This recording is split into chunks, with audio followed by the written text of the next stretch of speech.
Round one, fight!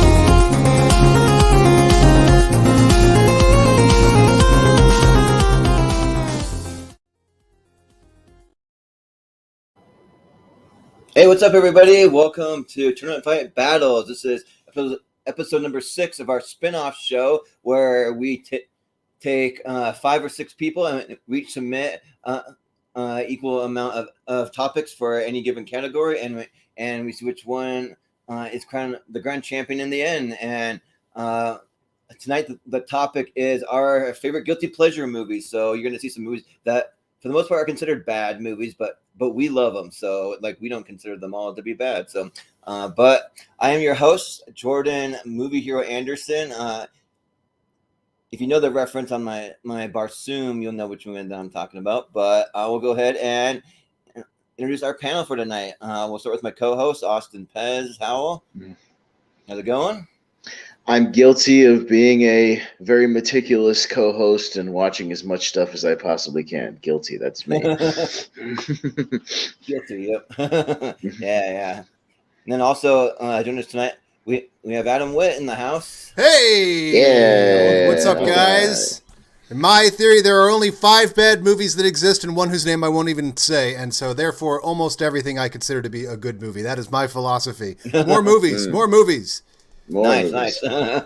Yeah, sounds good. Then we also have joining us Malcolm Lay. I'm also known for liking a lot of bad movies. I don't consider them bad. Yay, crap. Yeah. Mm-hmm. So we love having you on the show because of all your hot takes, Malcolm. So yeah. Keep them hot. Turn up the heat on those takes. Yeah. But then we also have joining us, Richie Goodcare. Sup? Yeah, there's one thing that I like more than talking about good movies. It's absolute shit. It's great. It's good. Yes. Some of our best shows. Our favorite bad movies. Yeah. It was fun to talk worst about movies of all time. Yeah, horrible movies. Yeah. All fun. Yep. Yeah, and then last but certainly not least, we have Moose Haas. Yeah, there he is. Hey. Like that shirt, Jordan. Now I know who took John Carter off my possible list. Right. Let's decide. We had 2 Schwinn contestants from 2 different factions. So just off screen, I'm still repping the dungeon. There we go. So there you go. For you, Adam. There you go. Let's hear. Thank you very much. Please vote. Yeah. But, yeah. I love it. But yeah, we'll just go ahead and jump into it since we got a long tournament ahead of us.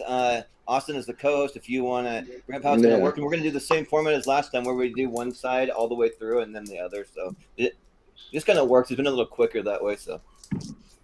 All right, so here on Tournament Fights Battles, it's a little different. We didn't just pick 64 movies to fit the topic. Here on Battles, everybody submitted their own for this topic. So this topic is guilty pleasures. So all of our panelists submitted a list of their favorite guilty pleasure movies. So they're all going to get thrown in here randomly. Like Jordan said, he's been fiddling around with this new format where it blows it up a little bit bigger on screen. But the way it works is we blow through an entire side of one bracket before moving on to the other 32 on the other side. So if you don't see your movies in this first half of the show, just hang on. We'll get to them in the other half of the show. So we'll basically get all the way down to a finalist on one side. We'll jump to the other side, get to the other 32, and get down to a finalist there. So and with battles, obviously, when we get to somebody's movie, claim the movie. Then when we get to your turn, we'll give you a few extra seconds, obviously, than everybody else to explain why you love that movie so much. Give us a little background on it and explain why it's not bad in your opinion, or why you just love it so damn much, and why you love it and nobody else does.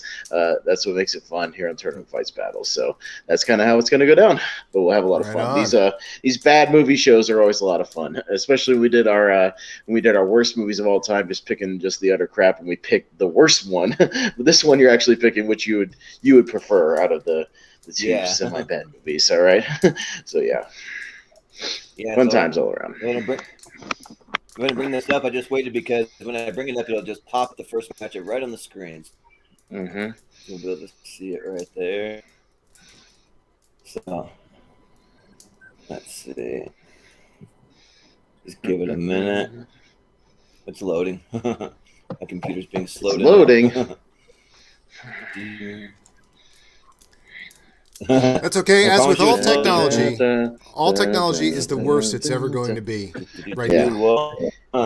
At least Adam's Adam's not having any mic problems tonight. His mic is working very well this evening, so that's good. Is it coming through nicely? Yes. Yeah. It's coming through now. That's good. All right. There we go. Smooth. There it is. Oh, City Slickers right. 2. You can see the first matchup. Okay. Employee of the month. Yeah. Wow. Okay. Is that the Legend of Curly's Gold? Yes, it is. Yeah. All right. All right. Never seen yeah. Absolutely. All right. How many Dane Cook movies made the cut? Well, we always start at the bottom of the ladder. We're gonna see a little good luck Chuck on here somewhere. Right? That's what we're gonna see. Which one? All right. My best friend's girl, whatever it is. Well, all right. So as they come up, that's a challenge. Name all the Dane Cook movies. Real quick, as they come up, everybody just claim which movie is theirs, and then when we get to you, you can talk a little bit more about it. So, whose movies are these? Claim them now. Who did this? Yeah, who did this? City Slickers 2. Moose. Oh, all right, Moose has City Slickers 2. I imagine Jordan has Employee of the Month. Or am I wrong? Yep. Uh-huh. That one's mine. Yep, Employee of the Month. I knew it. He talks about the movie all the time. Yeah. All right. For another movie in the Dax Shepard verse. Yes. All right. Well, Moose, it's your movie, and you're at the bottom. You get to start us off, and it's your turn. So kick us off, sir. I actually like Employee of the Month. Quite a bit. I'm surprised I actually didn't put that one on my shit list too. But Shiftless. City Slickers 2, Legend of Curly's Gold. So obviously the first City Slickers is, we'll just consider it a comedic classic, right? City Slickers 2 is awesome. And let me tell you why. One, you get Jack Palance back, but he's not Curly, right? Because he's dead. He's Curly's twin. Shocker. This is one of two great roles for John Lovitz.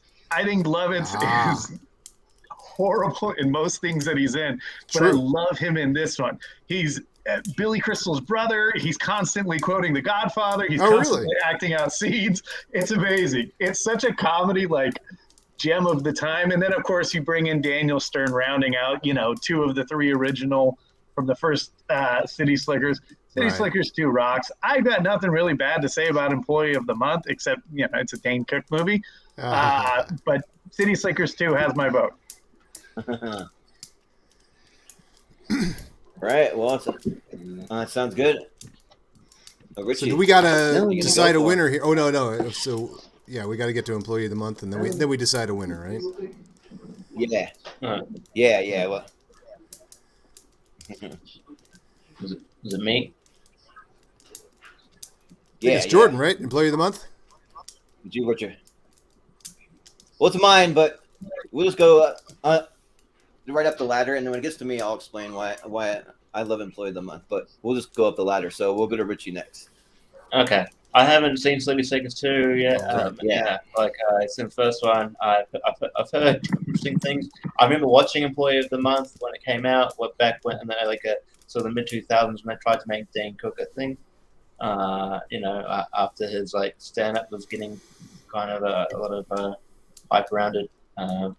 I don't remember. I don't remember hating Employee of the Month. I remember having moments and.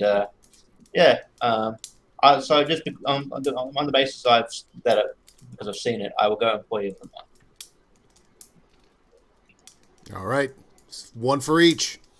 Yeah, sounds good. Yeah. Well, Malcolm? Yeah. So Yeah, Malcolm, I what also do you got? haven't seen City Slickers 2. I haven't even seen the first one. They're on my blind spot Oh. list. I'm trying to get to it at some stage. But I mean, if it didn't say Dane Cook on the poster, I could have sworn there was Christian Harloff and an Employee of the Month. But I mean, I'm kind of hoping someone put Good Luck Chuck on here somewhere because I now I think about it, I should have put it on mine. But that being said, I enjoy Employee of the Month. I think it's good. I'm going to vote for Employee of the Month. Yeah, sounds good. Well, Adam, which one All are you right, going to go for? so these are two movies I haven't seen, but I have educated guesses on which one should succeed and which one shouldn't. Basically, it comes down to one of the most classic 90s, the sequel to one of the most classic 90s movies, and the most 2006 cast you could possibly put together. So which one of these really reps their era? And I gotta say, I just love a good sequel, especially a sequel that comes out of a movie that never ever thought it was going to get a sequel. So in classic form in this one, you can't do one without Jack Palance. He won the Oscar. So you've got to put Jack Palance in this, and he dies in the first one. So I just love that they went through all these machinations and wanted to do it that well. City Slickers 2. Yeah. Well, that's the fun of tournament fights because you have to vote no matter what. Even if you haven't seen it, you can vote for which one you would rather see. So that's the way. That was my criteria. Yeah. You're back just in time. It's your turn. Son of a Austin, bitch. So. Did you I take tried care to of get that my raccoon? dog to go out. I tried to get my dog to go out before the show. She doesn't want to go out. And then 5 minutes after the show starts, she wants to go out. God damn it. Okay, sorry. Hold on. Employee of the Month because Harlan Williams is in it. There you go. Good criteria. Good criteria. Yeah. Yeah, and for me, I'm a huge Employee of the Month fan. Like this is one of my favorite comedies. Like period. Like. All right. Jessica Simpson aside, I was a big fan of Dane Cook at the time when it came out. I love Harlan Williams, like Austin mentioned, and also Dax Shepard, just there back and forth. Just really, really makes me laugh every single time. And also some of the best outtakes you ever see, especially from Harlan Williams. It's just a lot of fun. And also seeing Ethan Ramirez pop up, Pedro from Napoleon Dynamite there. So okay. Again, the most 2006 movie imaginable. Yep. Yep. Even Pedro shows up. That is so 2006. Yep. As a little sidekick again. So yep. So yeah, my vote definitely goes for Employee of the Month, but I believe the majority voted for City Slickers 2. Am I right? Yeah, what's the breakdown? I have no idea. I stepped away, so tight. somebody had to have noticed. I think the majority voted for Employee of the Month. I thought it was. I voted for Employee of the Month. Malcolm did. You want to vote the Month? Malcolm. Yeah, Jordan, And your me. vote wins Yep. it with Employee of the Month. Yeah, I Employee of the think Month. that tips Oh it. yeah. Mm-hmm. Son of a bitch. And So long, Austin, Billy yeah. Crystal. Okay, I Employee of the guarantee Month, we'll all see right. you again in this. Sorry. All right, here we got a couple here. We Shut got up now. Hard Ticket My to giant. Hawaii Oh, what a matchup! Yeah. Oh, I got to see this Hard Ticket to Miami. Does that have a? Yeah. Tell me Yeah, about so, Hard Ticket to Miami, first up- boy. Yeah. Well, first up is Richie. So, which one are you gonna go for? I don't even know why I didn't choose. I should have put Hard Ticket to Hawaii on my list because I did a commentary it was like a few bunch of us doing a commentary track at the Melbourne Comedy Festival a couple of years ago. It was fun. So yeah, and Hard Ticket to Hawaii is bonkers, and I love it so much. Shout out to Bill Carriola, who's in the community as well. It's one of his favorite movies. I haven't seen Revenge of the Ninja. I've heard of it. I'll be honest. I'm more likely to watch these movies I haven't seen than other ones that are generally good.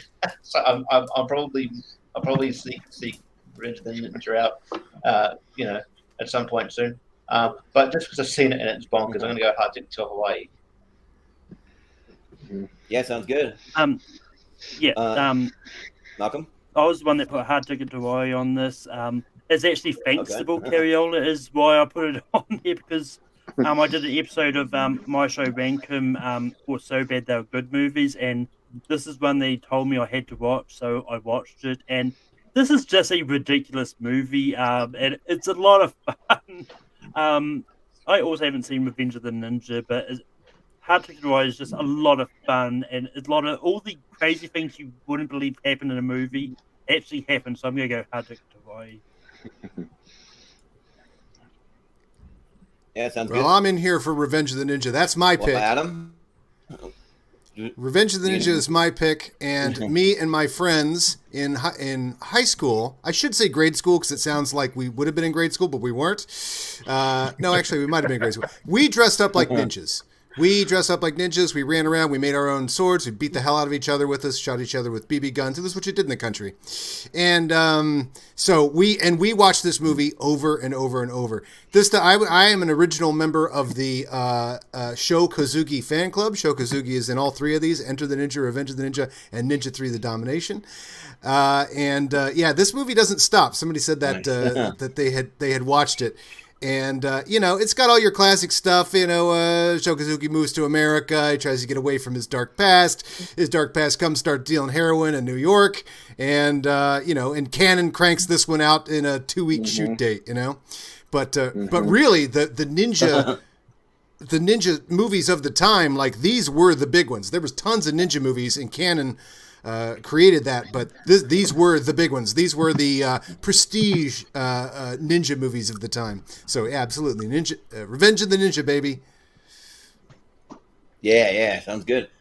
Well, Austin, what are you going to go for? Yeah, I'm going with Revenge of the Ninja also. Nice. I love 80s canon is the shit. If you haven't seen the documentary that they did about it, I'm Electric Boogaloo.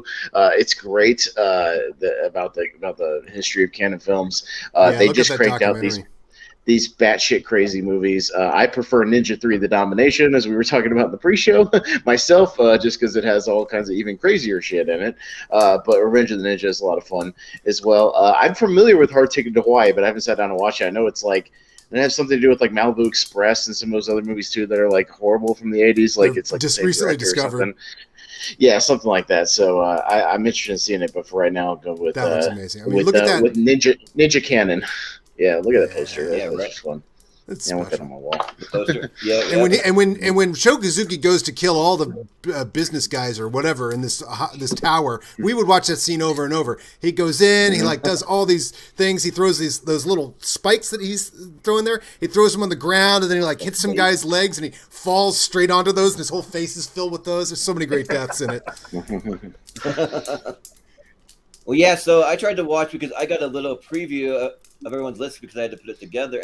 And so I tried to watch at least one that I haven't seen off of everybody's list. And so I didn't quite get to Hard Ticket to Hawaii, unfortunately. But I did watch Revenge of the Ninja. So I watched it a little out of order, so I need to go back and watch Enter the Ninja. But that's don't worry, you're not missing any plot.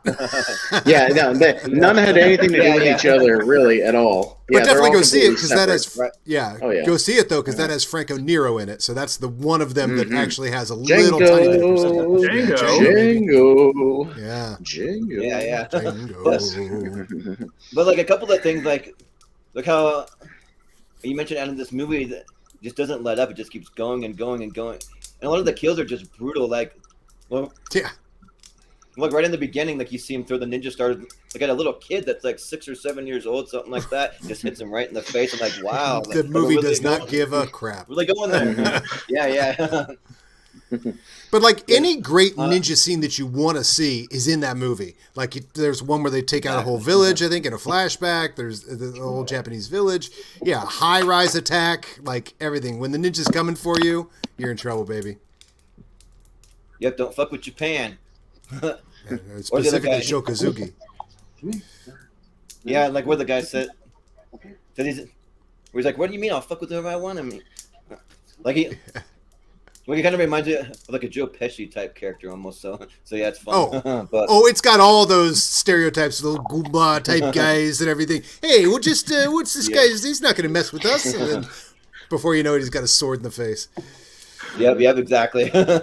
But and he had all the ninja weapons too, like all the special ninja weapons. Oh, yeah. He hauls everything out to kill these people. It's so great.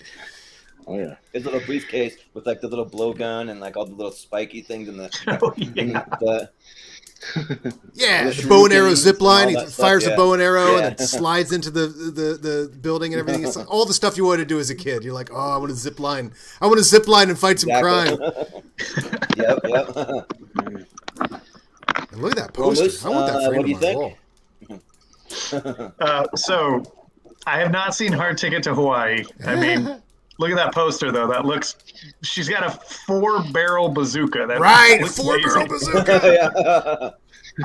But Revenge of the Ninja was that movie. I think everybody has this movie when they're a kid, and one of the two parents don't want them to see it. And this was like on my mom's like, turn that off.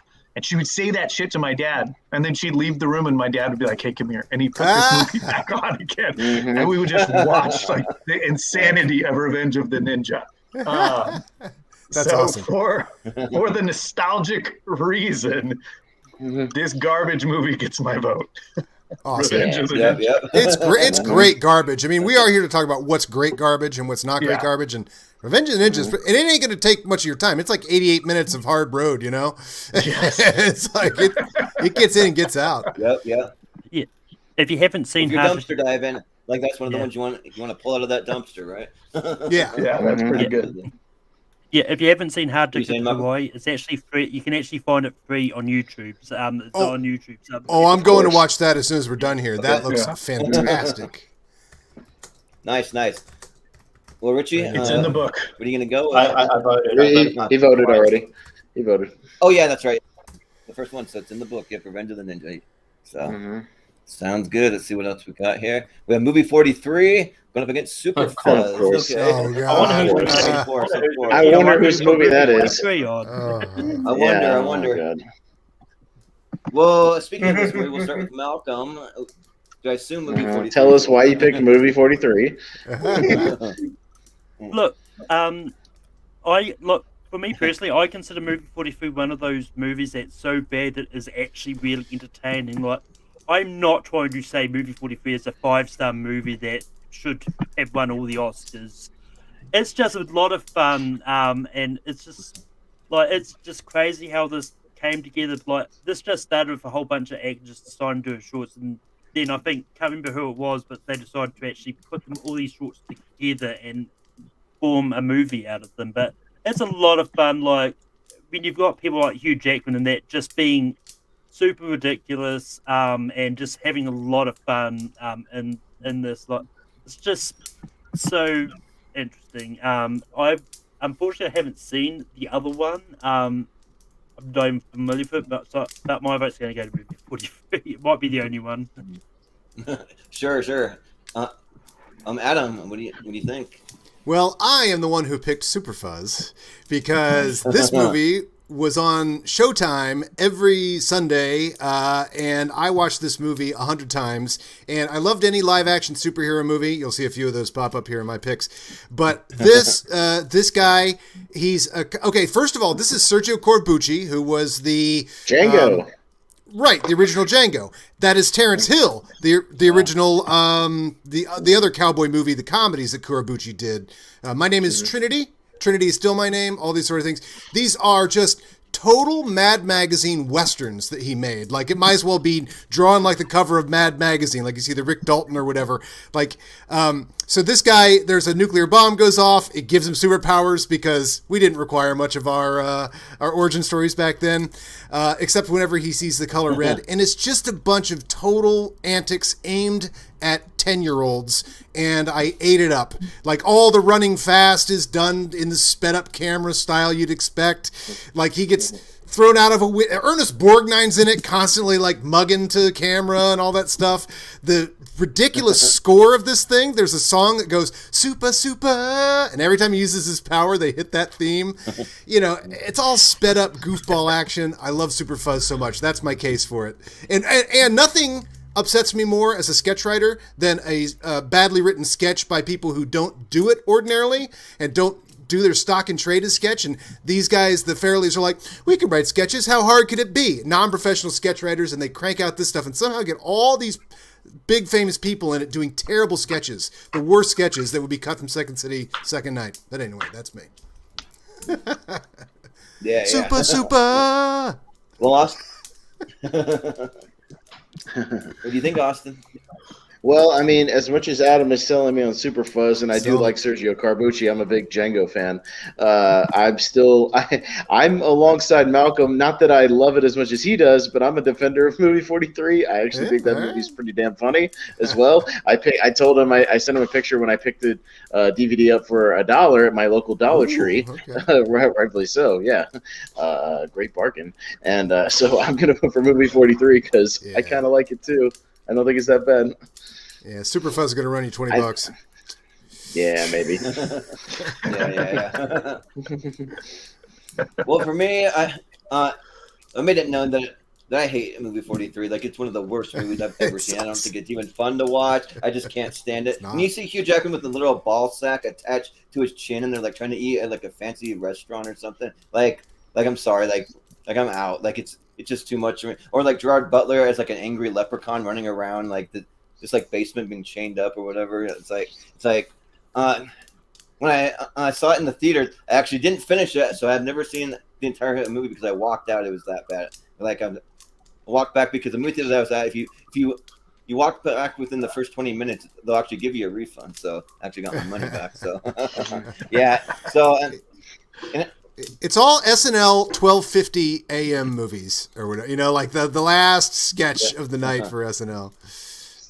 Yep, exactly. And I've never seen Super Fuzz, but it has me really intrigued to see so many big names pop up here. So I'll vote for Super Fuzz just because out of these two, that's definitely the one that I'd rather watch. So for sure. So thank you. Good sales job on my part. Yep. Moose. Well, I guess you can rent Super Fuzz on Amazon for 99 cents. So that's something. There you go. And it's free on YouTube. Somebody uploaded it on YouTube a couple of years ago and it hasn't been taken down. So there you go. I wonder if that's the remastered Weird. one. It's weird how that works like a 10-second clip from a movie and you get flagged, but then these full movies are just up on YouTube. It's weird. Yeah, they just sit there because nobody's looking up Super Fuzz in their algorithm. Yeah, right. Yeah, exactly. Oh yeah, here it is. Is this the remastered version? Because Hard Ticket to Miami on YouTube is in HD, which I was shocked at. Oh yeah. On YouTube. Crazy. But Moose, what are you gonna go with here? Austin, you found movie 43 at the 99-cent store? Yeah, at Dollar Tree. $1. You still pay too much. Yes. Oh, it's perfect. Bad I movies, like that movie. and then there's movie 43. Yeah, Exactly. I'll tell you why. Look, they play it straight in that movie, which is why it's funny. Like everybody's playing it straight, which is what you're supposed to do in an over-the-top movie like that. And I think everybody in that movie knows exactly what movie they're in. Like I think they know exactly what they're doing. So like whether you like it or not is on you, but I think they know exactly what movie they're in. So to me, like I'm fine with it. I have not seen Super Fuzz. Nobody has. Yeah. But I'm so excited for you all to watch it now. Give me 60 minutes of Ernest Borgnine just chewing fat on screen. That sounds amazing to me. Super Fuzz is going to get my vote. I hate all this. movie 43. I'm sorry, guys. It's just an opinion, but it's so bad. Yeah, exactly. But Richie, what do you think? All right. Throughout the year, or years I've been on this community, I've given Malcolm a lot of shit for liking movie 43. So have a lot of other people. Here, I'm going to defend it. Okay. I don't actually hate this movie as much as I might have said tonight. I think the idea that Dennis Quaid goes in and helps at the studio and wants to pitch this movie. I got the idea that it was meant to be terrible because the dude Dennis Quaid plays a fucking nutcase. So yeah, but there's but I mean, yeah, a lot of misses, but there's some hits. I like the sort of banter between Halle Berry and Stephen Merchant, and it kind of builds on each, the plastic surgery. That's absolutely ridiculous. I like Liev Schreiber and Naomi Watts, where they're just bullying the kid. It's so that's funny. That's funny to me.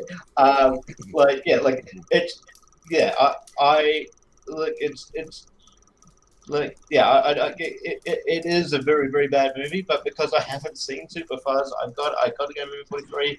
I don't hate it. All right. Well, with that, we have a tie. Yeah, so and just to remind anybody watching how ties work on here, we rotate the tie-breaking vote, and it starts at the bottom just like we started at the show. So, Moose, feel free to vote away movie 43 immediately because you have the tie-breaking vote. But I will say the tie-breaking vote as well, for whoever has it, I'll just remind everybody, not that he's going to, but you have all the power. You can also switch your vote at the last minute if you so choose. You don't have to stick with what you voted for. But I don't imagine Moose is going to do it in this case. You got that right, Pez. Go ahead. Okay, there you go. Move on to the next vote. All right. All right. With that, we're moving on with Superfuzz. Right on. Yeah. Terrence Hill, baby. Super. Right. Oh, nice matchup. Two disaster movies. Happening. Yeah. Volcano. So, yeah. And Well, I mean, you're up first. Yeah. All right, Adam. Which one you want to go for? Is it me? It's Mm-hmm. Malcolm first. Yep. Oh, it's No, my. it's I Adam think first. I think from the last one. Oh, yeah. Yeah, I think it's me. Oh, you're right. Which is Adam, great yeah. because I always have a lot to say. One of my habits. But this is the very definition of bad, and bad fun. Volcano is ridiculous, and it maintains this ridiculous tone all the way throughout. It is what year is this movie? 97? 97. Yeah. This movie is 97 AF, and The Happening is just a lackluster entry in an oeuvre from a filmmaker. He's trying to do what he used to do, some of his old tricks, and that doesn't make it for a very fun movie. That makes it for an interesting M. Night Shyamalan study, but as far as really turning it on and going, oh God, this movie, just enjoying the journey, neither of these you're going to buy from the opening minute, but Volcano, it's so 97 AF that I love it, man. It's I I hate it, but I'm voting for it here. The Happening is just virtually unwatchable, whereas The Volcano is classic 90s disaster movie, but the least good of them. It's like Yep. Yeah, absolutely. Well, Austin, Yeah, Volcano is my pick. I have seen Volcano for whatever reason probably 30, 40 times maybe. I don't know. I just fucking love this movie. I know it's terrible, and I fully admit that Dante's Peak in 97 is the better film out of the two Volcano movies that came out that year. But I'll admit that I just like Volcano more. They basically told Tommy Lee Jones, just do your character from The Fugitive, and we'll just run with that, because that's exactly what he does in the movie. Is he's just doing the exact same thing where he's just like, all right, here's what we're gonna do. We're gonna make a barrier around here. You guys go over there and do this and do that. He's doing the same character from the Fugitive, cut and paste. But yeah, it's silly 90s disaster stuff. I mean, it's a fucking volcano erupting in the middle of LA. What more could you want? It's ridiculous and it's awesome, and it's my vote. So yeah. Yep, you took the words out of my mouth, Austin. Just all right, everybody, listen up. We're gonna make a barricade. We're gonna do this barrier. We're gonna knock this there. bus over. We're gonna channel it over here. It's the same character. It's the same fucking character. Yeah. Yeah. And The Happening, even with that, the cast that you have, it can't even redeem itself. I mean, it's just bad. I keep waiting for something to happen that makes me think, oh, this is actually not a bad movie, but there's really nothing in this movie that I can even say that about. So it just keeps getting worse and worse as it goes, and more ridiculous. And so yeah, but Volcano is a lot of fun though. So I would definitely choose Volcano over The Happening, so I'm gonna go Volcano. I prefer the other tagline for Volcano, not that one on the poster, but the coast is toast. That's my favorite tagline of Volcano. The coast is toast. Yep. Yeah. Nice. There's your Schmodown tagline clue of the day. The coast is toast is Volcano. The coast is All right. toast. Anyways. Yeah. All right, Moose.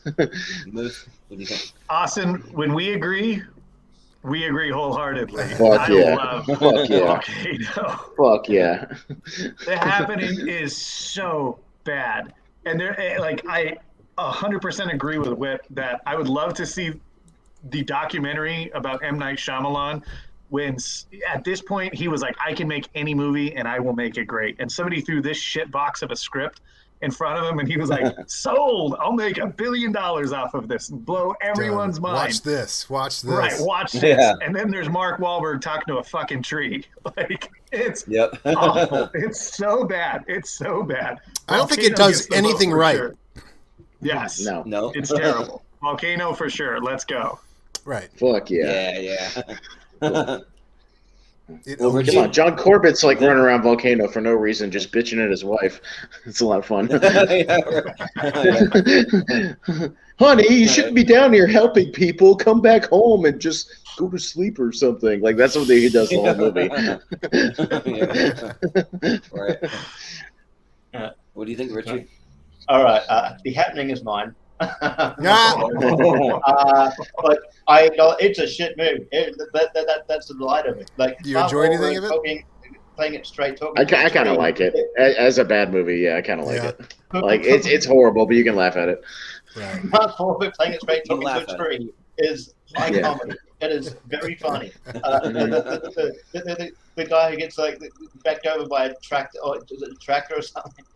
That A is lawnmower. Lawnmower. That's funny. Yeah. That's it, and it's hilarious. It's like if Maximum Overdrive had no personality, right? And that's the happening. Yeah. That was almost on my list. Maximum Overdrive fucking rocks too. It's a It rocks. cocaine fueled It's nightmare. terrible, but it rocks. Yeah. Yeah. It's a classic. So I'll stick to my guns and go with The Happening, but I acknowledge Volcano maybe the more watchable movie. If you want. Yeah. Yeah. Yeah, it is. All right, Malcolm. Yeah. What do you think? I mean, I haven't seen either of these movies. Wow. I mean, both of them are on my list. That I'm kind of interested to watch at some stage, but just because I really like the "It's hotter than hell" tagline, I'm gonna go Volcano. But the Coast is Toast is better. I prefer "It's hotter than hell." I need to find that shirt now. The Coast is Toast for Volcano shirt. Yeah. I know that was the main tagline when it came out. I don't know where this hotter than hell bullshit tagline. I don't know where that came from. But I don't know. I don't know. Yeah. Yeah. That's me. Might be an Like a overseas remake poster or poster. something. I think Yeah, maybe. have different taglines. I think sometimes. video. Yeah, probably. I think we went to video. Yeah, video. All right. All right, so we got Batman and Robin versus Doolittle. So Oh, they're going down, Doolittle. Ooh. and Austin, I believe All right, you're I'm up up first. first. So Yeah. Who actually takes the time to go, Doolittle's actually pretty good. No, fuck that movie. Yeah, right. That movie sucks. Malcolm. Dude, it has like Yeah. I'm gonna guess somebody did. Malcolm. Yeah. It has like isn't he like digging around a dragon's asshole like at the end of that movie and pulling like instruments out or some shit? Like No, what it's the fuck based is on the that book movie? Dragging Around a Dragon's Asshole. Yeah, oh my god, Jesus.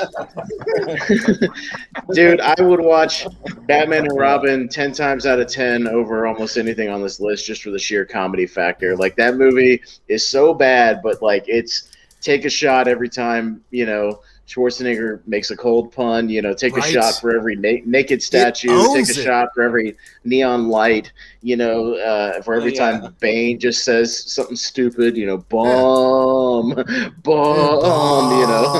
Yeah, just like that movie is so drinkably watchable. I'm just Right. gonna make up that term. That is a good I'll go drinking Batman and game. Robin. Yeah, it's a great drinking movie. So yeah. Batman and Robin. Mm-hmm. Yeah. And I never saw Doolittle just because of the word of mouth. People just said it was so bad that I just avoided it altogether. So I purposely have not seen that movie. But I rewatch Batman and Robin probably at least once a year to still a lot of fun. Like, I mean, you have George Clooney in there. I mean, Yeah, Uma George Thurman Clooney is playing- Batman. Sure. Yeah, right. Yeah, And he Schwarzenegger's apologizes Mr. for it Freeze. every chance he gets. Yeah, He yeah. apologizes for it, which is good. Yeah. right. Well, he doesn't have to anymore. Well, he does, but you know, it is what it Yeah, is. he's going to show up in the next multiverse Yeah. movie. What are you kidding me? He's not. He's going to. Yeah, Everybody right. has. Nobody has to apologize for old superhero movies they did anymore. Yeah. No. Suit me up, Uncle Alfred. I mean, let's see if Warner Brothers can keep that secret of George Clooney being in the Flash movie.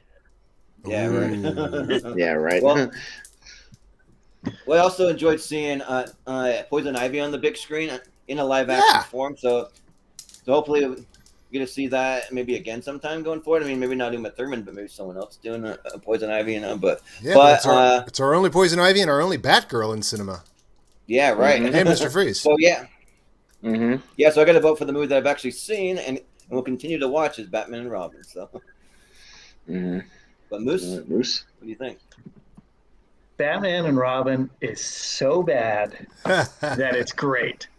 Mm-hmm. Okay, it's I last year was the best because I was doing a whole Batman rewatch for the Schmodown, and my wife has only seen like the Christopher Nolan movies. So I'm introducing her to like Tim Surprise! Burton, and then here, you know, Ooh, hey. here's Joel Schumacher's masterpiece. Hey, this is where we were in the Batman and 90s. Robin. Deal with it. Yep. So And what you got? I just can't help but laugh at every freaking pun because I saw this movie in Mhm. theaters, and much like many of you, I revisit this movie at least once a year, and usually it's in drinking game format.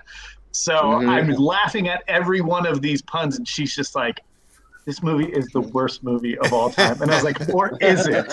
Like, Well, or is she's it not just wrong. one of the best?" Only She's not the first wrong. time you watch it. Only the first time you watch Yeah, it because yeah. it's a surprise at how bad it is. And then after that, you're Yes. like, now I know what I get going in, and I can appreciate the other stuff in it. And then Yeah, having yeah. seen the like 68 Leslie H. Martinson, you know, Batman movie, Oh, you yeah. kind of get a new appreciation of the one-liners and the slapstickness. And Doolittle is Yeah. just a confusing movie for Robert Downey Jr. for me. Mhm. I can't Yeah. figure what a out cash his in. accent. It like comes and goes quite like, you know, Kevin Costner in Robin Hood, Prince of Thieves, but I also just Yeah. think it's such a bad movie. And at one point in the movie was Downey Jr. like, dude, I'm coming off of Infinity or Endgame. I just capped off, 10 years of solid gold material as Tony Stark. Let me go do Doolittle. And this now I crap want to buy an fest. island.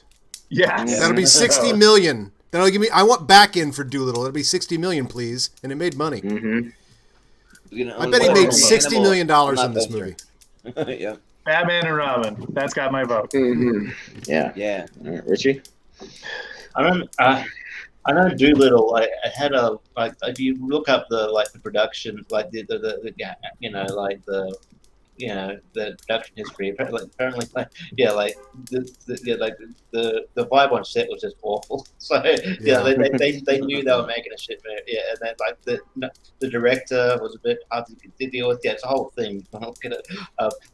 But yeah, You think maybe after Infinity War, Robert Downey Jr. could get his way with a director? I feel like this director had the shit beat out of him by that actor. possibly? How about we do this? How about we do this? I was just in Infinity War. I think you should do what I say. Yeah. Yeah. I don't know, but yeah, like Batman and Robin's a good. It's a good hate watch. Yeah. Hi Freeze. I'm Batman. Hi, Freeze. I'm after sliding down the tail like Fred Flintstone. Yeah. Mhm. Yeah. Right. And then somehow knowing that they were going to need ice skates when they left the cave that day, coming out of their Love it. boots. Love it. Yeah, I mean, Just why, like why Adam not? West. Yeah, like, Mhm. Somehow. you got ice skates, got bat credit cards. If you Mhm. want like Yep. from about 5 years ago, if you want a good breakdown, Chris Stuckman and the Flick Pick do a whole do a tandem review of this. It's really entertaining. But yeah, Batman and Robin all the way, and I feel like it could be a favorite to win the whole thing. So Batman and Robin. Maybe. Could be. Yeah. Right. That or Volcano, apparently. It could be. But Malcolm, tell us why you I like mean- Doolittle, Malcolm. Yeah, why do you like Doolittle, Malcolm? I mean, look, when this movie came out, like I didn't know what to expect from this because, but I went in because I was one of the ones that, like, as a kid, I grew up reading the classic Doolittle books, and like going into this movie, to me what it actually felt like seeing the classic Doctor Doolittle that I knew from reading the books on the big screen, like the whole big fantasy traveling adventure kind of story, and I had a lot of fun with it. And it's just one of those ones that, because well, yes, it's not a good movie, but and I'm and out of the Doolittle movies we've had, I'm not going to try and say it's better than the Eddie movie ones because it's not. But I just have a lot of fun with it. But that being said, I really enjoy Batman and Robin. It's a lot of fun. That gets my vote easily. Yep. Well, I picked Batman and Robin. Yep. So, of really? course, Is that playing behind you on the TV? that would be playing behind you right now. There we You wouldn't go. have guessed this was your pick. The rest will remain a mystery, as I won't change the movie behind I me. want to know what computer allows you to pick a 3-letter word as your password with PEG. Man, nowadays, shit, you gotta have It was like the 90s. 9 letters plus a number plus a punctuation. Yes. PEG. Your mom's maiden name, your dog's first cousin. The major compliment I will give Batman and Robin is that is the only big screen adaptation of the Adam West TV show, which is all available on Tubi right now. So I highly suggest you watch this and then you go watch that. Batman and Robin, baby. What a fun movie. Clean sweep for Batman. And one of these two movies is not ashamed to be itself. Batman and Robin is as Batman and Robin as you get. Doolittle is so ashamed to be itself every minute. All right, what do we have here? Holy what the crap. fuck is that? Look at What the wow. fuck is Hard that? Target versus I know Brown's. I know the TV The show movie. is, but yeah, Americans probably won't. Somebody will explain that one to us, won't we? Please, somebody explain. Well, I guess I'm up first. All right. Me? Yeah, Jordan's up first. Well, so I haven't seen either one of these movies, but I did try to track down Mrs. Brown's Boys the movie, just because it just like seems so like unique and like different from anything else on this list, and I could not find it anywhere. So in the U.S. it is not available, but I did watch the trailer for it, and when it comes from a TV series, Mrs. Brown's Boys, I guess, which I think was a British series. Is what I want to say. It looks British. It's Irish. Mm-hmm. But it's Irish. Okay. Yeah. It looks kind of like a. I believe it. Like a Mrs. Doubtfire with like an adventure twist to it. Yeah. So yeah, but out of these two, like I'm not even a huge Mrs. Doubtfire fan. That may be a hot take for some people, but I'm a huge Van Damme fan, and especially a movie Bloodsport is like one of my all-time favorite Van Damme movies. But I've not seen Hard Target, so that's one that I you gotta see it. So, it's his best one. Oh yeah. It's high on my list, so I'm gonna vote Hard Target. So yeah. All right. Moose, what do you think? Having no idea what Mrs. Brown's Boys movie is, I will absolutely try to find some content about it just to try to figure out. But of course, I've seen Hard Target. Grew up on Hard Target. Hard Target is going to get my vote. Yeah. Richie? Yeah, like in the UK and even here in Australia and some probably New Zealand, like Mrs. Brown's Boys, like it's based on a TV show. It's a cultural phenomenon. It's like it's everywhere. Wow. Like it's so fucking Really? popular. I don't You fucking weirdos. Wow. Yeah, I don't necessarily get it. Like I mean, I like some episodes, fine, but it's not one of those things that I'd go out and way to watch. But it's considered bad. The movie. They did do like a live stage show that I bought mum tickets for. Like she liked it, but yeah, it's not my thing. But yeah, apparently from all accounts, I haven't seen Mrs. Brown's Boys the movie, but apparently it's nothing. It takes whatever the goodwill for TV show just squanders it. I've heard nothing but shit. I've heard nothing but bad things. But Hard Target I watched semi recently. This is a lot of fun. I love Wilford Brimley on a horse. Right. Yeah. So hard target all the way. Yeah. Well, that Mrs. Brown's movie has a big time 6% on Rotten Tomatoes, so pretty good. Yeah, pretty good there. Mhm. Yeah. Yeah, I mean, I put Mrs. Brown's Boys the movie on this. I just wanted to put something crazy in it that's never been on here before. That looks nuts. But I mean, look, this is one of those ones like my parents love watching this show, and I kind of got into it by watching it with them. And it's just one of those crazy kind of shows. It really is hard to explain. But although in saying that, apparently the new New Year's Eve special that came out is so bad that even British people are going that it ruined their 2022. So Wow. I don't know what, I haven't seen that special yet, but this is about Boys the movie is 2022 is fun. I already ruined. actually haven't seen Hard Target, but I'm gonna go Hard Target on this. Sure. Yeah. Well, Adam? Well, yeah, Hard Target was my choice. This movie surprised me at the time. I was going into the theater, which I worked out at the time, to see this bad Van Damme movie because Van Damme made nothing but bad movies. And me and my friend went in and we're like, let's go, because there was nobody in the theater. We're like, let's go in and make fun of this movie. And we tried to make fun of it for about 5 minutes. And then we're just like, this movie is awesome. We didn't know who John Woo was. It's full of John Woo action. If you need a major bad guy, it's the only movie I can think of that has Lance Henriksen as the big bad and Arnold Vosloo as Zartan as the mummy as his lieutenant. Yeah. He's so badass. I mean, and it's just, and Yancey Butler, who later played Witchblade on TV. I was like, this movie is a real rock star, man. And it also plays the jokes. Like when a guy threatens him in the street, he lifts his duster back as though there's going to be a gun there, like Total Western style, but it's for his leg so his leg can kick him. Like it knows how to be funny too. Like when they throw the grenade into Lance Henriksen's lap and he picks it up and he tries to unscrew the top of it and then it sparks into the grate and he goes, oh man, or something like that. It's, oh shit. There's so many great moments in it. Oh God, I mean, as a bad guy goes, Lance Henriksen, like when he continues to not be able to get chance, he just gets so much more angry and I think he ends up shooting Arnold Vosloo or something. It's so much good stuff in that movie. Love it. John Woo's American premiere. Mm-hmm. Nice. And produced by Sam Raimi. Oh, cool. Well, Austin?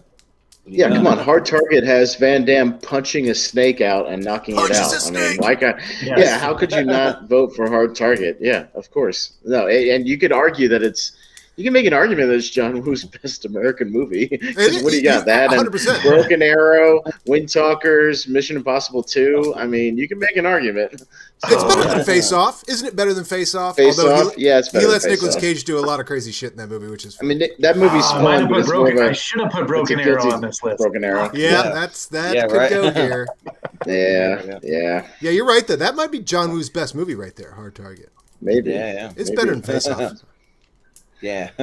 But Face Off. Hard Target it is, so... Yeah, it kind of sucks. No. Yeah, it kind of It's sucks. fun. Right? It's fun, but it kind of sucks. Right. Yeah, Here we go. it's great We got Nicolas Cage Sahara stuff. up against Whoa! Ninja Turtles 3. So. Love it. Uh-huh. Love this match. Yeah. Mm-hmm. I believe Moose is up first, right? Moose is up first. Yep. Okay. Mhm. All right. Oh, okay. What do you got? I picked Sahara. I didn't know it was going to be going up against Turtles in Time. Yeah, it's tough. Yeah. It is tough, but I will defend my pick. I know Sahara has been crapped on quite a bit. It is a very fun action adventure, swashbuckling movie, Okay. and Steve Zahn does not get enough roles. Yeah. He is so much fun in this movie as There are no Al. small roles, right? Yeah. Yes. If you've seen the Last of the Planet of the Apes where he was Bad Ape, he's so good in these roles. But this is just a fun action swashbuckling adventure movie that was shit on for a long time that I revisit all the time. I don't know. I dig it. I think it's so much fun. I dig Teenage Mutant Ninja Turtles 3. I had to study the hell out of Ninja Turtles this past year to be on the Schmodown. I won a match spinning on Ninja Turtles. Oh, wow. Who was the villain in Teenage Mutant Ninja Turtles 3 question. So I got nothing but appreciation for T3, but I am going to go with Sahara. Walker. Yeah. yeah. But Richie, what do you got here? I saw Sahara when it came out. It hasn't really stuck with me, unfortunately. I do love Steve Zahn though. I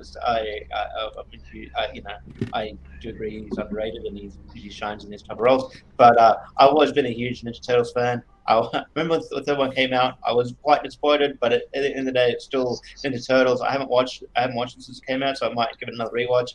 I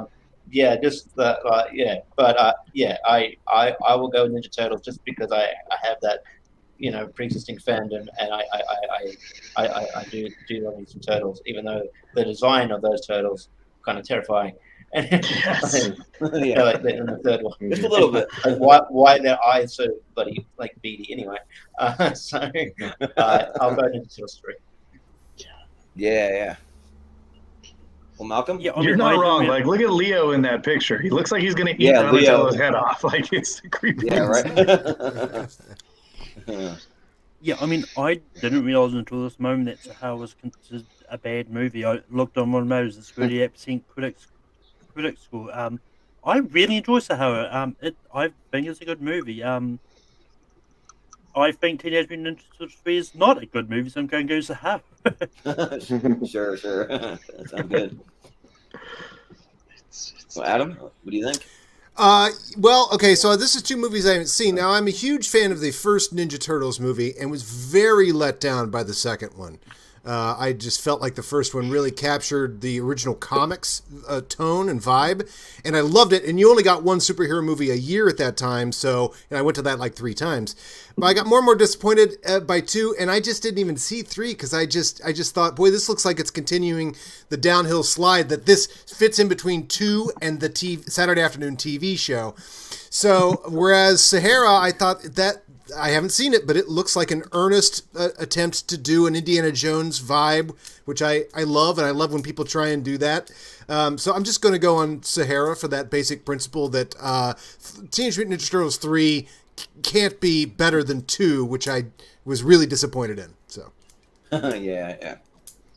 Well, Austin, what do you think? Yeah, I'm also going to go Sahara. The last time I saw any bit of it was I caught some of it like on cable like a few years back, like a half an hour of it. And I was like, wow, I thought this movie was kind of bad, like or supposed to be kind of bad, but like I'm kind of enjoying this shit. How bad could it be? Look fun. at that cast. Yeah. I mean, McConaughey. When we did our movie fights battles with our favorite actors, he's in my top 16 favorite actors. So like I love Matthew McConaughey, and I need to revisit Sahara.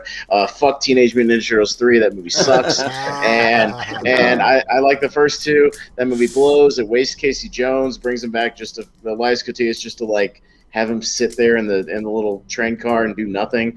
So fuck that movie. I'll go with Sahara. Yeah. Well, so Teenage Mutant Ninja Turtles 3 was my pick, and I am a massive Mutant Ninja Turtles pick. Like I'm fan, like massively, and even as a little kid, like I even had the staff, like the actual staff that he's holding. Oh wow! There. And so like I would like pretend I'm going through time or whatever as a kid, but yeah. You mean the people that made the Teenage Mutant Ninja Turtles toys didn't fail to also make that to try and sell to you? Yeah, right. Yeah. They did not, but actually though, like some of the tropes that they use are just so cheesy that like as a kid I just kind of liked them. Like they made the only white guy in the movie the main villain in like a sea of like everyone else is Asian, but the one white guy he's the main villain, of course. And then Raphael kind of like does this thing and he goes rogue again, and so he has a relationship with a little girl named Yoshi in the movie. Just kind of a sweet relationship a little bit. So and then also too, in order for them to travel back in the feudal Japan, they have to switch places with 4 people. So they end up switching with 4 samurais who come into the present day. Oh, I didn't know that. The antics like in the present day, kind of interacting with like with like Casey Jones and April and that kind of stuff. So like I had fun with that. So and it's been a minute since I've seen Sahara. I remember that I really liked it, but just for nostalgia's sake, I'm going to vote for Turtles 3. So that's a bad poster for Sahara, by the way. No wonder it bombed. Like that's a cheesy, corny ass poster. Like that's bad. Like those poses are bad. Like I would see that poster and be like, "Yeah, I'm not watching that movie." So no wonder it bombed. Do you think McConaughey should be back to back with Penelope Cruz? Would that make it better? Yeah. No, they should just have like a shot of a desert and some guns and shit. Maybe people would have seen it. I don't know. Have McConaughey and Cruz back with Steve Zahn in the middle. Crashed airplane. Yeah. Charlie's Angels pose. Right. Yeah, They need to have them riding the old crashed like battleship with the sail like that. That happens that might have been in better. Sahara, like Wow. through Yeah, the that might have Sahara been better. Desert. That's the shot that they should have on the poster. I think this is just relying on McConaughey's popularity at the time. Yeah. But Sahara moves on. So Yep. I wonder if, like, I just saw Nicolas Cage's last 5 movies, and it's caused me to wonder: is he brilliant in everything, and I've just written them off? And I think the same thing can be said for McConaughey. It's like, if I go back and watch this movie that I completely dismissed, is he great in it? So, yeah, right. Probably. Yeah, all but right, look at these two. Oh, Yeah. Right the on. Transformers: Age of Extinction going up against Anaconda. So, and I believe Richie is up Richie's first, up first. Okay. Yeah. All right. All right. So what It's do you pretty got? easy for me. I think Age of Extinction is the worst Transformers movie. You're not wrong. Hated this movie. It's so bad. There's no reason to hate it. Going, because the other ones weren't great. I remember going, I remember going to friends like, I don't want to see it. I had this big argument with him. I'm like, look, man, let's just go watch. I just want to hang out. Let's go to the movies. And he's like, no, man, if it's shit, I'm not gonna be, I'll blame you. And then half an hour in, I'm like, I'm sorry, man. Just you can leave if you want. But yeah, no, I hated this movie so much. Anaconda's, it's not a good movie. It's a lot of fun.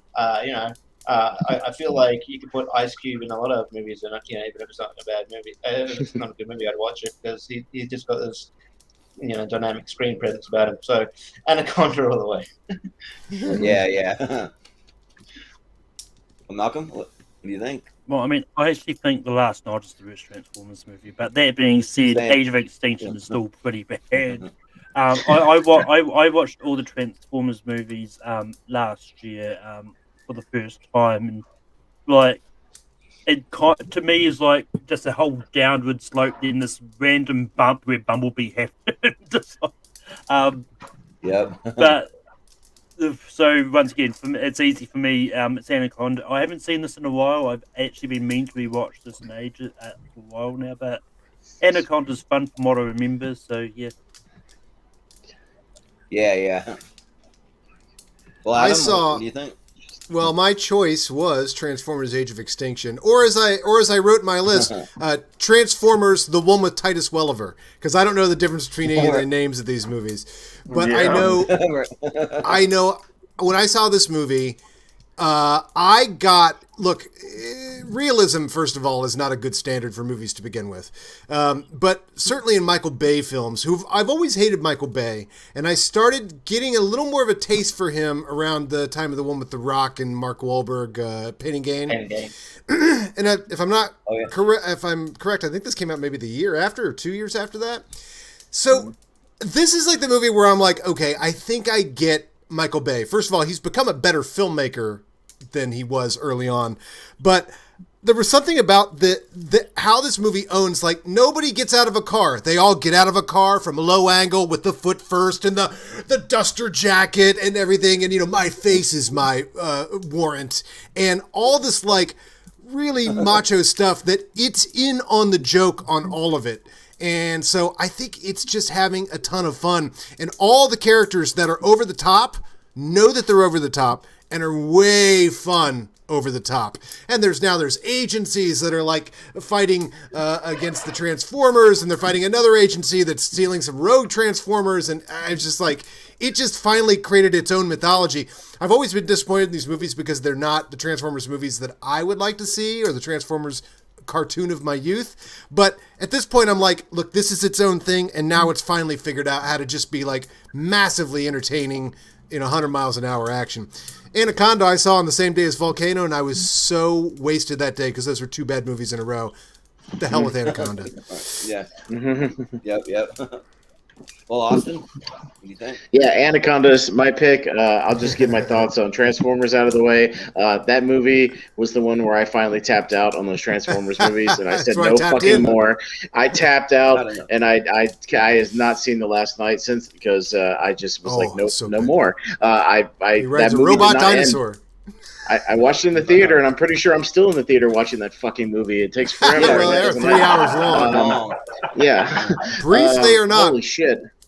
No, Anaconda. There's no reason for any like, Transformers movie to be over 2 hours. That is ridiculous. Yeah. But anyway. But they fucking all are.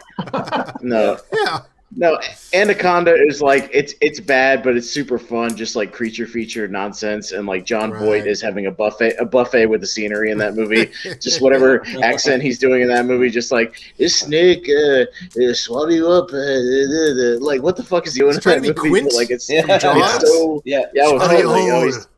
Oh yeah, he's doing a Quint thing, but like it's with like a South American accent. Like I don't know what the fuck he's doing in that movie, but it's great. And come on, like Ice Cube's in it, Jonathan Hyde, Owen Wilson, Eric Stoltz, dude. Danny Trejo is in the opening scene of this movie, and he's the one that like is like running from the snake at the beginning of the movie, and you forget about that. So like, I think this movie knows exactly what it's doing. It's really silly, but it's over the top, but it's a lot of fun. So yeah, Anaconda's my pick and my vote. Yeah. And for me, I can't disagree. For Transformers, I was actually out after like the second movie. Like honestly, I really liked the first one, but anything past that like I didn't enjoy. And it's like every time I'd see the trailers for the movie, and I'm like, shit, like this looks like a good movie. So I go see it, and like every time I'm disappointed every single time. Like it's so.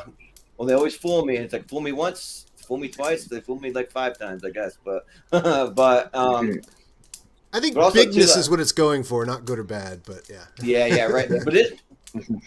But movies are beautiful to look at. I mean, all the special effects are amazing, so that's always fun to look at. And they're huge movies. Huge. Yeah, huge movies. And but this is the movie where like it did start to feel way too long. But like the movie. It felt like they just kept getting longer and longer. So when you get to the one after this, The Last Night, that movie, like I tapped out after like about an hour and a half. I'm like, I can't take this anymore. Like I'm out. It's just too long for me. And also in the Age of Extinction, they totally wasted all the Dinobots. Like they wait to reveal them to the very end. They don't give them anything to do. It's just a total waste of the Dinobots. And they could have had some really freaking cool things going on. Wait, does he ride the dinosaur at the end of Age of Extinction and not The Last Night? The dinosaurs are in it for 10 freaking minutes. It's called Age of Extinction. Yeah. Okay. And like, speaking of that, then this is my favorite one. Speaking of someone who's in it for 10 minutes, it's like one of the highlights of Age of Extinction is TJ Miller, and he fucking eats it within 10 minutes. Like, okay, he gets he gets like melted with like molten lead. Like 10 minutes into his part, and they just move on. They're like, yep, oh well, sorry, gotta keep going with the movie. But Anaconda's a lot of fun. Like I usually watch it sometime like near Halloween because it does have like a slightly creepy vibe to it. So I usually give it a good kind of hate watch almost, but I actually kind of like it though. Like I really dig the cast. It's enough for me to watch Anaconda at least once a year. But if I'm going back to any Transformers, it's going to be the first one, or it's going to be Bumblebee. It's going to be one of those two, but it's not going to be anything else. So yeah, I'm going to go this for was Anaconda. my favorite. Yeah.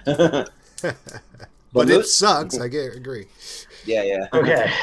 So for someone who has to study meticulously the Transformers movies to play in the showdown. You do. At hour 6 of this movie, you finally get the Dinobots, and by hour 6:15, the movie is over. Yeah.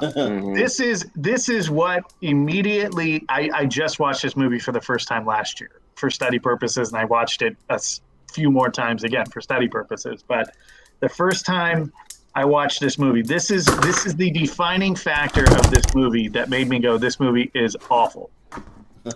You introduce Boston's pride and joy, Mark Wahlberg, as an Austin, Texas inventor. Right. Such a Stallone move. I love it.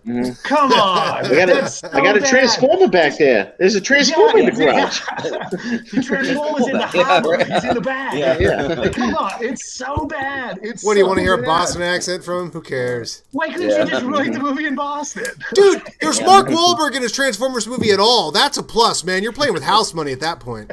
Was it also this movie where he has an issue with his daughter dating someone? The guy he prints off like he prints off the Romeo and Juliet law that to try to was real weird. dating a 17-year-old. Yes, okay. Why couldn't That you was just be 18? real weird. Thank you for pointing that out. He's 21 years old and she's like 17, but it's okay because they found this weird fucking Texas rule that allows them to date. Oh, that's weird. Why couldn't Why she just go into be it? 18? Just Why be couldn't she 18. just be 18? Why go into it? Yeah. So weird. Why? Exactly. Because Michael Bay's a fucking weirdo. Right. Yeah. That's the only way to read it. You're like, why would you go this far into that? Is Michael Bay dating a fucking 16-year-old? Yes. Honestly, that's why. Right. Yeah, I love this movie, and that takes me straight out of it. I'm like, that's so weird. Yes. That's a weird one, yep. But Stanley Tucci does rock in the movie. Oh, Stanley Tucci Yeah. rocks He's so in this good. movie. Oh, He's he's so amazing. good. Talk about a guy who knows what the job was in this movie. Yes. Yeah. Yes. Yeah. And he's got Oh, I get the assignment. He shows up as Merlin in the next one. Like, it's so perfect. Yeah, I love it. Amazing. Anyways, the Tooch does no wrong, but Yeah. Anaconda, come on. I got J-Lo, I got Owen Wilson, I got Ice Cube, I got Eric Stoltz, the original Marty McFly fighting a giant snake. Wow. Sign me up. And Anaconda's got the my giant snake, Voiced of by course, Frank because it's an Welker. animal. Frank Welker, baby. Frank Yes. Welker. How could you go wrong? Get the hell out of here. He does Yeah. the voice of the snake? In Age Well, of he does. Extinction. Well, his little snake roars or whatever the hell is in this movie when the snake makes Whoa, noises. that's a legend. Yeah. Oh, he does animals for every movie. Every time you have like a live action movie with animals, he's always doing the Didn't he do voices. Scooby Doo? That's what He's he the does. original Scooby Doo, right? Yeah, but I he does like rewatched- Go into his IMDb. Half of them are just like animal voices, like background animal voices for things, like or Expensive noises or animal whatever. voice. Like that's all he He does. voiced Yeah, the that's all he does. chameleon in Tangled. I don't even remember the thing having any lines, but he voiced. Yeah. That's what he does. Come on, That he's guy the voice is of the real Predator. sliced. Are you kidding me? Yeah. Did you vote Richie? I forget. Look at that Yeah. poster is for Yeah. Anaconda. All right. That Anaconda Frank poster. Welker was great a poster. monkey in Raiders of That's the a good Lost poster. Ark. That the Anaconda it is. So got here. I want a Frank Corky Welker wheel Romano. slice next Yeah, season. Wild boy. Wild West. Oh, boy. Oh. Corky Romano. Ooh. Wow, I Yeah, forgot that I know, right? existed. I know who's Corky Romano is. Yeah. Jordan. I believe Malcolm. Movie 43s. Yeah. But Corky Malcolm. yeah. Romano. Boy, they're Yeah, working like, so you hard got for that jokes already. Like, what do we name him? Yep. Crazy McStuffins stuff. Crazy Silly. Yeah. Corky McManus. Yeah. Yeah, right. Yeah. Corky McManus. All right, Malcolm. But I mean, Wild Wild West is my pick, and this is one of those ones that, like, when I saw the trailer for this, coming off the heels of Men in Black, but this is Will Smith being comedic, and it looks really fun. So I went to see it, and it was a lot of fun. I have a lot of fun with it. Like, Will Smith and Kevin Kline have a great chemistry with them, and reading more into this production of this to find out that the giant spider was originally meant for Superman Lives. Right. And Yeah, they John just Peters, baby. to John Peters. fit this movie. It's just one of those ones that I never knew I needed a giant spider riding off to the sunset at the end of a western until I saw Wild Wild West. I have a lot of fun with it. I've seen Corky Romano once. Haven't really felt the need to go back to it. But I ironically, I was considering watching it something the other day. Then I decided not to. But my vote goes to Wild Wild West. Yeah. Yeah, Sounds I'm good. never watching a Chris Well, Kattan movie. I haven't seen one. I'm not about to start now. And Wild Wild West obviously has Here's the a legend favorite. of the production, but also, and I've never seen Wild Wild West either, but I just admire that it exists. It's it's very much of its time, but also I love a good villain, which is why I love Lance Henriksen and Hard Target. And I've heard Kenneth Branagh is great in this movie, and I'm still excited to see this whenever I do get around to it. But I'm never watching Corky Romano. So Wild Wild West.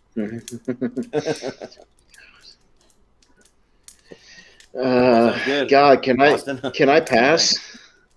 Pass. Fuck, I We hate keep it both from of these being a movies.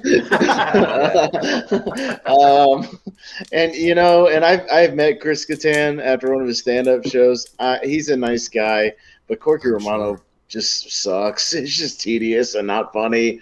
And then Wild Wild West just sucks on a whole nother level where it's just attempting to be 50 different movies like in one movie. It wants to be like a Western. It wants to be like a steampunk sci-fi thing. It wants to be a slapstick comedy. It has no idea what it wants to be.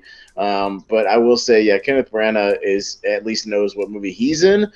Kevin Kline does not know he's supposed to be, doesn't know that he's supposed to be the straight man, which is apparently the story behind the movie. Sucks. He was supposed to be the straight man, and he's like, no, I gotta wacky it up, just to be silly. Cowardly director. So yeah, so if I had to pick between these two, with gun to my head, with a spider flamethrower to my head, I'll pick Wild Wild West, I guess. Yeah.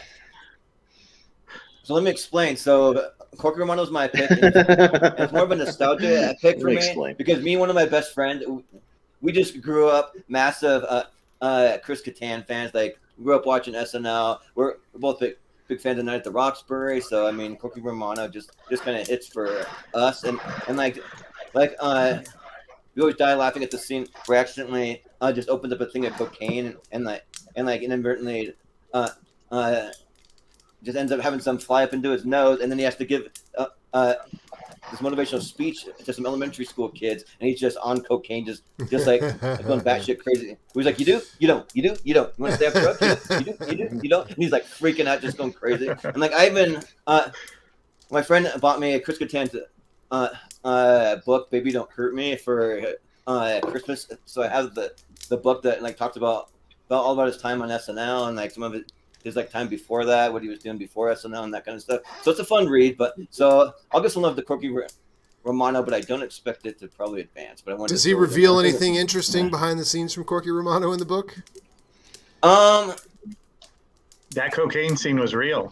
Yeah, like, nothing from really Corky Romano. No, just mostly SNL stuff. Just kind of like him and Lorne Michaels famously like did not get along almost the entire time. Like, it was kind of crazy. So yeah, there's a lot of stories about like him just like coming in and like demanding characters from him, demanding him to do stuff he did not want to do. So yeah, but yeah, that's pretty common. There's two types of cast members. Yeah. Mm-hmm. Yep. Exactly. All right, Moose. Yeah. Let's talk about the Chris Penn, Peter Berg. You're right. Corky Romano. Come on. Yeah. With Peter Falk God. there. God. Is there a good Peter Berg movie? Yes. I actually saw Corky Romano in theaters, and nice. I remember walking in that and being like, "Oh, that was a shitbox." And I saw Wild Wild West in theaters, and I always want Wild Wild West is like a 50% awesome movie. The other 50% is just garbage, but the 50% that exists is actually pretty good. And I actually think Kevin Kline as Artemis Gordon is a lot of fun. I love Kevin Kline as a person. Yes, and yes, Kenneth Branagh is amazing as the villain in this. I like Wild West. Like I said, I like the 50% of Wild Wild West that exists. I like the 1% of Corky Romano, and that is maybe the cocaine scene. When you said that, Jordan, I remembered that. Yep. That is actually kind of a funny scene, but it's not a good movie. Wild Wild West, neither of these are, but Wild Wild West is 50% of a fun movie for me, so I'll take that. Yeah, Adam, it's worth seeing Wild Wild West at least once just to see how fucking nuts it gets. But yeah, like one is enough. Like I mean, there are one and done. those three lead actors I do love. So yeah, I'm like I'm going to enjoy that whenever I come. Well, there's across a lot of character actors pop up throughout it too, like M. Emmett Walsh and nice. some Hikes and Right. like some other people like kind of pop up like here and there. So yeah, I mean, that's awesome. Yeah. It's the summer of Godzilla, huh? Ted Levine. Ted Levine's in it. Ted Levine. Yeah. How bad could it be? Like in the 90s, early 2000s, my dad owned like a video store, but it was a very small video store, so he couldn't really order everything in. So like he had a rule, like if it came to the theater, he'd at least order like one copy of it. They just duplicate it with two VCRs. So I would watch. I watched. I think we had like a preview copy of Corky Romano. So I watched it to sort of kind of give him an idea of how many to order, and then after I'm like, you need to just the one copy is fine. One copy will do. But yeah, I have to go rewatch it. But I remember liking Wild Wild West. I love Kevin Kline. I love Will Smith. And yeah, I love the cast. I like Kenneth Branagh, and I also liked the Will Smith theme song. Well, it's Jim Witt's Desperado. It's so good. You don't know none of this. So it's one of this, one of this. Yeah. No. I mean, it's pop culturally relevant for that reason. This movie. So yeah, that was a banger. So Wild Wild West for sure. Yeah. I was just going down Chris Kattan's filmography. There's not a lot of movies I recognize in it. No, not many. Not really. Poor guy. He's had twice the career I'll ever have, but yeah. Also, apparently, Zach Galifianakis is Corky Romano. Wait. Kevin Kline. He was computer hacker Dexter. Nice. There you go. Kevin Kline plays the lead character and Ulysses S. Grant. This is a dual film role. Wow. Oh, and Elmer Bernstein does the music. Oh, okay. I'm getting more interested in this. Yep. There you go. Well, Wild Wild West it is. Yeah, a lot of talent for a shit movie. Right. Yeah, it's amazing. Haywire versus is Haywire considered bad? I would. By a lot of people. It was bad enough that they had to go back and redo all of Gina Carano's lines and voice. What? And, replace all that. Yeah. Oh, see, I just watched this without knowing anything, and I love Steven Soderbergh more than most filmmakers out there. Wow. I don't know, 80% on Rotten Tomatoes? Okay, yeah. So it's I mean, well, they completely replaced her voice. I've heard a lot of people shit on Haywire for whatever reason. Have they? Because the fighting and shit is awesome. Great cast. Yeah. Steven Soderbergh. But who's up first? Adam. It's me. Well, definitely Haywire, because Cop and a Half. I was shocked when I finally saw Cop and a Half with like a little nephew or a kid of my uncle, and we watched this movie, and I just was shocked because I just didn't think movies could get this bad. Like, they're not bad in a fun way, like bad in a look. We have a kid and Burt Reynolds. That's all we need. We need that on the cover, and that's all we need. And that the movie proceeds forward as though we've already done our work here, But Haywire is this classic Steven Soderbergh. I mean, the experimentation of taking Gina Carano and making her an actor is radical. That's like Soderbergh going, I got a crazy idea, and let me see if I can stick the landing, which is always Steven Soderbergh. Let me see if I try and make the hardest way to do this thing and then stick the landing. Well, let me see if I shoot it with a giant aspherical lens like he did on the last movie he did. I'm blanking on the name of it. And, see if I can stick the landing. Yeah. So the Haywire is this experiment in action and movement and getting someone that can do all that stuff and then teaching them to act, which I guess some say she can't. But yeah, Steven Soderbergh, man, mid-period, pre-retirement Steven Soderbergh. Yeah, I'm way in for Haywire. I love all of Soderbergh's movies, and this one is rock and roll. Yeah. Austin, what do you think? Well, you had to put a good movie up against my movie, so of course the good movie's going to win. I mean, well, Cop and a Half might have been better up against Transformers or something. A couple of mine, Cop and a Half is mine. A couple of mine are movies I'm more like, I'm just fascinated by that I go back to a lot. Yeah, I'm fascinated by Cop and a Half because it was literally the year that he got divorced from what's her name? Debbie? Whatever. Anyways, yeah, Debbie, whatever. Yeah, and he is absolutely miserable in this movie, and it is fascinating to watch how miserable he is being in this movie with this kid. Like his character is miserable, but it's also like the performance of like him just being miserable in real life coming out. He's hating every second of this. And fun fact for you Schmodown guys, it's the only movie directed by Henry Winkler. No, is it Cop really? and a Half is. Yeah. Wow. So, Henry Winkler directed this movie. It's got a very loose, like, just silly vibe to it. So I go back to it a lot. But like again, I'm just kind of fascinated by how miserable Burt Reynolds is in this movie. I mean, so Kindergarten Cop. it'll get my vote. is But not- yeah, no, it's not. I recognize that it's bad.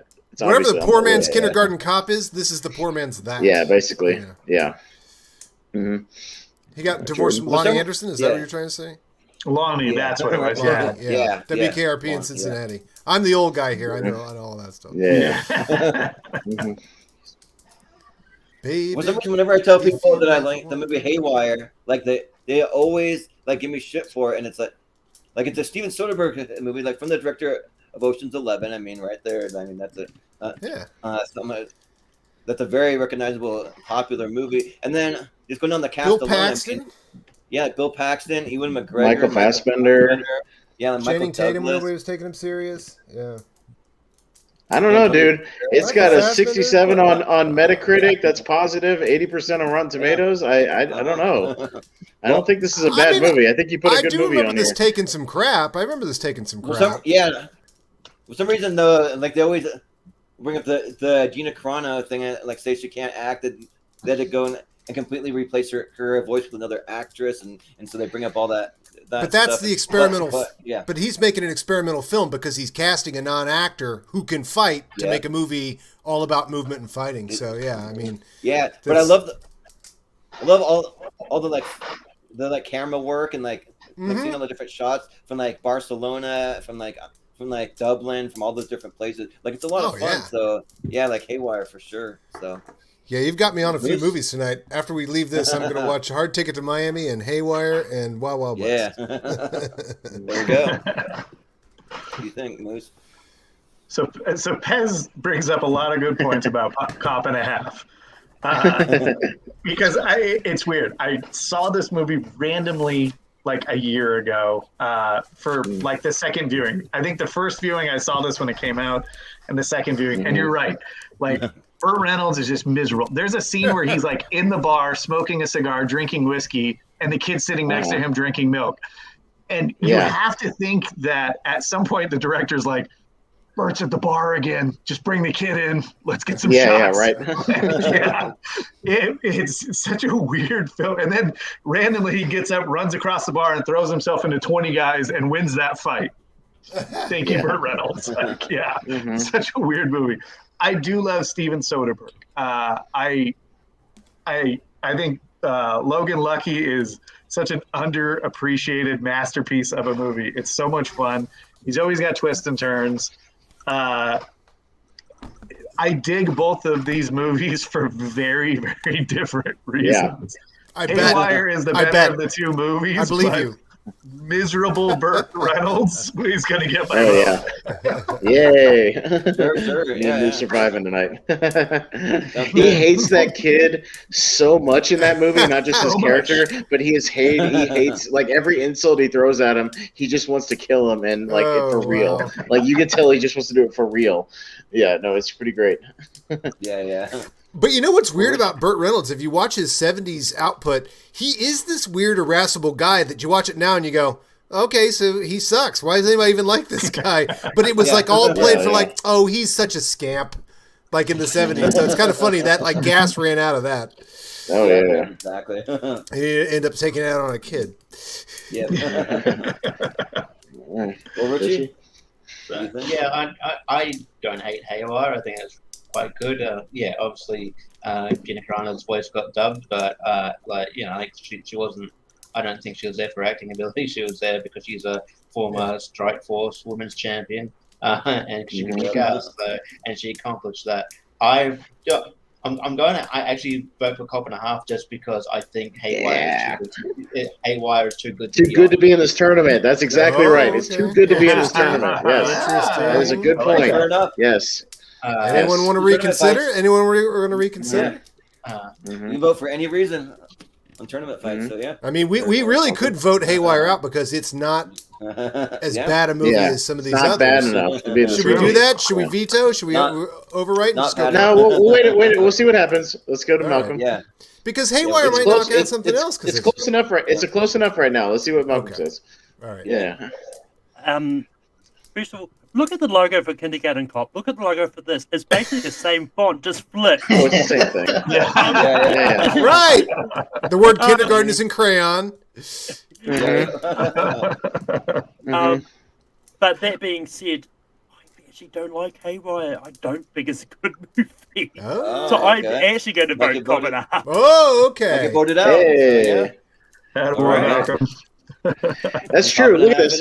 I'm gonna put this up to the screen. Look, Kindergarten my Cop is in God. crayon. Yeah. Wow. Cop and Cop. Is the same. Cop is in the same font. Same Look at it. font. Same font. Same. Kindergarten Cop. Lest Wow, they- audiences be confused as to what kind of movie they're getting into. But wait a minute. Wait. Was it Cop being Kindergarten Cop 1992? Yeah. Yeah. Okay, Cop and a This Half was was 91. 93, right? Kindergarten Cop ripped What? off. No. Cop and a Half was Kindergarten Cop was 91. 1990. Whoa. Oh, 93. Yeah. Oh, never mind. 93. I'm sorry. I had him backwards. Yeah, no, so it was Cop and a Half 93. ripped off Oh, okay. Kindergarten Cop. Okay. Wow, that's how lazy it was. Good. Oh yeah. That's a But even lazy so- movie. Wow. That's a lazy. I mean, that's not for the photo shoot for this poster. That's not even his hand.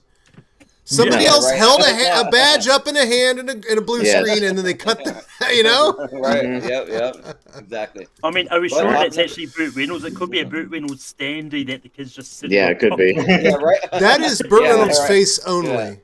Yeah. Mhm. Right. Well, Cop and a Half, 4-2, pulled it out. Yeah, I thought we might get a All tiebreaker. right.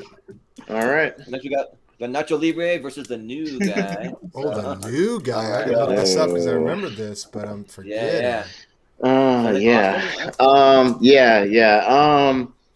I don't like Nacho Libre just because of the way it portrays wrestling, because it again portrays it as like a real thing, and that you could just step into the ring and do anything, which is disrespectful to people like me who are actually refereeing.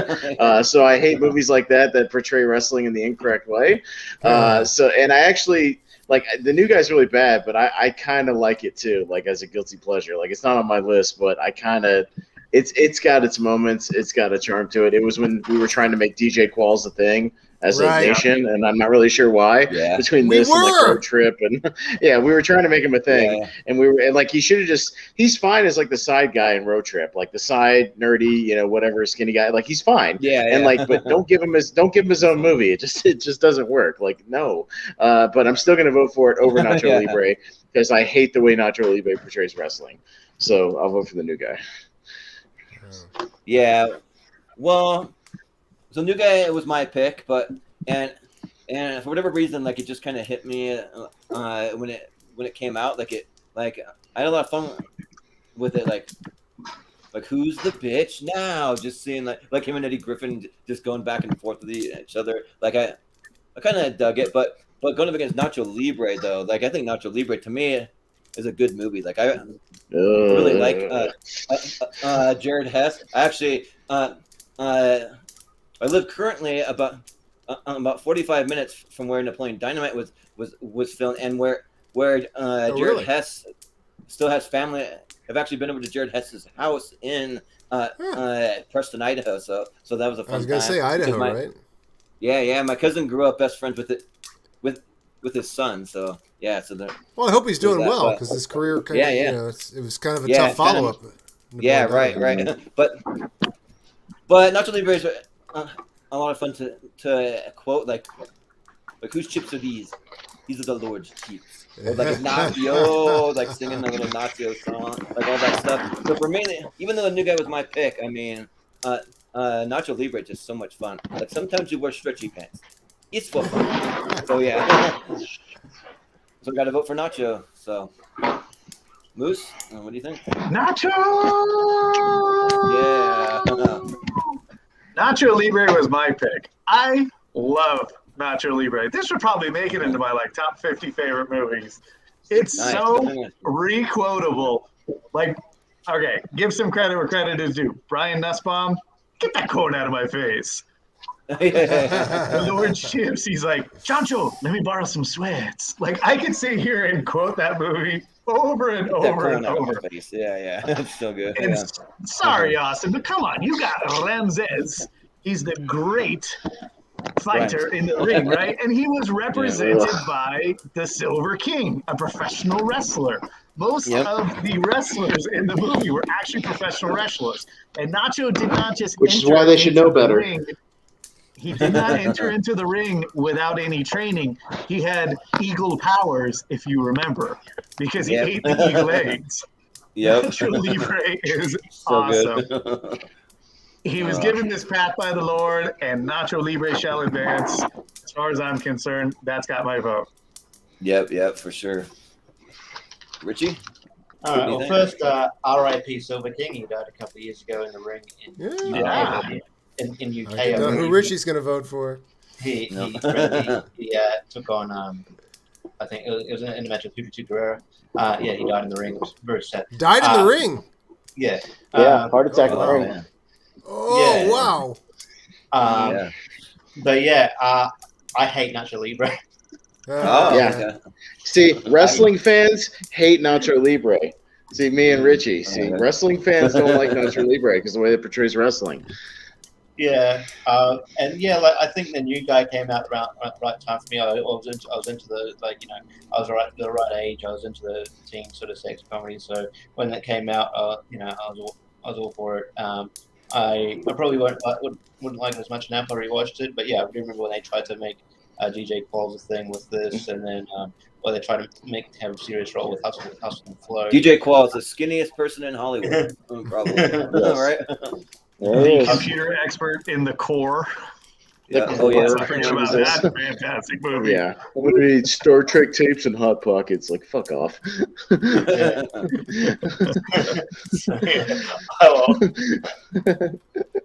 going to hack the world.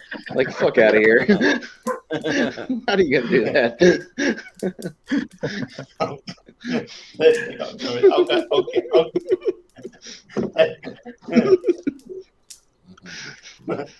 I'll go and The Core sucks. I'll go with you guys. Sure. The Core is such a terrible movie. Yeah. Sounds good. We need you to hack the world. I'm like, fuck, what does that even mean? What does that even mean? Yeah. I mean, I had to look at the new. I can't remember if I've seen it. I still don't think I have. But look at the list of people who have had cameo appearances, and you got Vanilla Ice, you got Tony Hawk, you got Slick the Shocker, David Hasselhoff, Tommy Lee, MC Gainey, Gene Simmons, Kyle Gass, all had cameo appearances in this. But that being said, I am a wrestling fan. I do like Nacho Libre. I have a lot of fun in this movie. Yes. I'm going to go Nacho Libre. No. All right. Well, Adam? I vote the new guy as the most likely soundtrack to have Bowling for Soup on it. But exactly, yep. That movie is 2002 AF. Oh my God! One of the very few agency meetings I had when I was with a comedy group. The agency was all about trying to find a project for DJ Qualls. They wouldn't shut up about it. It was hilarious. It was like, I don't know if DJ Qualls is really going to be that famous after this year. But anyway, so that was around 2002. But I've never seen either of these. I've seen a little of Nacho Libre. I was a little disappointed in it, but just the fact that someone decided to make a Mexican wrestling movie, I think gets it points versus over whatever the new guy is. Like the cast of Mad TV decided to make a movie. I'm not sure, or something like that. But I don't know. New guy looks like pure shit. So I'm gonna Nacho Libre. All right. Yeah, I think that Yeah. I saw Bowling for Soup at the Warped Tour, and literally the next day went and saw the new guy. Like I literally did Ah! that. So, Yeah. You had a very That's the thing. 2002 weekend, Yep. didn't you? Yep, Yeah. exactly. Yeah. Yeah, fun Mhm. fact, Bowling for Soup was in the soundtrack for the movie. It wasn't on the actual soundtrack that was Okay. released. Inspired Okay. by. Inspired They by. probably The had, people from like- Bowling they probably had, Bowling like- for Soup watched the new guy and were like, I have got to get my words down on paper. Maybe like Alien Ant Farm, Some 41, shit like that. Yeah, maybe Saliva. those All that two. stuff. Yeah. Stained. Yeah, a couple of those things. Yeah. Naturally, Right. yeah. The Ritalin kids highlighted that soundtrack. Oh, here we go. Oh, fuck that movie. Oh. Fuck that movie. All right. Yeah, that's bad. Oh. Now we're getting good. What did you do? Ooh. That's so bad. All right, Jordan. I'm up first. Fucking Soul Plane. And, Fucking Soul Plane. absolutely, Ugh. absolutely my pick. Oh, Because, so one of my best friends, he just called me up one day on like a random Tuesday. He's like, "Hey, do you want to come over and hang out? We'll make some dinner and we'll watch Soul Plane." And I kind of like paused for a minute. I'm like, you know what? Like, I think I actually kind of want to do that. So we went and we made a night of it. And we watched Soul Plane, and it has like a young Kevin Hart in it for a little bit. Then it has Snoop Dogg as the pilot, and it's just like fun to just kind of think about what if this was actually a thing. It'd be the freaking like most amazing airline you could ever ride on, with like a dance club up on the upper level, and like just the way that's look with like the hydraulics and it's bouncing around. Like it's just a lot of fun. This movie just knows not to take itself seriously. Like it's just Sure. just jokey from beginning to end. And I've never seen Reindeer Games. Like it's one on my list that I actually do want to watch, but for me, I got to go Soul Plane all the way. For Snoop D-O-double-G, Soul Plane, let's go. So Moose, what do you think? I saw both of these movies in theater. And I even remember one thinking, what is Tom Arnold doing in Soul Plane? Yeah. So miscast. I think Reindeer Games is so stupid, but it's so over the top fun that I will vote forward Reindeer Games. I mean, the whole gag with the casino owner and the safe, right? The big surprise that he pulls out of the safe is 2 guns. And it's bonkers. And Gary Sinise plays a horrible villain, but I'm still going to vote through Reindeer Games over Soul Plane. Soul Plane is horrible. Yeah, Horrible. it's pretty bad. But it's fun to watch because it's so bad. So yeah, those good hate watches. Nope. But Yeah, But Richie? Reindeer Games is mine. I think it's a movie that does twists for the sake of doing twists to the point where the movie doesn't make any fucking sense, and it's so, so great. Yeah, and then you have like a bunch of people have a bunch of guys in Santa like Santa outfits, having a shoot up. That's great. You have Dennis Farina in that. He's great. You have like a random cameo from a very young Ashton Kutcher. This movie is just I think Ben Affleck's so bad in this movie, but it is. But does he need to be good? No. What would we do with a good performance from him in this movie? Nothing. No, Yeah, nothing. Nothing. No. Hey, Ben Affleck was the bomb in Phantoms, yo. Yeah, he was. Yeah. You get a kill cameo at the start from Isaac Hayes as one of the people in prison. Right. Yeah. So yeah, in this movie, it's just bonkers. There's But yeah, if you're looking for something nonsensical that does twist for the sake of twist, you don't want to think about it. Right. A 90-minute movie to turn your brain off, then cool. Soul Plane is terrible. It has. I feel like every like sort of black comedic actor who was a thing is in this movie. It was all of them. It was all the actors. D.L. Hughley shows up. Monique. Just heaps Who doesn't want Snoop Dogg as your airplane pilot? Come on. Yeah. Come on now. Yeah. And making puns and like smooth like jokes over the speaker. Come on. Yeah, but Well, I mean, like 2 jokes and minutes into quotes. his performance, he gets too Jokes and high quotes. falls Good call. asleep. Who said Yeah. that? Yeah. I said that. Yeah. Yeah. Jokes and quotes. Jokes and quotes. Yeah. That's exactly Jokes and correct. quotes. Yeah. I remember watching Soul Plane when it came out, and I was of that age where I'm like, oh, it's not a bad movie. But then maybe like 4 or 5 years ago, I watched it again. I'm like, man, this is very bad. So yeah, I'll stick to my guns, go reindeer games because that movie's bonkers and quite fun. You can have fun with it. Yeah. Well, Malcolm, what do you think?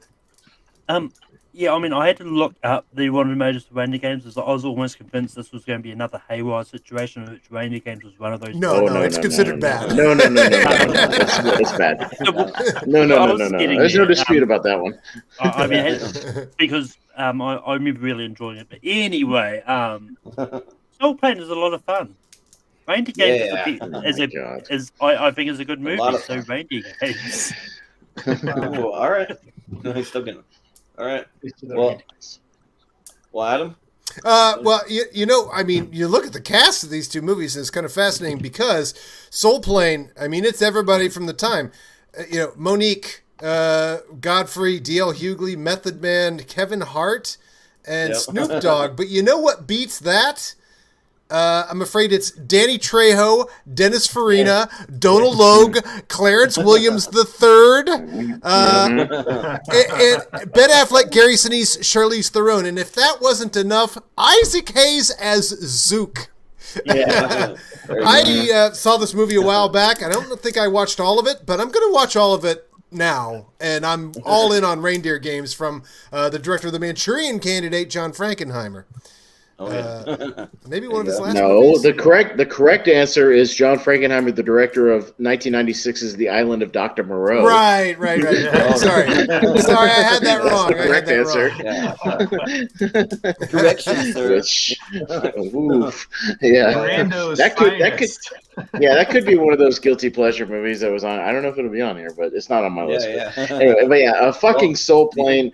I saw this shit in the theaters, Come on, Austin, and you know you want to vote for it. God damn it, yeah, I vote for that piece of shit. Like, dude, I remember being like, who is this annoying short black guy, like, just laughing and annoying the fuck out of me and being like, oh yeah, that's Kevin Hart. Like, back then we didn't know who Kevin Hart was, and no wonder I still hate Kevin Hart to this day. Like, all his movies, like, I fucking hate him. Dude, that movie is so painfully unfunny and so bad. Like, literally the premise is he gets stuck in a toilet, so he gets a settlement and starts his own thing. Like, get the fuck out of here. Like, I'd vote for a crazy John Frankenheimer movie like Reindeer Games over that 10 times out of 10. So yes, Reindeer Games. Yeah, 100%. It makes sense, yeah. So, Reindeer Games it is. All right, we're on to Jason X. First vacation.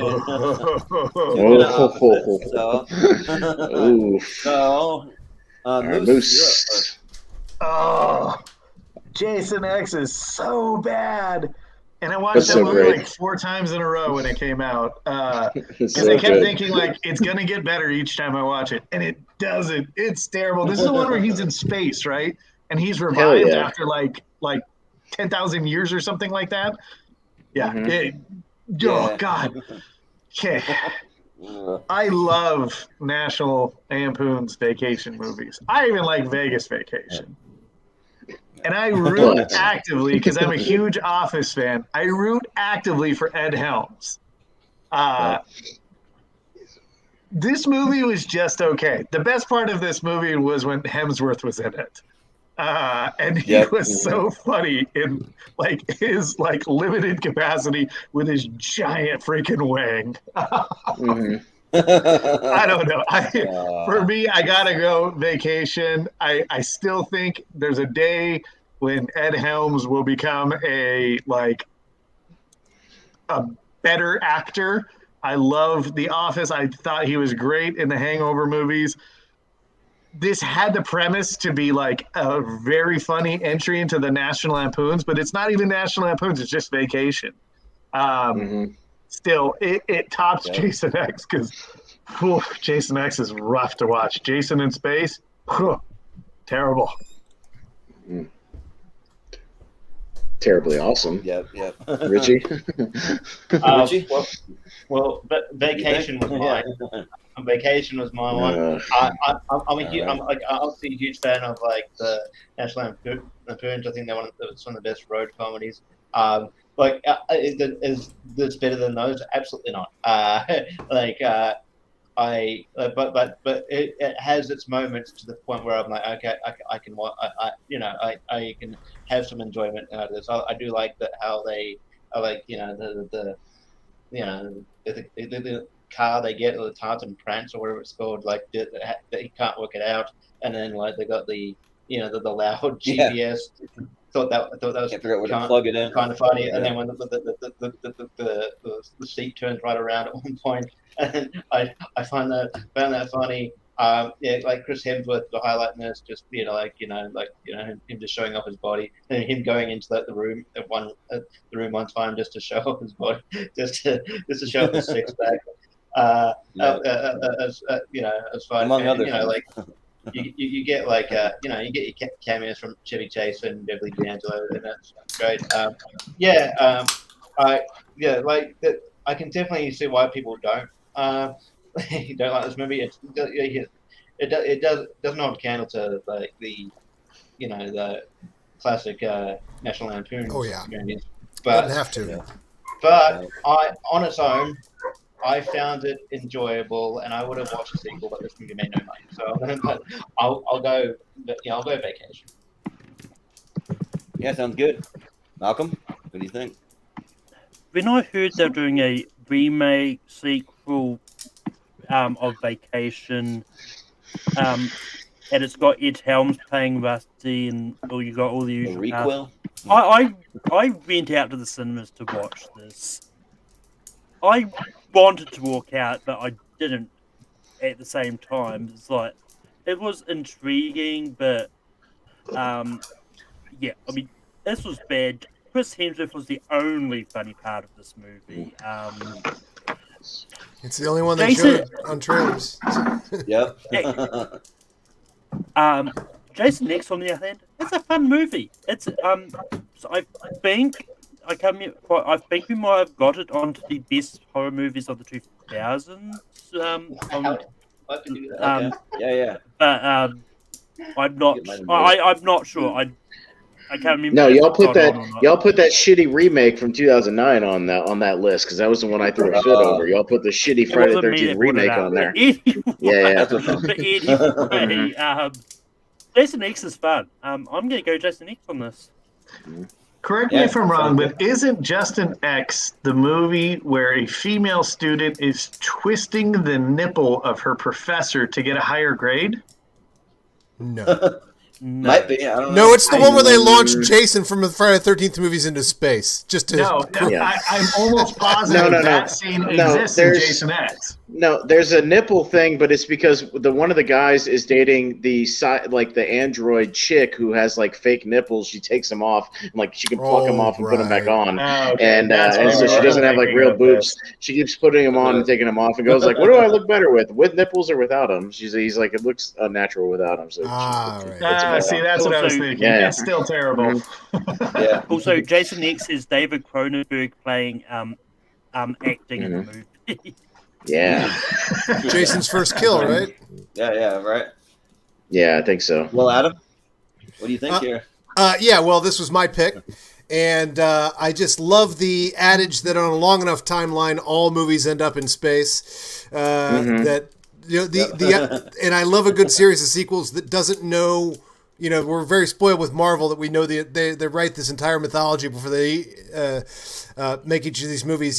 Friday the 13th was just making it up as they went along. The guy wasn't even Jason in the first one. He didn't have a hockey mask till 3, and by 10 they shoot him into space. But boy, they do a lot with it. I really love that the upgrade he gets from the nanites or whatever, and then the supporting cast who all looks kind of like maybe the supporting cast from Spawn or something. There's a lot of 2001 going on here. 2002, what year? But 2001. 2001, and I just love they launch Jason into space and he kills people on a space station. And, in answer to the age-old question of, well, how do you kill Jason? Fire him into space and have him burn up on re-entry. That's a pretty good solution. So, yeah, Jason X, baby. I just, what a wacko entry into a wacko series. Yeah, for sure. Austin? Also, cryogenic death.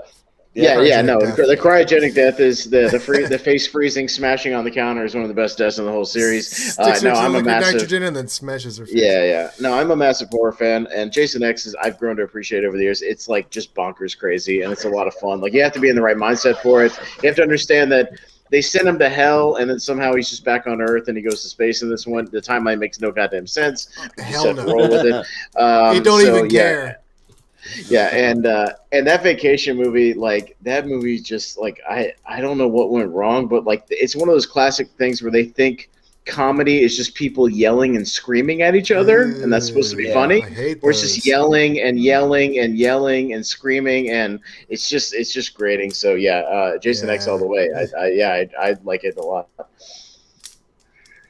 Well, I've never seen Jason X, but vacation, like I took a really great franchise and then took a steaming hot dump all over it, and also they added Chris Hemsworth in there, which I didn't mind him. Like you wouldn't really include him with the steaming dump part, but besides that, though, there's literally nothing redeemable about this movie. And the Chris Hemsworth joke is he's got a big dick, and it's in his, he walks around with a big dick. That's the joke.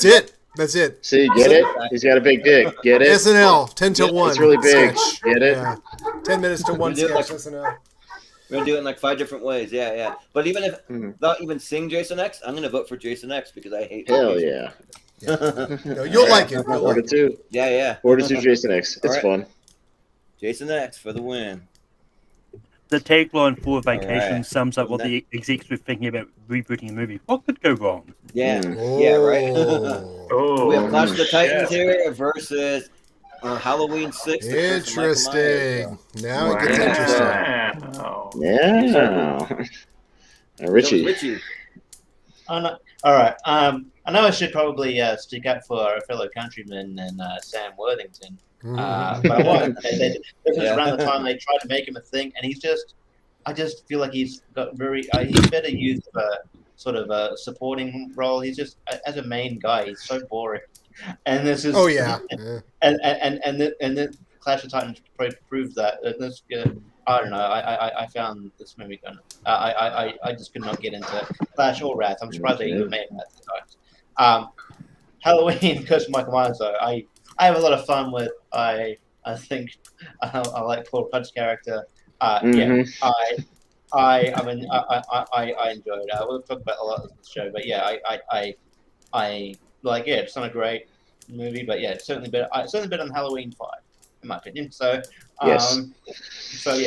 Halloween goes to Michael Myers. Yeah. Malcolm, what do you think? I haven't seen Halloween Curse of Michael Myers. I mean, at this point, I actually don't actually know what Halloween movies I've actually seen. I know I've seen a few of them, but eventually I do plan on doing a deep dive for the Halloween movies and watch them all. But I actually really enjoy Clash of the Titans. I think it's a lot of fun, and it's something that I didn't really expect. Like, I knew it was a remake, but I hadn't even heard of the original before. And I actually just watched the original for the first time last year. But I'm going to go Clash of the Titans on this. Yeah, sounds good. Adam, what do you think? I mean, I love Halloween Curse of Michael Myers. Got to see that in the theater, and I don't know which cut, but it was on 35 millimeter a couple years ago, and I think it was the alternate cut, actually. The producer's cut. Yeah. And I love it. And I love that they bring back the character of Tommy Doyle, and I love that it's Paul Rudd. But Clash of the Titans was a big deal when I was a kid. That was in the wake of Star Wars. All these type of movie started coming out with sci-fi elements and this sort of sword and sorcery type stuff. And this recaptured all that, man. I really just love hanging out in the universe of Clash of the Titans. It does all of its stuff really big and really epic and really Greek feeling, and all these mythologies. It's a jam. I really enjoy that movie, and it keeps going too. It's like they pack the 2 hours of that movie. So yeah, Clash of the Titans. I do love Curse of Michael Myers, but you can't hold it to Clash of the Titans.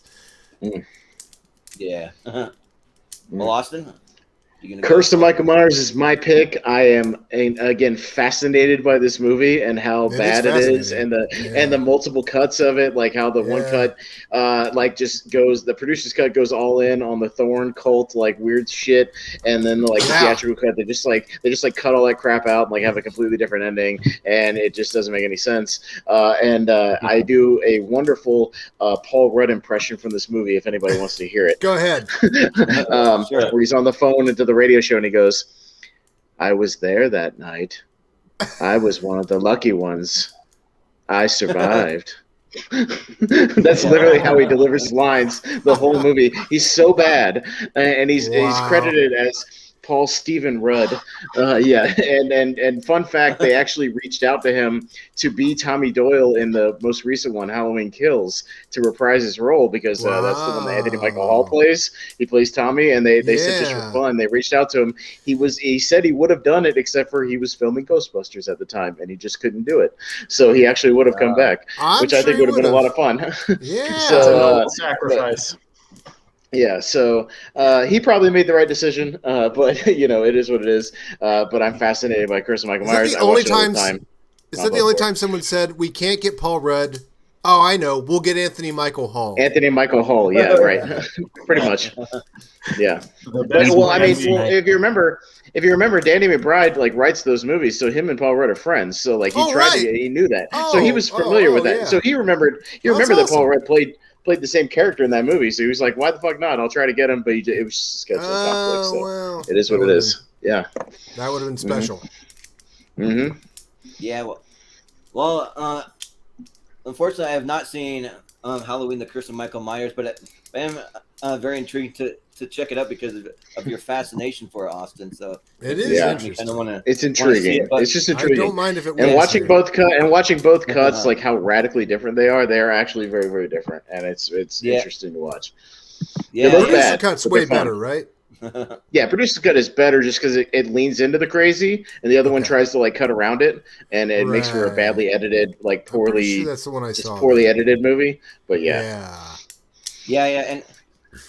Remember that I saw Clash of the Titans on opening weekend in a packed house, and I remember it being fine. I didn't really love it. I thought it was a little too bombastic and over the top in a lot of ways. But the funny thing is that the only thing I remember is that after the movie's over, me and my friend that I was with, we went into the bathroom, and he's in there just taking a massive dump in the bathroom, and he just shouts out, "Release the Kraken!" as loud as he can, and it's crowded, it's packed with all these people, and we're just dying laughing. So it's sad that that's really the only thing that I can remember from my experience there. But I mean, by a fraction of a hair, I'll vote for Clash of the Titans, just because normally I'd probably vote for anything Halloween, because I'm a big Halloween fan, but I haven't seen it.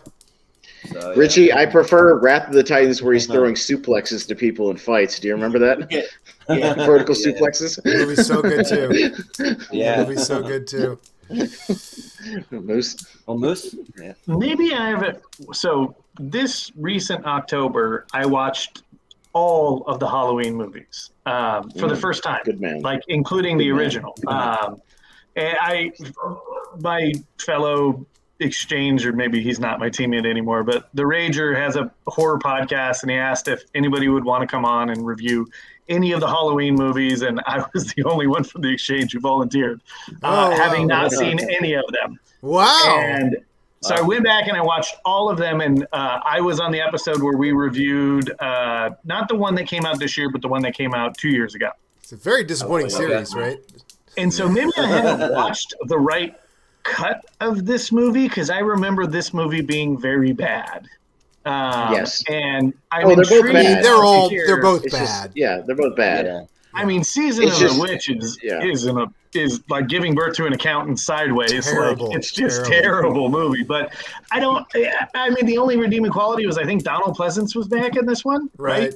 Mhm. Now, Clash of the Titans, the original Clash of the Titans in '81, Desmond Davis is a favorite in the Haas household. With the crazy, like, you're right, Whit, when you said, like, everyone was kind of piggybacking on Star Wars. This is the crazy, like, claymation, like, like visuals that Ray would go Harryhausen. into it. Yeah, it's a favorite. It's not aged well, but it's still fun to watch. Those and like Sinbad, Sinbad Treasure and the Eye of Seeker the of the Seven Tiger. Seas. Yeah, exactly. Yeah, great. And I actually don't think Sam Worthington is that bad. I know he gets a lot of He's shit. fine. He's, it's for summer movies. They just get whoever. The special effects the star of any of these movies. He's a Bill Paxton. I mean, I know we love Bill Paxton, but you throw him in Twister because he doesn't cost much. Same thing as Sam Worthington. Yeah. All these movies he's in. Right.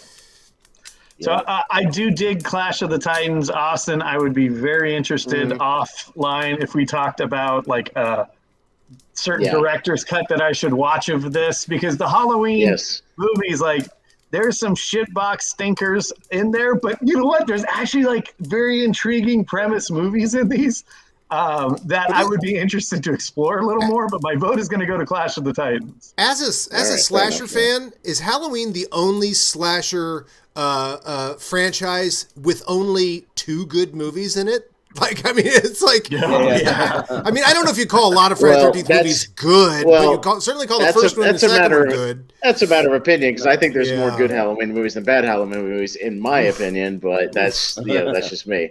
Like, I think Season of the Witch is an underrated gem, but a lot of the horror community. But you're doing a lot of work. You got to do a lot of work to think that, So it's a lot of the horror community. Hey, the horror community agrees with me. It's become a good movie over the years. So yeah, but anyways, Clash of the Titans. The horror community, the smartest movie watchers. Yeah. Oh, definitely. I'm kidding. Clash of the Titans. We appreciate a good series going into space. Leprechaun and Critters and all that shit. Oh yeah, Vice Squad. Oh my God, Vice Squad! Holy shit! Vice Squad v Orange County. So. Wow! Oh, Orange County is considered bad. All right. Malcolm. It's not good. Is it? I remember it being considered good. Again, this is another one where I thought Orange County was Nobody raved about it. Nobody raved about it, but I thought it was considered okay. Right. But Vice Squad is awesome shit. Fuck yeah.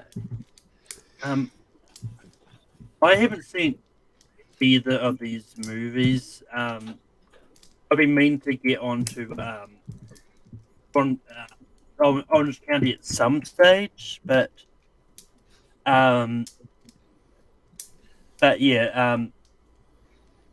vote is going to go to, just because I like the poster and it looks intriguing. I'm going to go to Vice Squad. Orange County is 46% critics on Rotten Tomatoes. It's not too bad. There was am I next? Yeah, you're next. Good. There was a movie, and if this whole panel has not seen it, I believe it's on YouTube. For very good reasons, it never made it out into wide release in DVD, and it is called Terror in the Isles. And Terror in the Isles was a clip show of horror movies and slasher movies with all that plays all the hits. Anything you want from a horror movie or slasher movie up until 1981 is in there. But then there's a lot of clips from movies that at the time, and I watched this movie over and over and over, Terror in the Isles. Then there's it features like 3 movies that at the time I was like, there are a lot of clips of these movies, and it's Vice Squad, Nighthawks, and the one where what's her face from Breakfast at Tiffany's is blind, and Wait Until Dark. Anyway, but it took me years to figure out what the Vice Squad movie was, because this guy, Wings Hauser, is the most insane performance in this movie. The worst guy, dripping with terribleness, and directed by a guy who I mean, I don't know why you'd want to get any subtlety out of the performance, but I don't know who directed this movie, but it is just Gary Sherman. Gary Sherman, huh? Okay. Yeah. So Vice Squad all the way. This movie is just, and it also, you kind of feel like you need to take a bath after this movie. It's like it's shot. Yeah. It's shot with the dirty It's a laundry shower lens, movie. as a friend of mine used to say. Yeah, it's real filmy. Real filmy, real gritty. Orange County is a favorite in my family. That's actually got a lot of great little skits, kind of. It's a skit movie of a sort.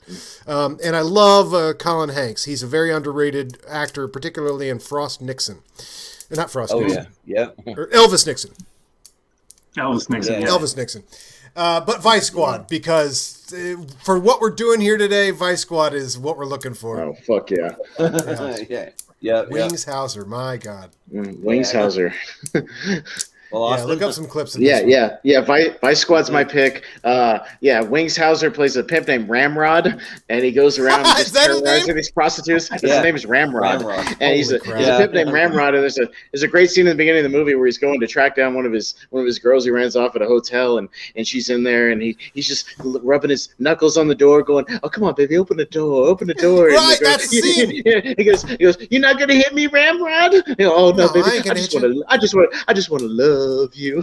I just want to love you, baby. And then she finally opens the door, and he grabs her by the hair, and he goes, "I cannot believe you are that stupid." And he beats her with a hanger. God, yeah. Oh my God, it's horrendous. It's hard to watch. It's ridiculous. Oh, it's 80s trash garbage, and it's amazing. And Ramrod is like Jason Voorhees in the movie. Nothing stops him. He escapes from the police. He breaks out of handcuffs. He like goes after everybody. He's a straight predator in this movie, and it's amazing. And it has like a knockoff Steve McQueen looking guy like chasing after him in the movie. And Seasons Hubley from Escape from New York is like the main like Vice Squad prostitute in it. Oh, it's amazing. And I'll keep bringing up little scenes from it, but we'll keep moving on. But it's amazing. By the way, It's fucking great. I have to ask the audience of this show. Vice Squad. It took forever for me to figure out what this movie that I saw these clips from was, and that's Vice Squad. Yeah. And I couldn't remember actually until tonight, so I'm glad you brought this up. The other one was a movie with who's the guy that played Bela Lugosi and Ed Wood? Martin Landau. Martin Landau Yeah. as like an ice cream man who's like obsessed with someone's shoes. Anyway, if anybody knows that movie, that was also in Tyrone I don't know. House. I don't know. Nice. Well, this one's tough for me because like I actually consider Orange County to be a good movie. I actually love Orange. Yeah, I kind of like that movie. County. It's one of my Yeah, it's favorite too good for comedies, this poll, and- so vote for Vice Squad. Yeah. Yeah. Yeah. Oh, and watch anything. many- Go to YouTube and type in Vice Squad. Yep. There's so many lines from Orange County that I could quote, like just the whole scene of Jack Black going to the school, like burning down the whole admissions office building, and like walking out with the chick, and then they run into Ben Stiller as the firefighter, and he's like, "What's your name?" He's like, "My name's Joe John." Your name's Joe John, and then they just takes off running and like makes I don't know, just like Yeah, saying there's the a most lot of random funny stuff lines. in that movie. He's like, "You want me to take off my pants and start the revolution?" or whatever. just all those lines, are, like so good. But I watched Vice Squad on Austin's recommendation, and when I first started to watch it, because I'm not a big fan of watching movies where I see women getting beat, but we kind of have to understand that it's not taking itself too seriously. It's and not. Actually, His name is Ramrod. Did I say his name is Ramrod in the movie? Right. Let us not overlook. His name is Ramrod. Ramrod. And also, like it's almost like a borderline slasher movie in a lot of ways because this guy just goes so far over the top that he's like trying to kill like these women and like has a vendetta with his prostitute that's named Princess, I think that they call her in that. But yeah, and so like it was a good time. Once I actually realized what this movie was supposed to be, and just for the sake of just voting for the right kind of movies here that are actually like somewhat bad, but still That fun are to watch. actual trash. Yes. Yeah, it's trash. I'll vote for Vice Squad. Yeah, Because yeah. that Vice Yeah, there's a Squad great is scene- trash. Yeah, there's a great Yeah. scene in Vice Squad where he's got handcuffs on him because he breaks out of the cop car and he goes to this chop shop and sees this guy named Roscoe and he goes, he's trying to, and Roscoe's sawing his handcuffs off and he goes, "Come on, Roscoe, move your black ass." And Roscoe holds Roscoe holds the saw blade up to his neck and goes, "Don't talk that trappy shit to me, motherfucker! I'll set your ass on fire." and then Ramrod's only got $500, so he needs a car, and he goes, no, and Roscoe goes, "No, you take the blue pool, $500 don't get you no El Dorado." Yeah. Fun time. It's fucking amazing. Yeah, I've been waiting for decades to watch this whole movie and forgot what it was called, and so thank you And for adding Vice Squad. that poster is the Shout Factory Blu-ray cover, which I own, now available from Shout Factory on Blu-ray. Yeah. Go pick it up. I love that people are remastering movies like Vice Squad. Mm-hmm. Yep. All right, Moose. Well, Moose, Wow. what do you think? Well, everything you guys have said about Vice Squad just reaffirms my feelings that I want nothing to do with that fucking movie. Yeah.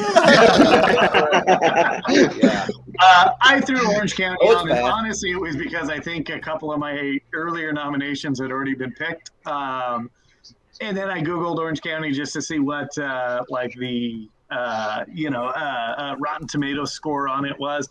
So, fun fact about the Moose, I was born and raised in Orange County, and the Orange County that they show you in this movie exists for the 1%ers of Orange County versus the rest of us schlubs who live on the opposite side of Orange County, apparently. But there's so much to love about this movie. The cast is so much fun. John Lithgow, Catherine O'Hara, Chevy Chase was like a random, perfect little scene with Chevy Chase where he's like, "Your cousin is Britney Spears," and he just has this look on his face. It's a fun movie, and Jack Black in this movie reminds me so much of my older brother during that time. Just being the pothead who walked around the house constantly stoned in nothing but his underwear is exactly Tommy Gunn, which is my brother, in this movie. So I picked this movie because a few others of mine had already been knocked off the list. I'll give the vote to Orange County because it's my pick, but honestly, Vice Squad sounds like a batshit crazy movie. It is. I think I need to probably be 4 or 5 wild turkeys in before watching it. And maybe I'll be right at that point. Might take Well, we'll that. say though that for Orange County, go and watch all the outtakes and like all the deleted scenes and things. They're some of the best for any comedy that I've seen in a long time. Some really, really good stuff. So it's packed with all kinds of special features. So yeah, but Richie. Yeah, I'll keep it short and sweet. I think Orange County is too good to be on this list. I think I generally think it's really good. I actually watched it. I watched it once in school because I think that it was near the end of the year and the teachers was like, "Oh fuck it, I'll just put some." And I really enjoyed it. But yeah, Vice Squad sounds batshit insane, and I want to watch it. So Vice Squad. yeah. Yeah, 5-1 for Vice Squad. Yeah. Malcolm. Malcolm went first. Oh, okay. Yeah. I think I was out of the room for that. Yeah. So yeah, Vice Squad it is. Right. Yay. All right. What we got? Thank you for letting me know what that was called. Yeah. Oh. Deep Blue Sea. All right. Here we go. So. All right, Adam. This is me first. All right. Adam. Okay. Swamp Thing was my choice. Back in the day, you only got one superhero movie a year, and that was actually, it might have came out the same year as Superman 2. Not sure. But basically, you only got one superhero movie a year. So Swamp Thing was, I just saw Swamp Thing over and over and over in the theater. I must have seen this 3 times in the theater.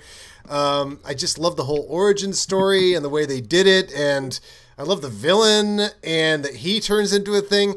And fun fact, my stepfather is a t-shirt artist, and back then DC didn't care about their licensing. Nobody cared about their licensing. A t-shirt for any giant product, whether it was Saturday Night Live or Swamp Thing, would come through this little tiny t-shirt place in Ohio. So I had Swamp Thing T-shirts. I had the Arcane T-shirt, which my stepfather drew. So yeah, man, Swamp Thing all the way. I loved it, and there's a lot of really fun stuff in this movie. And it's a Wes Craven movie, and Adrian Barbeau. First movie.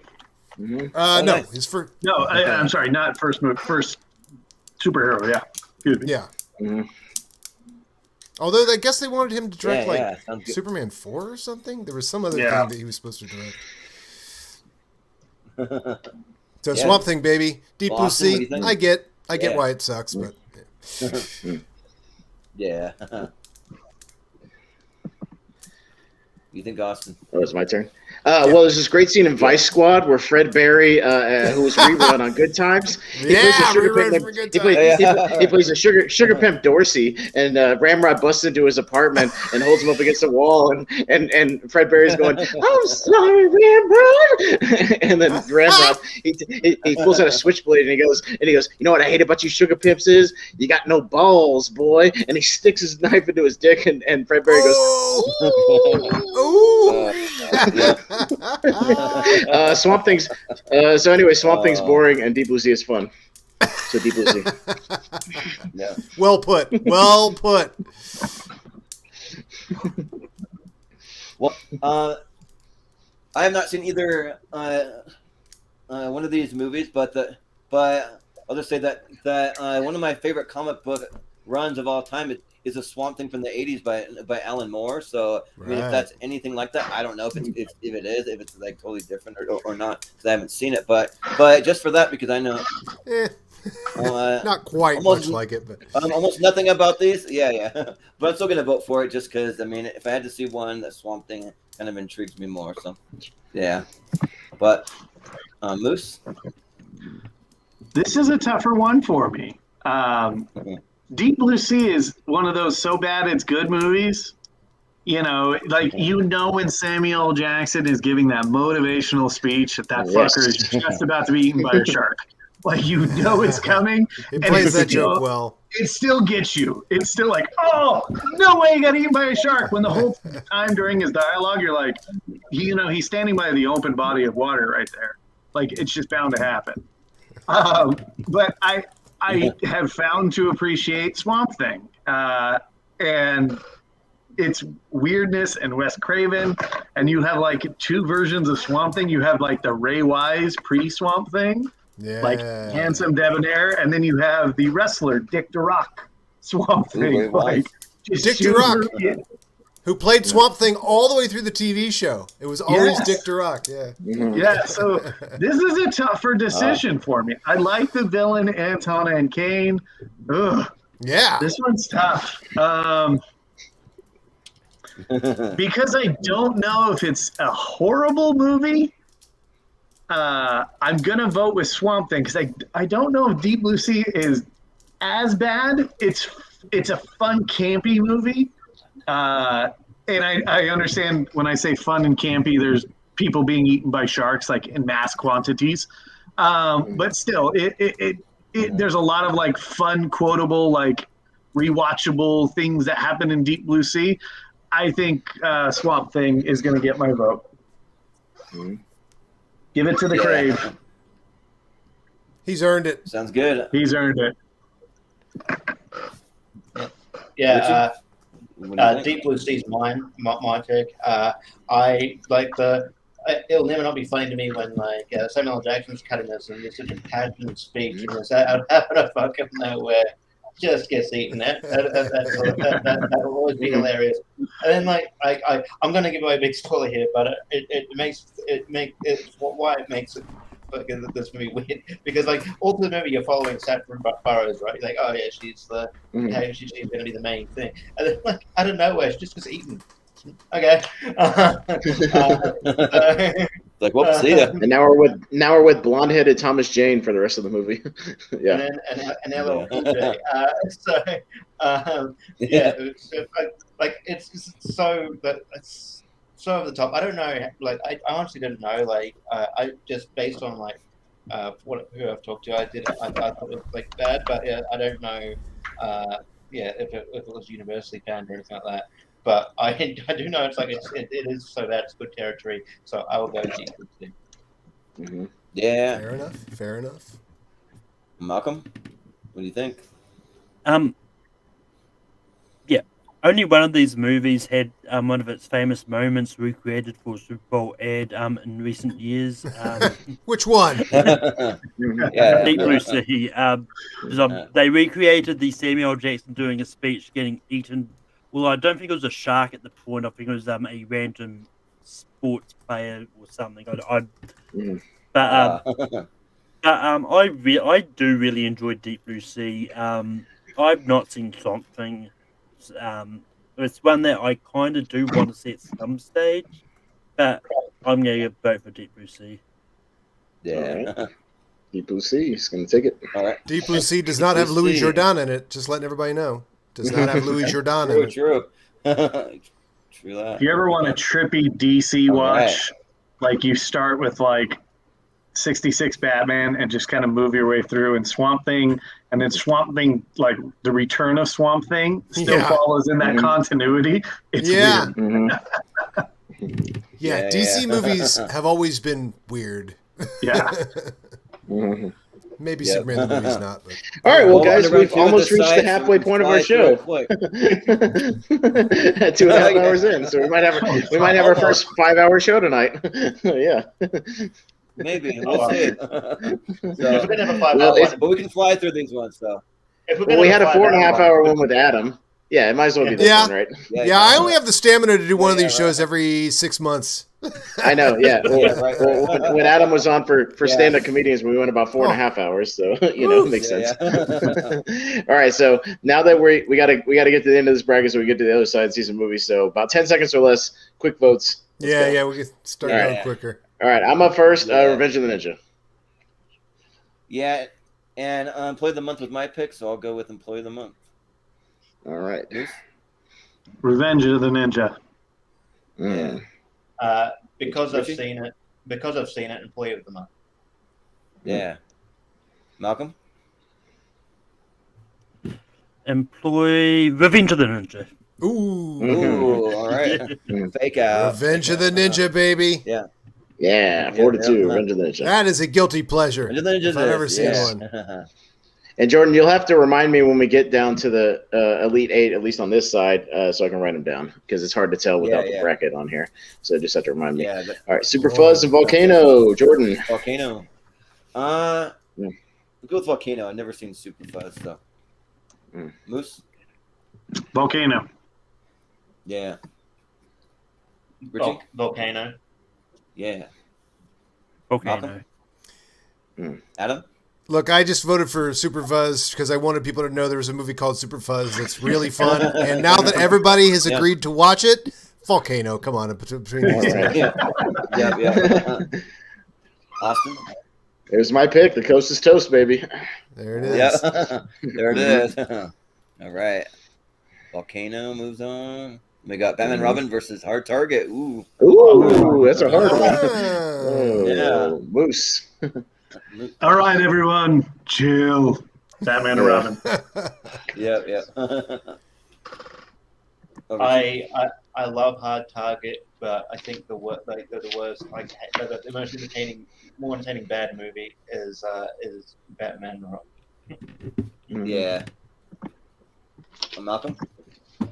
I prefer Schwarzenegger movies over Van Damme, so Batman and Robin. Yeah. A bigger guilty pleasure movie you do not get than Batman and Robin. It's an enormous movie, and you should not like it, and we do. So, yeah, Batman and Robin. Yep. Austin? What killed the dinosaurs? The Ice Age. The Ice Age. Yeah. Yeah, Batman and Robin. It was time to kick some ice. The Batman and Robin. He never says that in the movie. Well, we should have. Well, then never mind. Hard Target it is. I'm just disappointed Miss Not Bates Batman never and sang Ice Ice Sure. Baby in the movie. Yeah. Come on. So many missed puns then. Come on.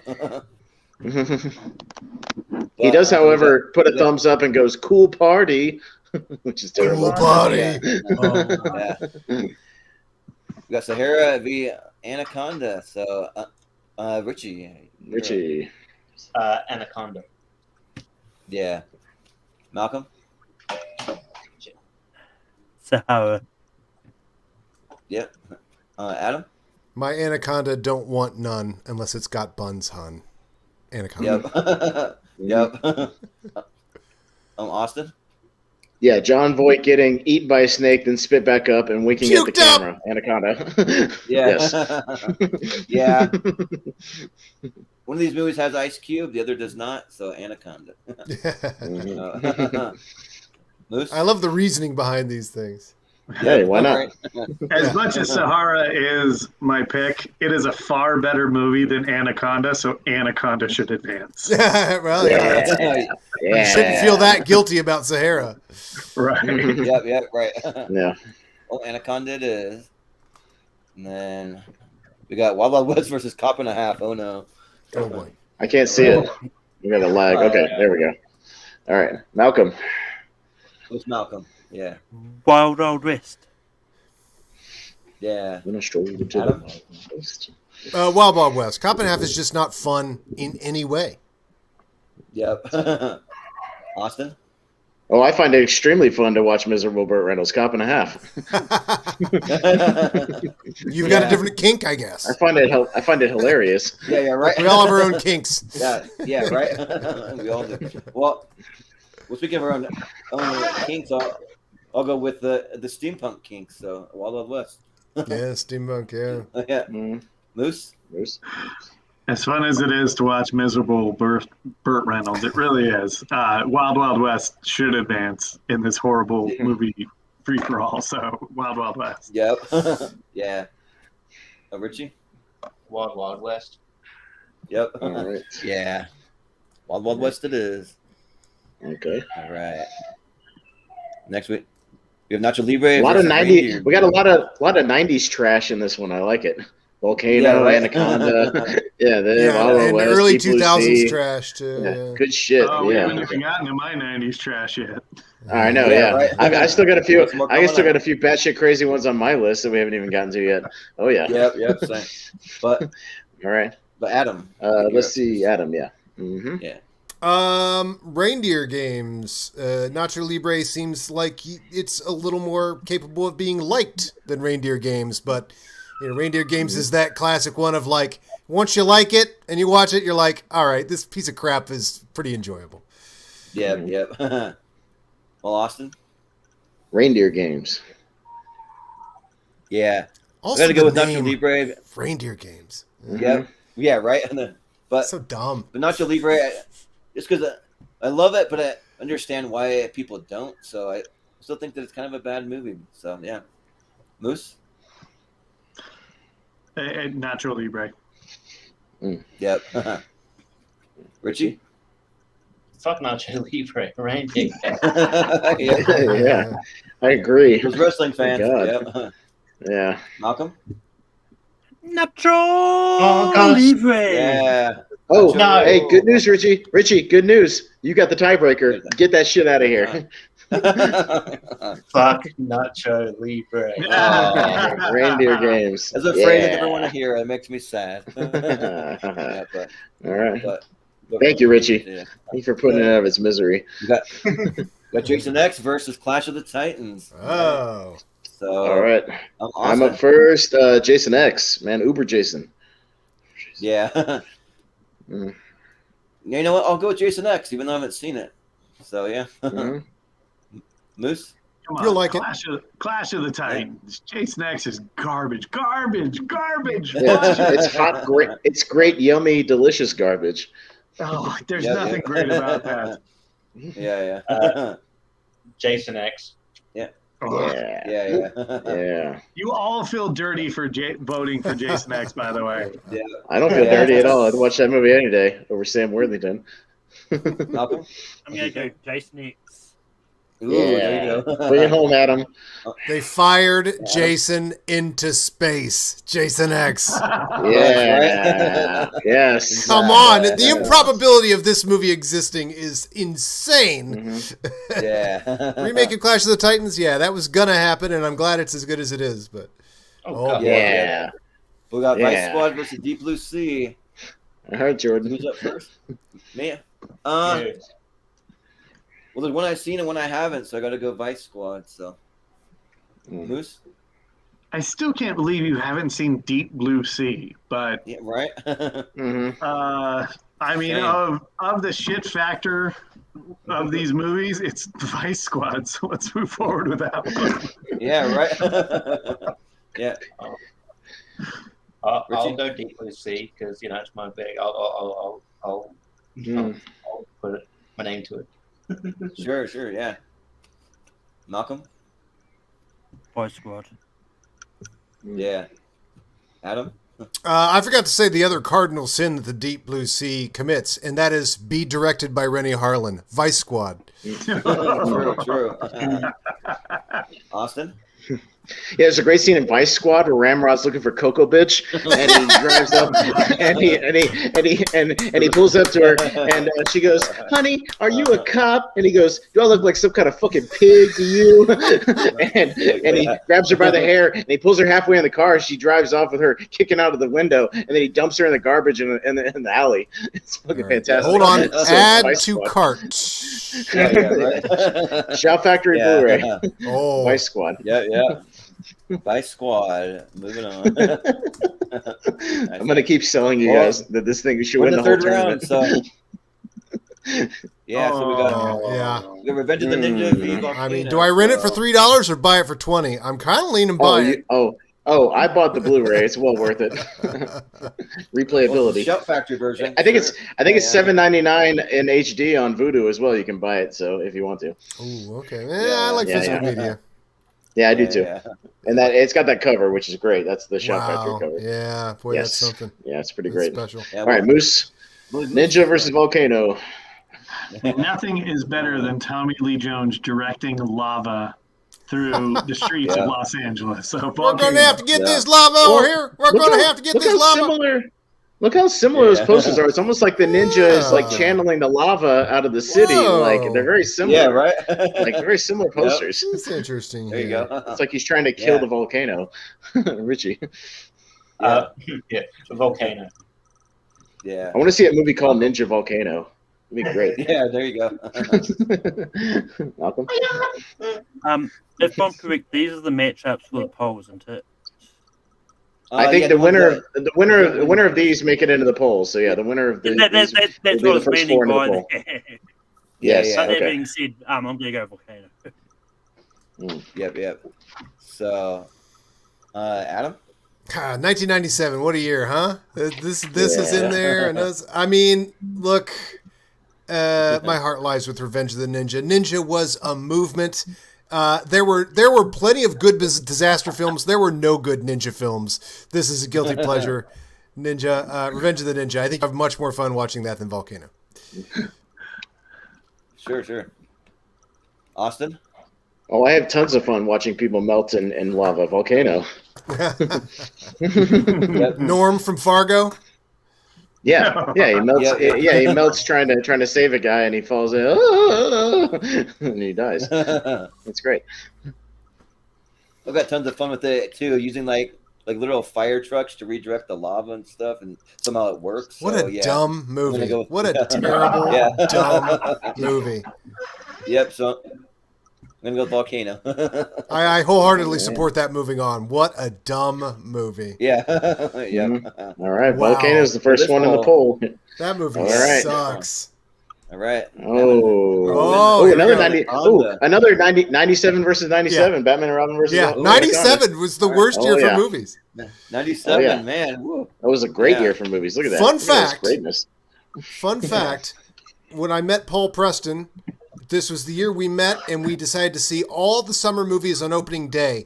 And because it was 97, we made it about 3 or 4 weeks into that promise. And we're like, we suck. It was like we saw Speed 2, like a Friday night, opening night. We're like, oh, that's another good one. That's another great guilty pleasure movie. Speed 2 Cruise Control. Yeah. Should have thought about that one. Right. Yeah. All right, Richie? Yeah. This is hard, but Batman and Robin. Yeah. Malcolm? Batman. Batman. Yep. One guilty pleasure to rule them all. Batman and Robin. The guiltiest and the most pleasurist. Yep. Yep, exactly. Austin? Yeah, even though Anaconda's my pick, I'm going to go with Batman and Robin because it's just so great. fucking fun. Yeah, it's so great. I'm so happy it exists.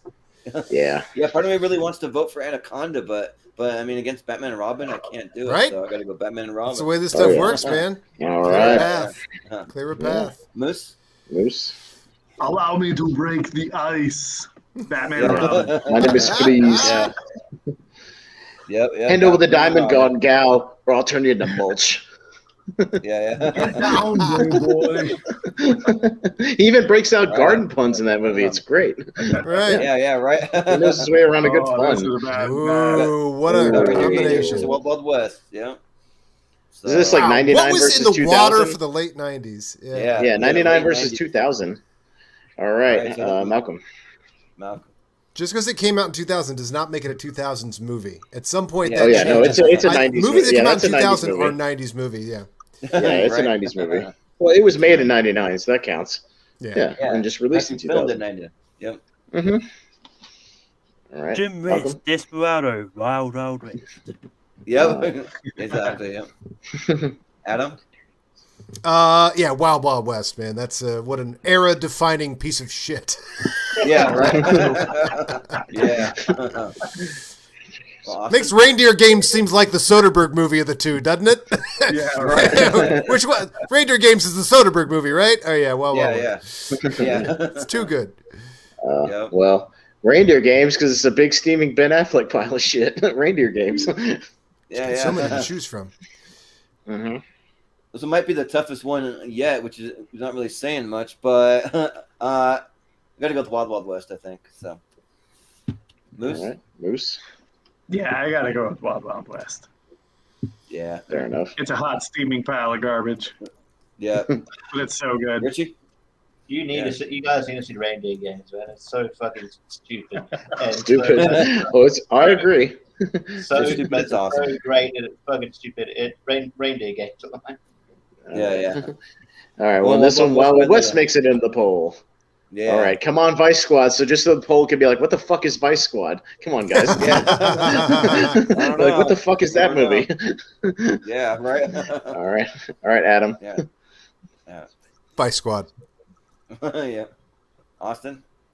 There's a What was great the scene in character's Vice name Squad where Ramrod, Ramrod's got sees his hubby, and he's holding her by the neck because the police break in to come get him, and he's got a little mini stool in his hand, and he clonks her on the head twice with the mini stool before he throws it at the cops. That's right, Ramrod. Ramrod's a little hot under the collar in that movie. I'm 100% watching this today. Yeah. Vice Squad. Well, for as much as I want to vote for Vice Squad, just based on my initial reaction, like I know that I ended up like realizing what this movie actually is. But actually, I'm gonna vote for Jason X because I really want to see it. So even though it's bad, I still want to see Jason go to space. So. Oh, it's something. It's something. Yeah, definitely something. But Moose. I have seen Jason go to space, and I will vote for a movie I have not seen. Let's go, Vice Squad. Yes. Wings Hauser, baby. Yeah, Vice Squad. Yes, I'm so happy right now. I'm so fucking happy right The now. little sociopathic maniac who could. Yeah, I don't even care if it wins now, as long as it's in the poll. I'm so fucking happy. Awesome. Good Malcolm? pick. Yeah, Vice Squad's already made it, and my vote was gone to Jason X. Okay. Sure, Fair enough. Well, Vice Squad it is. All right. It's nice having you in there, Jason. Yeah, we'll see how far these movies can make it. So, Right? we got Oh man, Volcano versus Batman and Robin. It just shows you how good Batman and Robin is. Yeah, You look at this right? and you go, well, there's no question. What's the better Yeah, of the right. two, in my opinion? Yeah. It's like, come on. But All right. Austin? Oh, fuck. Do I go with my pick or do I go with my heart? Don't be afraid to go against your pick. I've had to do that. Yeah, I a few times know. already. I know. You know what? It already made it in the poll, so I'll go Batman and Robin. So yeah. Yeah, but I do want to see Arnold Schwarzenegger as Mr. Freeze take on the volcano. That would be a freaking like a Ooh. Yeah. Oh, He flings the volcano. Right? That's a Yeah, perfect yeah. villain. Yeah, right. He's trying to heat up the city, and he's trying to cool down the city with Yep, his gun exactly. made that uses diamonds. Put Yeah, the, right. put the Diamond diamonds has in this lasers. hole in the gun. That's like kids on a playground logic. Yeah, but I gotta go with Batman and Robin for sure. Yeah. Uma Thurman. Moose. Yeah. The Iceman cometh. That's it. Yeah. Oh, Richie? Batman and Robin. Yeah. I should have made you all drink every time I could do a Victor Freeze Yes. quote. But Yes, Those you funny should of have, them. but you didn't think to. Opportunity missed. Yeah. Opportunity iced. Yeah. Always next time. Yeah. Yeah. We need to make up Well, some new Malcolm? ones. Yeah. But yeah, I haven't seen Volcano, so I'm assuming Tom Hanks does not make a cameo appearance as Joe. So I'm gonna go Batman. Yeah. Hey. I understood that reference. Yep. Batman and Robin it is. Run, Right. go! All right, we got Wild Wild West versus Vice Squad. Ooh. All right. Fuck Wild All Wild right. West. Jordan. For me? Man, this one's tough. I actually think I'm probably gonna go Vice Squad here. So yeah. You're making the right decision. We should run Ramrod. some clips. Where's some Yeah, clips? right. Ramrod. You need some clips. Ramrod. That Fuck cover clips. I'll looks just like a- reenact the whole fucking movie for you. Yeah. No, Yeah, we got right. all, never mind. Yeah. That cover looks like an early '90s like Sega Genesis game. Totally. Right? Yeah. Yeah. You play with that lead character, and you start with the knife, and you have to just work your way through the streets. It even has like Yeah. the like late '90s tag or like early '90s tag on the street. The trick is staying alive. Yep, Yeah. exactly. It's gotta be Well, see, Vice it's, Squad. well, see, it's the real trick because it's all about prostitution. Get it? They're turning tricks. bro. You see, Right. it's a double entendre. That's what we did. Double Yeah. entendre. You see, Ramrod. Yep. Ramrod. Ramrod. He has a Bronco. He has a Austin's Bronco, and on the back of dedication to the this movie, on the back it says Ramrod. Let's move forward, Vice Squad. Yeah. I love He's it. got a Bronco with Ramrod on the back of it. It's fucking great.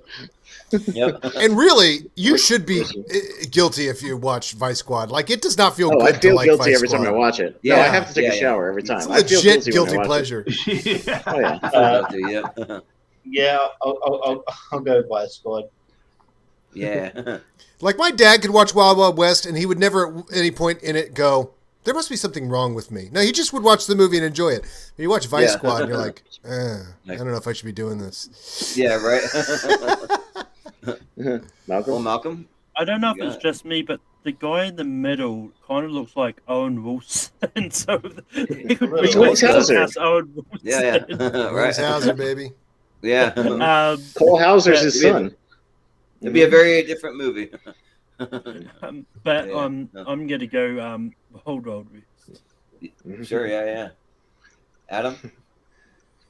Oh, man. I mean, Wow. I just Vice love what's Squad. happening with Vice Squad here. But it feels like Wild Wild West is more within the mission of what we set out to do here in terms of a guilty pleasure. But, boy, Yeah. I just, Vice Squad, you just feel legitimately dirty. That's a guilty pleasure. Yep. Legitimately guilty pleasure. Very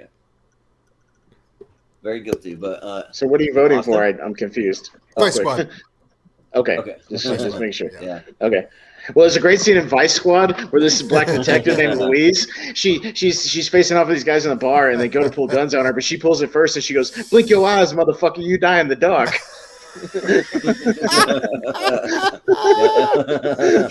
Vice Squad. I see. So it's that kind of movie.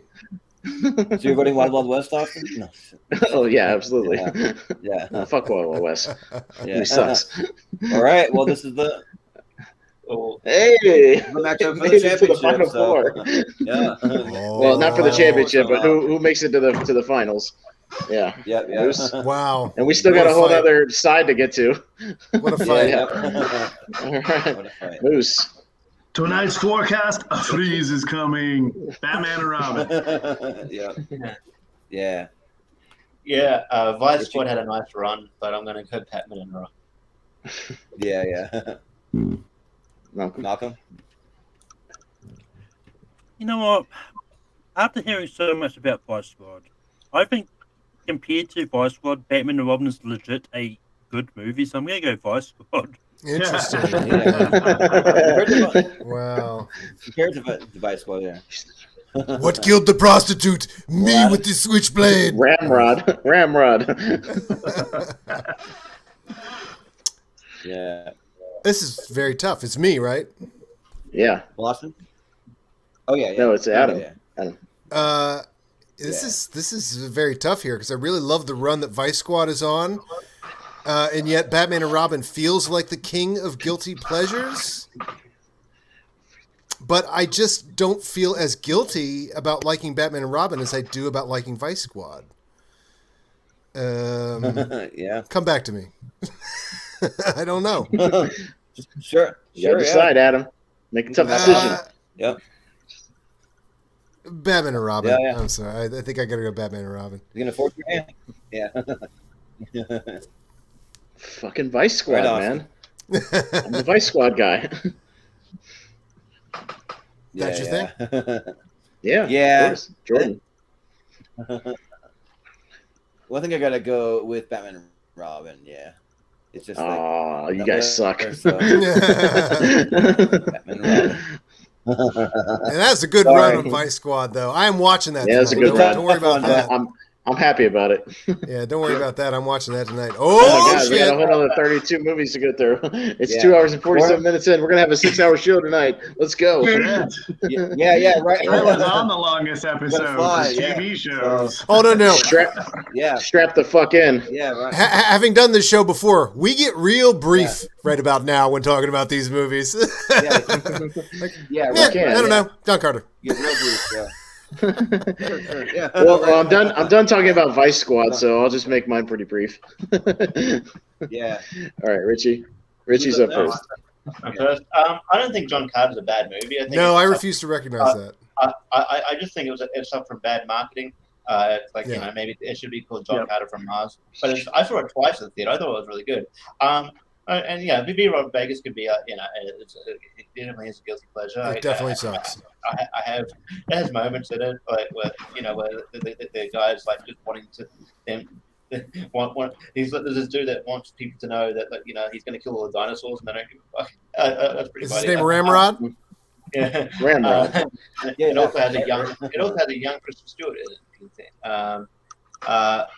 But yeah, John Carter's I mean, as far as guilty pleasure, I would honestly say Flintstones Viva Vegas is more of a guilty pleasure than John Carter, because John Carter's a good movie. So I will go Viva Rock Vegas, actually, because John Carter's a good movie. Yeah. Malcolm, what do you think? Yeah, so I was the one that put Viva Rock Vegas on here. I think Viva Rock Vegas gets a bad rap. I mean, I legit think it's a fun movie. I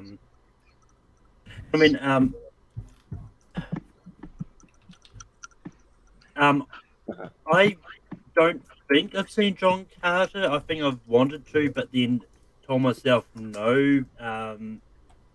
But my vote's going to go to Viva Rock Vegas. Yeah. Well, you got to head out, Malcolm, or do you have one more pick in you? I might be able to be here for the next matchup, so yeah. All right, I'll let you know. I'll let you know. Sure. But Adam? I refuse to recognize John Carter as a movie that you should feel guilty about liking. So that's Flintstones, which I'm sure sucks. Yeah. I'm sure Stephen Baldwin doesn't wow me as Barney Rubble in that, but yeah, right. it seems to be the sort of movie we're here to talk about. So we'll go with that because I can't let John Carter move on. There's no reason to feel guilty about that one. Yeah. Austin? It's kind of a masterpiece. Viva Rock Vegas, let me just run this by you really quick. It's directed by the great Brian Levant, who's the king of shit. Can I run down his resume really quick? Do it! Oh, Problem Child 2, Beethoven, The Flintstones, Jingle All the Way, Viva Rock Vegas, Snow Dogs, Are We There Yet? Scooby-Doo, The Mystery Begins, The Spy Next Door, A Christmas Story 2, and Max 2, White House Hero. Oh, that's a lot of shit. So Team Christmas Rock Story Vegas it is. 2. Jingle the Oh way yeah, to the straight to Japan. DVD Christmas Story 2. Oh, Yeah. that's Brian Levant? Mhm. Wow. Wow. Yeah, yeah. Yeah. Living the Yeah, dream. shit. Mhm. Damn. Well- That's impressive. Yeah. Well, Brian Levant Love that- definitely deserves to be on Love how here. the yeah, Mhm. yeah. I was gonna say that I love how this whole episode kind of flipped a little bit to like pick the one that's kind of worse almost. So, but I put my screen name for what it is for a reason. Like I absolutely love John Carter. I just think that Yeah.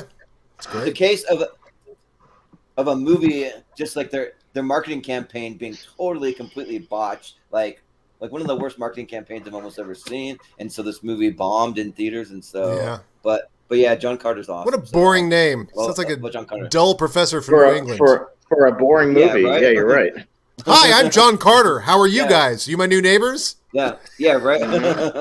You know, Adam, it Nice might to as well meet be you. called Meet John Carter. You know how there's always movies Hi. called Meet something? Hi, Meet Yeah. John Carter. Yeah, Yeah, right. might as well be. Hi, I'm Jonathan What is Carter. this movie again?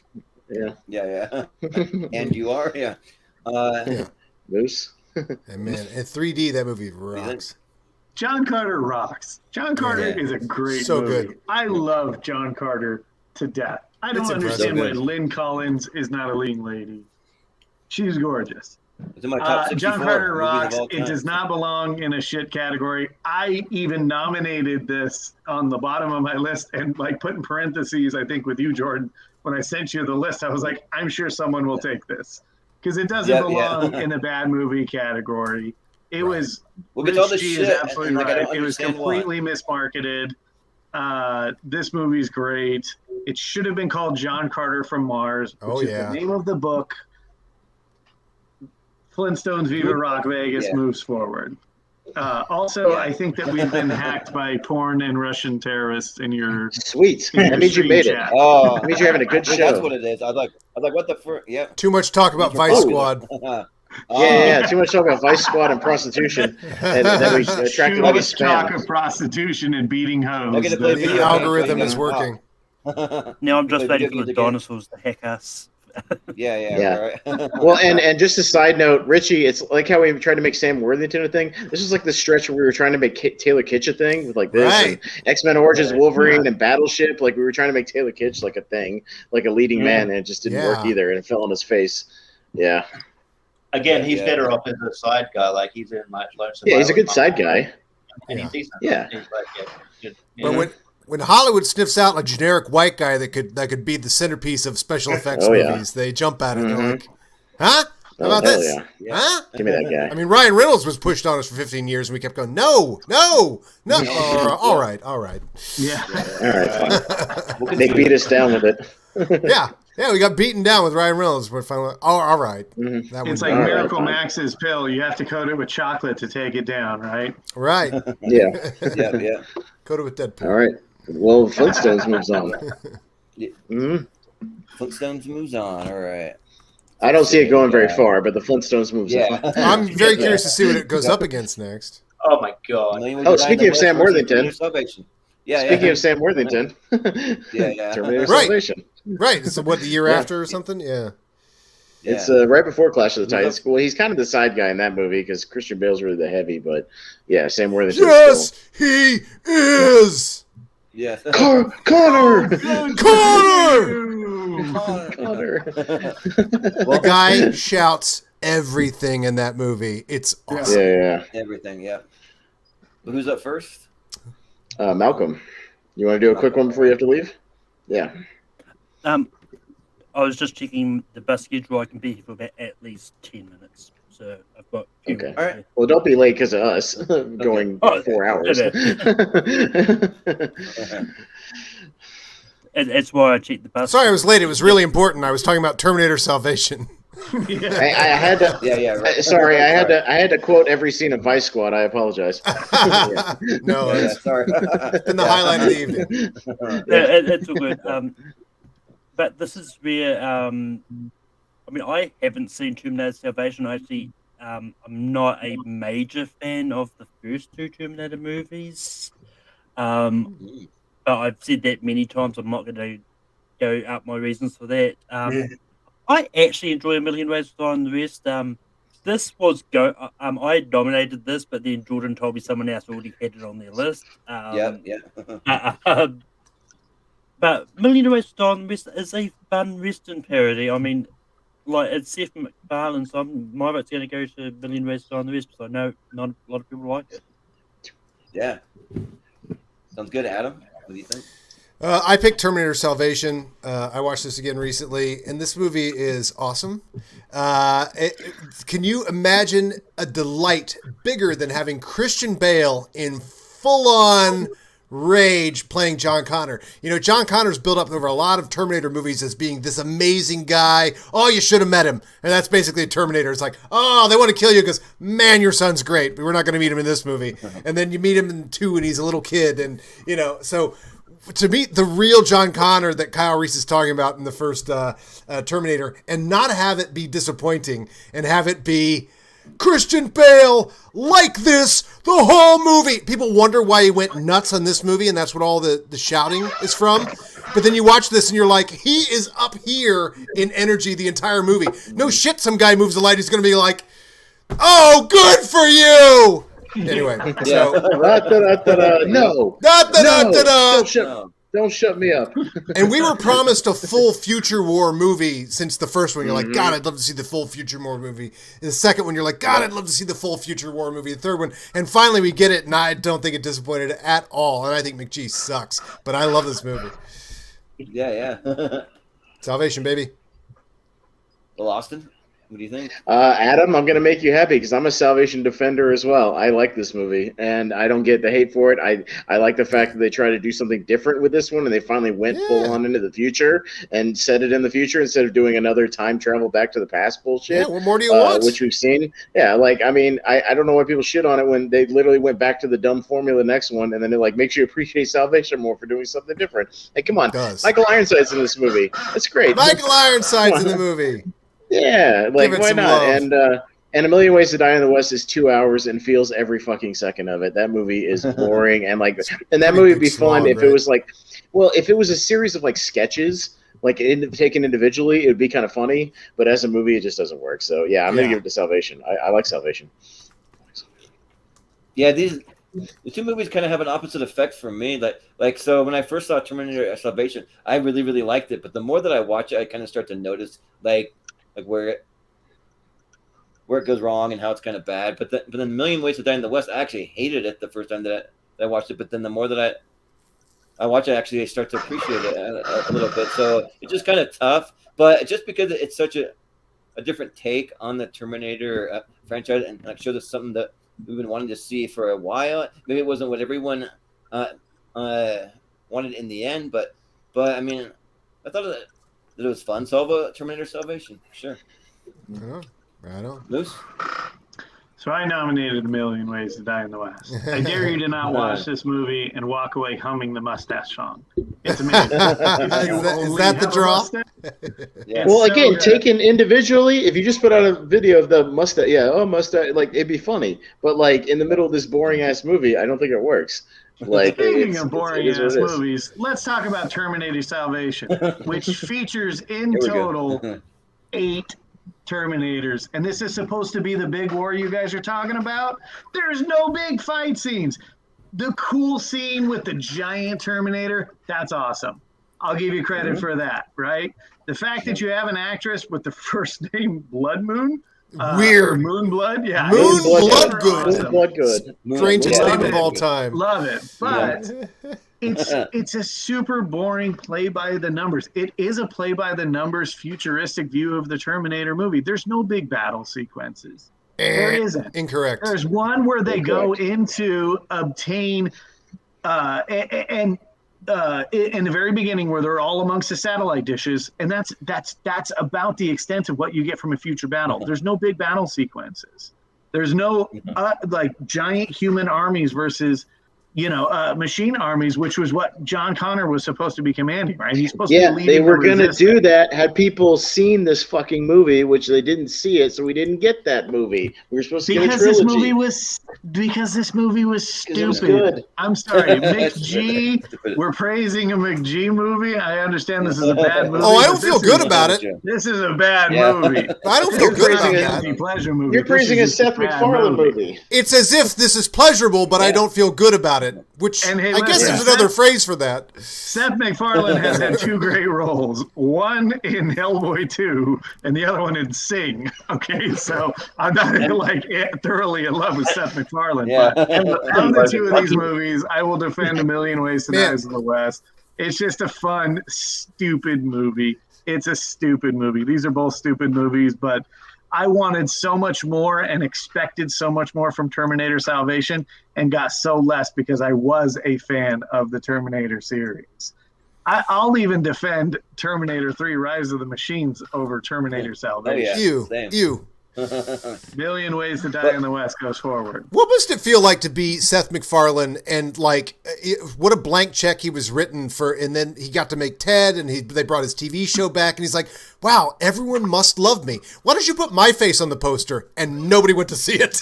Nobody. Okay, Roger, gotcha. Yeah. Roger. Roger. Over. But What's your vector, Victor? What's our vector, Victor? yeah. But shout out Liam Neeson for actually trying his hand at comedy. I mean, whether or not it was actually good or not, he actually tried it, so that was kind of like something different for him, you know. So, Have you seen we'll from give him the? that. Have you seen from the Ricky Gervais show the Oh yeah. one where he goes into Ricky Gervais' office and says he wants to start trying comedy? Oh yeah, yeah. Oh my god, That's good stuff. that's some great straight faced comedy right there. Yeah. Wow. But Richie, what do you Yeah, just a spoiler a bit. This might not be the only McG movie that's on this in this show. Ooh, did Full Throttle make it? Oh. Yeah. Anyway, I kind of enjoy it. I'm a huge fan of Seth MacFarlane. I'm a huge Family Guy guy. I'm a huge American Dad. I like the Orville. However, Million Days to Die in the West is just a misfire. Yeah. I hated it. None of the jokes work. It just like I don't know, just like this lacks wit, which is what I kind of attracted me to Seth MacFarlane's comedy in the first place. But yeah, this is just it's just lazy. But I don't know. And it's weird that it is. It shouldn't be. Yeah. But that's Yeah, what's so right. awkward about it too. It's like yeah, and like there are it has its moments, I guess, like when it's done, but like just based on my hate for Million Ways to Die in the West, I wasn't a huge fan of Salvation either, but like yeah, I'd watch it over Million Ways to Die in the West again. So Salvation. Yeah, you would, because it's Terminator as fuck. Yeah. Terminator Dark Fate rocked. Just saying it. Love it. Yeah. I love all of them, but 3. 3's If you're terrible. listening to this, Uh-huh. you are the resistance. You are the resistance. Oh God, all the John Connor Yeah, stuff that we were promised. It's all in there. But Mhm. There's Malcolm? one scene in Terminator Salvation that just takes Oh, he me already out. voted. He's Okay. he's having this like whisper Yeah. conversation with Sam Worthington, and then at the end of their conversation, as Sam Worthington agrees to help him and starts to float away, he just screams at the top of his lungs, "What are you?" It's so weird. That's why it's great. It's one of the genuinely most unhinged performances, and I love him every minute for it. Like You're I not want wrong. that. You guys are not wrong about that. Yeah, I yeah. love how unhinged it All right. is. All right, well, Terminator moves forward. And what are the votes? Yeah. Mm-hmm. What I was gonna say was Malcolm. If you just want to give a quick vote on the next one, and we can outro you, so we'll make it quick. But on the next one, we got for Richard for Poor versus My Bloody Valentine. So Wow, for would Richard you for have Poor. gone Is for? this you again, Moose? It is not. Okay. come on. You were choosing more But- comedies. But where would you vote, Malcolm? I have not seen either of these movies. I'm gonna go for Richard Nice. Four because it's got Tim Allen in it. But Yeah. that being But, said, Where can we find you? You can find me over on Tape 3. I host rank them every Saturday night on the Tape 3 Productions channel. We're doing top 12 spy movies of the 2010s this week. Nice. And yeah. You got Man from Uncle in You there? can also find me in. Was that? You got Man from Uncle We'll in see. there? We'll Oh, see. great movie. Oh, it we'll may see. come up. I'm going to watch it. That was my favorite movie of that this. year. Yep, Yeah, great yeah. movie. Great movie. Amazing movie. All right. Well, thanks again, Malcolm. All right. So who was actually first this round? He was supposed to be Adam. Oh, Adam was Adam. first, so it makes Is it sense. me? That's fine. Yeah. All right. Yeah. Oh, how perfect. Right. Who Because I nominated, picked... who nominated My Bloody Valentine? Did you? That's me, baby. I thought it's most horror fans really like My Bloody Valentine. I don't think it's considered bad. Oh, okay. Well, I don't maybe know. that's Even on Rotten Tomatoes, it has a 58, which is pretty high for a Okay. fucking slasher movie, especially in the 80s. Yeah. It's pretty goddamn Yeah. high. I guess I was thinking of almost how positive. the normies might now, look at if this you movie said- and assume it's crap. If you said the crazy remake where there's like scenes with the naked woman getting like slashed up and running around a motel, like that Just could be a guilty pleasure. The 3D remake, maybe. Yeah. I don't know. I just thought the original was kind of considered good, but that's all right. Well, these Good. are all considered crap at the time, so yeah, I guess Yeah. I don't feel bad. Well, I don't feel bad for liking any of these that I've chosen as well. Right. So you might be correct. I'm choosing My Bloody Valentine. Yeah. hmm Well, sounds good. Then I guess we'd agree on all the same positive points. Yeah. Yeah. Well, Austin. Yeah, for Richer or Poorer is kind of boring, and My Bloody Valentine is a fun slasher, so My Bloody Valentine. Yeah. Well, pretty easy. well, I've never seen My Bloody Valentine, but for Richard or for Poor was my pick. Like the cousins, Jacob and Emma Yoder. Like it just like all the lines just cracked me up. Like when they're like he pretended to be the doctor, and they're like, "You go and check it." Big John's past turn, and it's a big giant Clydesdale horse. He's like, past turn? Oh, I thought you said ass burn. Sorry about that. Or whatever. So like they're just these kind of like lines like that just make me laugh, and I've never seen My Bloody Valentine. And I'll watch anything Tim Allen does, even his bad stuff. So for richer, for poor. I won't Yeah, right. at all. Sure. Yeah, right. But Moose? Yeah, I got to agree with Adam. I won't either. And I have seen this one, and I think this is kind of like a spoof of Witness, right? Like Oh, I see. they put him in, Kind of is. they put him in the Amish society as like witness protection type thing. Oh, Yeah. okay. Gotcha. Yeah, I remember it, and I remember this is that period when Tim Allen was being pushed on us quite heavily too. He had some big hits. Reference Zoom, if you ever wanna. But My Bloody Valentine, Oh, yeah. and again, I'm not the biggest horror guy, but I actually had fun with My Bloody Valentine. So I'll give It's that so some much fun. credit. It's Yeah, so much let's fun. move forward with that. Yeah. Yeah. I was given a list of like horror movies to watch from my exchange teammates, and this was one of them. So this is one of them I watched, and this is fun. Okay. Good choice. Yeah. Good choice. It's amazing that it somehow does something completely different from all the other slasher movies in costume, setting, location, anniversary type death. Like it manages to not copy any of the others, and it's fully in that swath of slasher movies, you know? This Yeah. is Jensen Ackles, right? He's the lead in this one. No, No, that's no, the you- remake. Yeah, That's the Oh, remake. okay. The remake, yeah. yeah. This is the so- 81. Either way, This this is is still 81. fun. Let's go with this one. He Yeah. sends people hearts in heart-shaped boxes. I mean, there's so much going on in this that you're like, how did it manage to not mimic any other slasher movie? Yeah. Yeah, I don't mind My Bloody Valentine. I remember watching Fruit Report when I was at my dad's video store, but didn't really hit me. I do find it funny that like outside of Supernatural, like Jensen Ackles and Jared Padalecki both try to do horror movies that were horror remakes. Yeah, you have Jensen Ackles with this, and Jared Padalecki's in that horrible Friday the 13th. He's also in House of Wax. Oh, yeah. So Right. things are a bit worked out. But just because it's a better movie, I'll go with My Bloody Valentine. All Sure, right. sure. Yeah, My so Bloody Valentine. Moving My Bloody on. Valentine it is. Yeah. Mhm. Now, if that's too good for a guilty Yeah. pleasure, it'll get knocked out in the next round. Yeah. Yes. Oh my god. Yes. I was wondering when Rob Schneider would show up. Yeah. Mm-hmm. Yeah. All right. I'm up first. You're first? Yeah. Yeah. Surf Ninjas, my number one. Fucking love Surf Ninjas, and I don't give a shit if people hate it. It's fucking great. It's Ernie Reyes Jr. kicking ass. Rob Schneider's actually kind of funny in this movie. Leslie Nielsen. You got Ernie Reyes Sr. as like their protector. I mean, come on, like they kick ass. It's got a good soundtrack. Tone Loc is in it. It's fucking Tone Loc is in it. man. Throw that at the end of any sentence. Shit. Yeah, Tone Loc is in it, man. And he was in a lot of '90s shit. So I mean, Surf Ninjas, man. We talked a lot about it on our family film show, so I won't go too much into it, but I love Surf Ninjas. It's great. Right. Surf Ninjas. Yeah. And Texas Chainsaw 3D is the one with Do Your Thing, Cuz, and that one sucks. So yeah.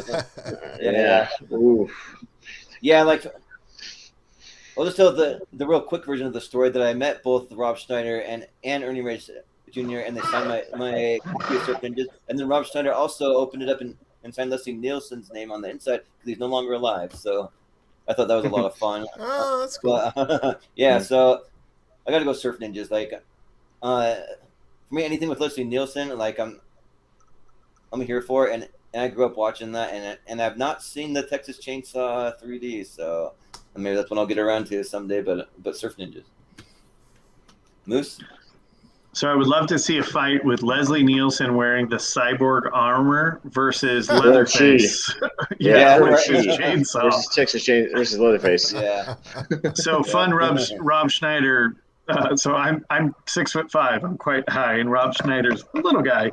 And I tripped over him in LAX about a year ago. Literally tripped over him. Like I like knocked him to the ground and picked him up, and I was like, oh, and I was like, dude, I was like, Rob Schneider, and he goes, hey, you can do it, and he walked away. Nice. It was kind of funny, but I mean, Surf Ninjas. I love this movie. This movie is such a stupid, guilty pleasure movie. When he's like, it's almost as bad as the Little Ninjas, but Surf Ninjas takes it. Three Ninjas. Three Ninjas. Mm-hmm. Yeah. Three Ninjas. Excuse me. Yes. Yeah. Yes. Rocky Bow and Tum Tum. Yep. Exactly. Rocky Colt and Tum Tum. Well, this movie must have come out like a year after that or so. This has the exact same vibe. Three Ninjas was 1992. This is 1993. So yeah, very close. And all in the wake of Turtles. Well, no, actually, a lot of them were in the wake of Home Alone because a lot of them take from Home Alone as well, like booby trap bullshit and like foiling like the villains in wacky ways. Like Three Ninjas is all about that shit in that movie, and so a lot of them were just like kids doing karate or doing booby trap. Like there was a lot of that shit in like the early 90s after Home Alone. So, perfect. All right, Richie. Is Texas Chainsaw 3D, is that the one with Alexander Daddario in it? Yes. Okay. Yeah. And her midriff. And her midriff. Yes. Okay. The midriff that does not stop. Yeah, I mean, obviously she's goes like, on for really days. hot, so that's the one. But like, I remember watching this. Obviously she's really hot. That's cool, but it's a bad movie. I don't know if I could watch it again. So it's probably. But yeah, I could watch Surf Ninjas multiple times. So I'll go Surf Ninjas. Mm-hmm. Well, I chose Texas Chainsaw 3D, and I've never seen Surf Ninjas, and I have a lot of good things to say about Texas Chainsaw 3D, but looking at Surf Ninjas, what a great choice. And so I've never seen it. I may never watch this movie. I don't know. I hate when Leslie Nielsen does non-Sucker Abrams and Sucker comedies, but I'm probably still going to vote Surf Ninjas, even though I've never seen it. And I voted on Chainsaw Massacre to be in this. Well, I'll just say that the young kid there, his superpower, he controls reality with a Sega Game Gear. Whatever happens on his Game Gear happens in real life. Sold. Just like Sold. Yeah. Surf Ninjas. Sold. That's awesome. Oh, that's right. I had a Game Gear. Yeah. I did too. All right. All right, we got Batman Forever. Oh, boy. It's Tales from the Crypt, Bordello of Blood. Okay. Fuck yeah. I don't think Batman's going to get as far in this one because this movie isn't as bad as the other one, but it certainly ain't beating Bordello of Blood. Batman Forever it has the blueprint of everything you see in Batman and Robin. It's just not amped up as crazy, but it has all the same shit. But yeah, Jordan, you're up first. Sorry. Yeah, I mean, I've never seen Bordello of Blood, but I love the Tales from the Crypt series. Like, it's a series, it's freaking awesome. But I mean, Batman Forever, like, has Jim Carrey as the Riddler. I mean, come on. You can like everything about Tales from the Crypt, and you are not going to like Bordello of Blood. I'll tell you that. That sounds about right. So I'm going to vote Batman Forever, yeah. Moose? It's tough. So sometimes I think Jim Carrey is too much or spot on. And what is too much for a Batman movie, by the way? You're saying this? No, this time he's too much, but too much in a good way. Doesn't bring the subtlety of the Penguin in Batman Returns, right? That's and I love the backstory between him and Tommy Lee Jones. Like behind the scenes, Tommy Lee Jones just like lamented and hated him. Yeah, and because Tommy Lee Jones thought he was doing the subtle performance, which is hilarious. Right? Yes. Yeah. And because he thought he was turning in a nuanced performance. I appreciate everything Tales from the Crypt. I really do. That was of my time. But don't you draw the line with this one? Yeah, I'm gonna go Batman Forever. It's my pick. Yeah. All right. Well, Richie. Well, Batman Forever was my pick. Right on. But yeah, I just think it's like just for like Jim Carrey's over the top comes alone, and then Tommy Lee Jones matching him. It's sort of it's not as batshit crazy as Batman and Robin, but it's up there, and I remember Bordello of Blood. Like, it's one of the few Dennis Miller movies. I'm not a fan of Dennis Miller at all. Yeah, no, me neither. No, I think it's. My dad's obsessed with Dennis Miller for some weird reason. I don't know why. He loves him. I don't. I think his comedy is so fucking terrible, but it's so bad. Yeah. But like, and I do remember watching this ages ago, but I can't remember much of it. But yeah, I'll stick to my guns and go Batman Forever. Yeah. Adam? And the thing was, the Tales from the Crypt movie before this one, which was the one with Billy Zane, right? Yeah, Demon Knight. Right? Yeah. Demon Knight. Mm-hmm. That was the first Tales from the Crypt movie, and you went to go see that, and you go, this might be bad or whatever, but Billy Zane wins you over in that movie, and probably at the end of that, you're like, I really enjoyed that Tales from the Crypt movie. This one is so bad. Exceptionally bad. This is Dennis Miller's Million Ways to Die in the West. It's like, I have unlimited potential as a cinematic star. This is the end of it. 1996. Is this the most 1996 cast or what? Erica Eleniak, Angie Everhart, and Dennis Miller. What other movie will ever star those three people? And Corey Feldman and Chris Sarandon. Damn. That's bad. But the movie's no fun. It should be fun with all of that, but it's not. And I think this panel likes Batman Forever, but it is not considered a good movie by any stretch of the imagination by the rest of the world at large. This is definitely a guilty pleasure. I should not feel good about liking Batman Forever, and I love Batman Forever. Love it. Yep. Yeah, we're going forever. Yeah. Austin? Well, Bordello of Blood's my pick, and I'm again fascinated with how crazy and bad and fun and silly this movie is. I mean, it's Dennis Miller fighting vampires, like in a brothel, right? Like it's fucking crazy. And Angie Everhart in this movie is that they left. She is destroying scenery in this movie. Like, she's always just, every line that she delivers is just like, eat your heart out, baby. And it's just fucking horrible. And it's really bad. But like, literally, I mean, the climax is Dennis Miller and Chris Sarandon with super soakers with holy water shooting all the vampires while Ballroom Blitz plays on the soundtrack. I mean, it's fucking crazy. Okay. All right. Like, it's fucking crazy, and it's kind of fun. Like, it gets so crazy, but like by the end, you're having a little fun with it. So I like this movie. I think it kind of knows that it's stupid. It kind of leans into it. Granted, it's not as good as Demon Knight, obviously, but I like it. It's fun. So that's why it's on my guilty pleasures list. So I just wanted to make my case for it. I love how Yeah. you stated that like there was a high standard for Angie Everhart performances. Look, Oh it's no, not I Angie mean, Everhart's no, it's best. not. No, and right. I mean, it's Angie. I'm just saying it's fascinating because every line is just like 1,000%, just like Yeah. it's tuned up to 11. It's crazy. Like she thinks she has to like. She's doing almost like Uma Thurman is doing in Batman and Robin. Like when Uma Thurman's just like, as I told Lady Freeze when I pulled her plug, this is a woman with show. Like so. I don't know what movie she's in, but yeah. But anyways, Batman's gonna win. But yeah, I just wanted to make my case Batman for forever. Yeah. Look, remember it's a when nice, Dennis it's a Miller nice Sunday was- afternoon Ooh. watch. Told you. Yeah. Sorry. Do you Sorry, go remember ahead. when Dennis Miller was on Monday Night Football for that Yeah. season? Oh yeah. Yes. Oh, yes. Oh yeah. Awkward. SNL made fun of it. Awkward. Yeah, SNL made fun of it with Jimmy Well, yeah, Fallon playing Dennis Miller. Yeah, babe. Oh, He really? made a, Really, he made really a first into that down, babe. season. Yeah. Like he So was loving bad. every minute of that one. Yeah. Mhm.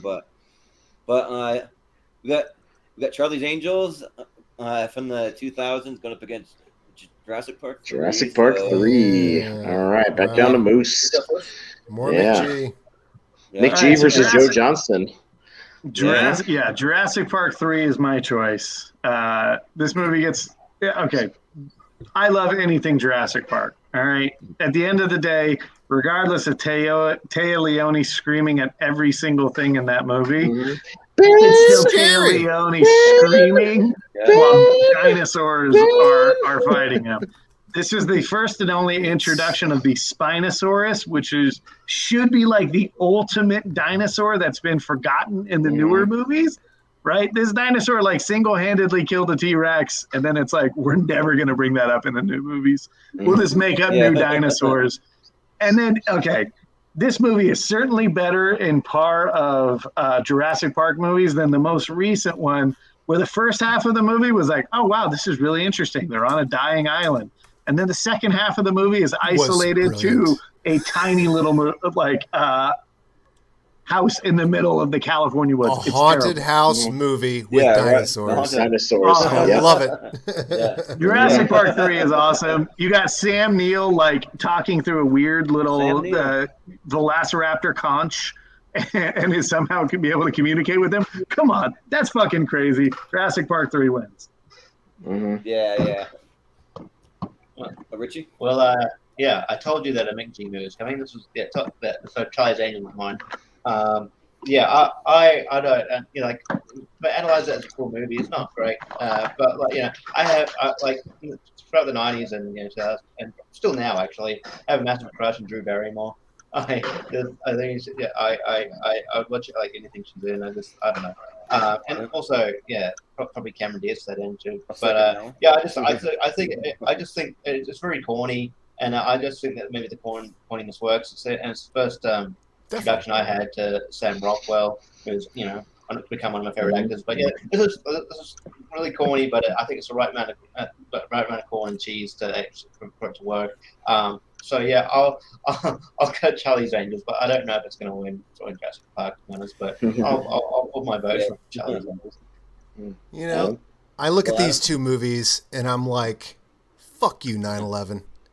This is what the life was like before 9/11. Look at the movies we were getting. You don't get much more 2000 than Cameron Diaz, Drew Barrymore, and Lucy Liu. And for that fact, I'm going to go with Charlie's Angels, which I enjoy more than Jurassic Park 3. It sucks more than Jurassic Park 3, I'm pretty sure. But it's just so 2000, it just doesn't care. It's just, I don't even know what this movie's doing when I watch it. But I enjoy it. And The Smoking Man.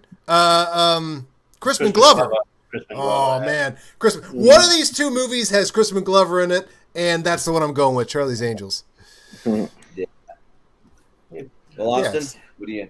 Yeah, I'm going with Jurassic Park 3. I tell you, like, it's got some crazy shit in it. The nightmare sequence where the raptor talks to him, Alan, and then he wakes up. Yeah, I don't remember that. What the fuck is that? Oh, dude, he has like a nightmare on the plane over there where he Really? like the plane's empty and he looks over and there's a raptor and the raptor goes Alan, and then he wakes up. Oh. Weird. It's bad, and Remember I'll that. tell you what I love about Jurassic Park 3. Boy, do they get to the climax They get to the coast, the Marines show up, and boy, we are in and out to the credits in 90 minutes. We are 90 minutes in and out in that fucking movie. We cut right to credits. We are not fucking around in this movie. That's So cool. yeah, hour and a half and we're done. hour and a half and we are done. And boy, I is like it a movie in and that out. gets it done. It gets it done in 90 minutes, man. I miss movies like that. Again, back in the day, we got some movies like every movie needs to be fucking 2.5 hours now. I don't understand why. Like 90 minutes, man. Fucking let's do it. You know X-Men what I mean? 1, 95 minutes. Yeah. I mean, I'm looking at my list of guilty pleasure movies. One thing they all have in common, all of them are like 85, 90 minutes. If fucking in and out. You know what I mean? Like that's good shit right there. So Jurassic Park 3. I missed that. Yeah. There's very little argument for movies that like need to be long, like or like you're okay with it. Maybe Lord of the Rings. I mean, I can't think of like too many other movies that you're actually okay with it being long. You know, that should be long. So, yeah. But Jurassic Park 3 for sure gets my vote because the movie they finally freaking introduced pterodactyls. I mean, why didn't the first movie have any pterodactyls? I love that about they finally have on like a really cool like birdcage thing where they're running around on the edge of these bird cages thing. Yeah, I had a lot of fun with that sequence and bringing back Sam Neill. That was a lot of fun too. So and not really much I can say about Charlie's Angels. It's pretty forgettable for me. But shout out Bill Murray in like a weird kind of almost miscast Bosley role. It's like kind of interesting, but maybe not so much. So yeah, but I'm gonna go Jurassic Park 3. Yeah. All right, Jurassic Park 3 just squeaks it out 3-2. Yeah, just 3-2. Fun fact. Interesting. When Billy jumps and pulls his parachute says dinosaur. Oh, does. Come on, you can't tell me that's not a guilty pleasure. Funner fact, and I forgot. I can't believe I didn't mention this. My stepfather designed Cameron Diaz's underwear from Charlie's Angels. No shit. Wow. Interesting. You should have led with that, Adam. I should have led with that. I had forgotten about it by the time we got around to it. Yeah. But, well, claim to fame. This matchup just makes me laugh. Scream 3 versus That's so funny. So funny. Yeah. Hey, again, more 1993 with Baby's Day Out, baby. You gotta love it. Yeah. Who's up first? Richie is up first. Yeah. All right, Richie. Before I get to Scream 3, there's a clip like you gotta if you can seek it out. For some reason, Siskel and Ebert had a very heated debate over the quality of Baby's Day Out. Siskel loved it. Hey, look at this, Richie. Look at that poster. They had some confidence in this movie. Opening July 1st, July 4th weekend, basically. Holy shit, they had some confidence in that fucking movie. They wanted that movie to be a hit. Oh, what is this, the year after Home Alone 2, maybe? Something like that. It's around the same time. John like Hughes 94. was big money. Yeah. And also another trivia fact, Vern Troyer is one of the stunt people for the baby. Yeah, he's the stunt baby. What? But and I have fun with Baby's Day Out. I think it I can see why people would like it. Scream 3 is mine. I think it's Scream 3 gets a lot of flack because those two are really good. But yeah, I do like the angle of like the actual it's sort of they're putting sort of reboots in a way. And it's meta in a sense. So it's I like how it's the sort of the kind of going after the actual cast members. I still have a lot of fun with this movie. I don't know why the people hate that. If this is considered a bad movie, I think it just shows you how good the other ones are. But so I'm hoping Scream 5 or Scream whatever is good. I'm going to see it tomorrow. So Scream, they just I'm going to go Scream 3 so I don't get all the hate. I think it's actually a decent movie. All right. Yeah, sounds good. Well, Adam? Yeah, that's interesting that Scream 3 is considered not that great and that we should feel guilty for liking it. I have only seen it once. I'm about to watch it again so I can go see Scream in theaters. But I've seen Baby's Day Out is terrible. I should feel terrible about it. And I worked in a video store that we could only play PG-13 or PG movies. So this movie got put on a lot. And I would go as far as to say as I have large swaths of this movie memorized. Oh yeah. And you know what? I kind of like it. I kind of like Baby's Day Out. I'm going to go with that. Sure, yeah. John Hughes, big John Hughes Austin? fan. Let's go with Baby's Day Out. Yeah, Baby's Day Out is my pick. I'm jokes in again it. kind of fast. I think Joe Montana, Brian Haley, and Joe Pena have like a real Three Stooges thing going on. Right? Like they do a It's lot of pretty good. They do some good slapstick shit in this movie. Like the comedy they do is actually pretty fucking good. It like, is. for the most of the movie. Like they really sell it. I'll show you how you put out a fire. Yeah, dude, the baby sets his nuts on fire, Yeah. and And he puts it out by stomping on them. That's how you put out a fire. He stomps on it. Yeah, it's this movie again is insane. I just have a soft spot for it. I think it's a lot of fun. I'm a Scream 3 defender as well. I think it's not as bad as people make it out to be. But Baby's Day Out is my pick. And I'm going to go with, and I tricked my ex with one of the lines from this movie. There's a line when they're changing the diaper. Joe Pena was trying to change the diaper, and he yells to Montana something. Well, the line is he goes, do you know which thing in the front or the back of the diapers? You know which is which? And he goes, are there pockets in the front? and I used that line on my ex, and she checked for pockets, and I tricked her with it. Shouldn't Brian Haley have been in far more movies? Brian Haley should be a bigger star than he is because he was in amazing. this. He was in like Little Giants, like he was in Mars Attacks, like he was everywhere in the early '90s. Yeah. And then he shows up in Gran Torino for like a few minutes, but that's about all I remember of him. Yeah, definitely. For me, I just don't understand Baby's Day Out whatsoever. I think it's absolute horrible garbage trash. You're not wrong. wrong. In high school, yeah. When I was in high school, I was in a broadcasting class. We make these videos that we show over our school's network every Friday. And whenever we would reference a bad movie, we'd always bring up Baby's Day Out and have some kind of bad pun or bad like weird thing about Baby's Day Out over and over again. Like we would always just like shit on this movie. So yeah, I can't defend it. Yeah, and Scream 3, like the only reason why I can think that it gets a bad rap is maybe it gets a little too meta sometimes, and also like seeing Scott Foley, like spoiler alert, as the actual killer, like nobody's gonna believe that like he like took down all these people. Bullshit. Like, everybody can kiss Scott Foley's ass. Yeah. Yeah. Right, but in the end though, I'm a massive Scream fan, and I also plan to do a rewatch of the whole entire Scream series before I go see it this weekend. But I just been prepping for these shows, so I haven't been able to watch it yet, but I will. So, but Moose, what do you think? Whose pick was Baby's Day Out? Pez, was that you? Mine, Okay. yes. That's an inspired pick for this list. It is pretty inspired. Yes.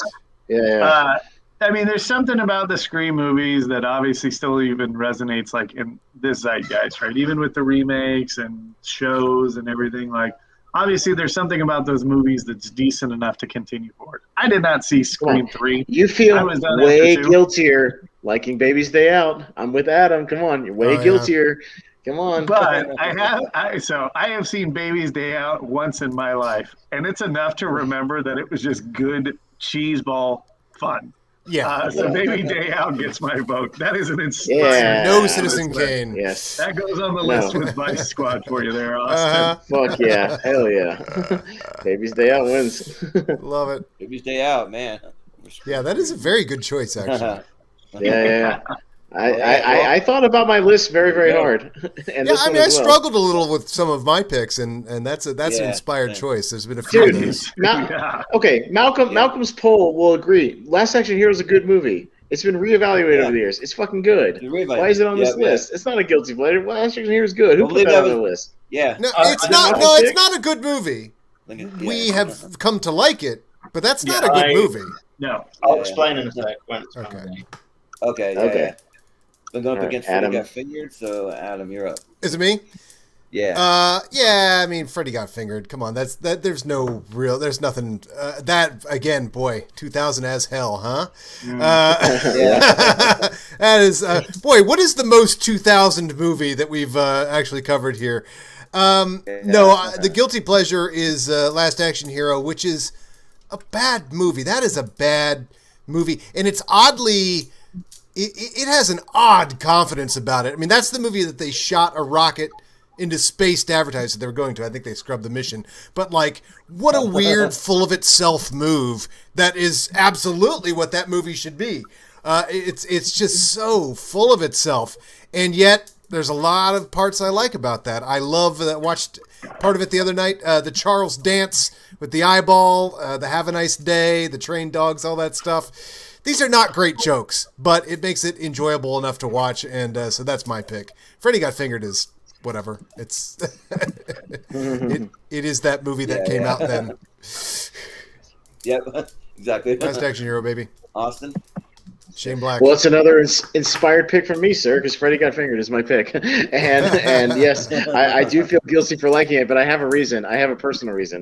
And it's that I got to see this movie in a theater with Tom Green doing live commentary a few years ago. Oh, wow. Yes. Oh, okay. So, That must have brought something to it.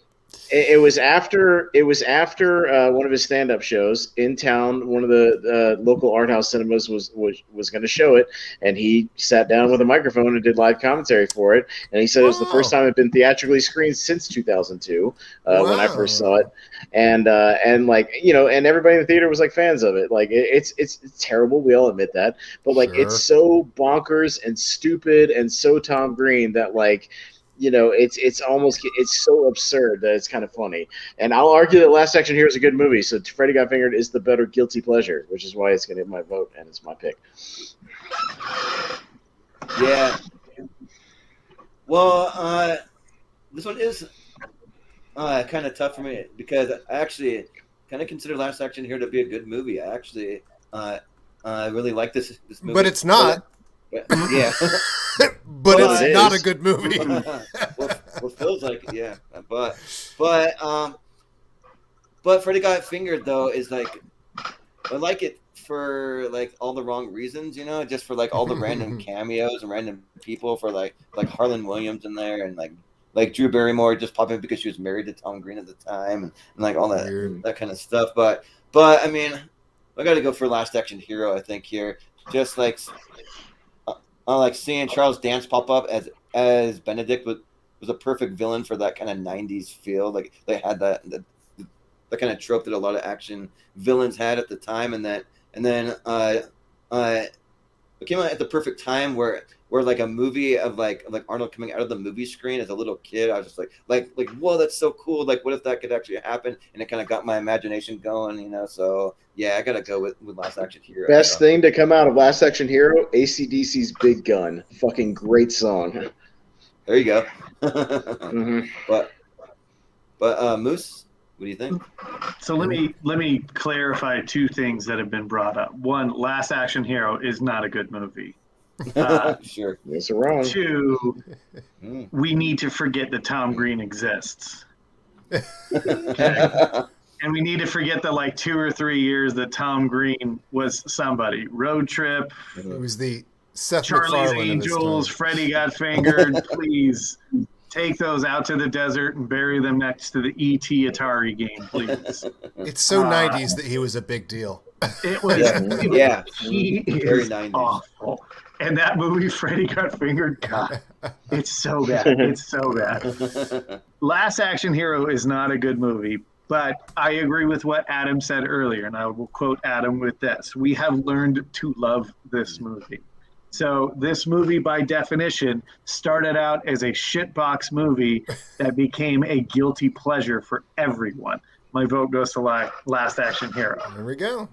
Interesting. Thank you for quoting me. I love being quoted. I prefer to think it was a good movie that was underappreciated at the time for being ahead of its time and its medical. Yeah, that's what I think. That's what I think. Because an 8-year-old kid singing it in the theater for the very first time, like, I thought that it was great, but I was only 8 years old, so maybe it wasn't old enough to like know the difference. I don't know, but yeah. No, I saw Purple Rose of Cairo as a kid, but and that coming out of the screen thing is a cool idea. I get that for sure. Yeah. But Richie, all right. So I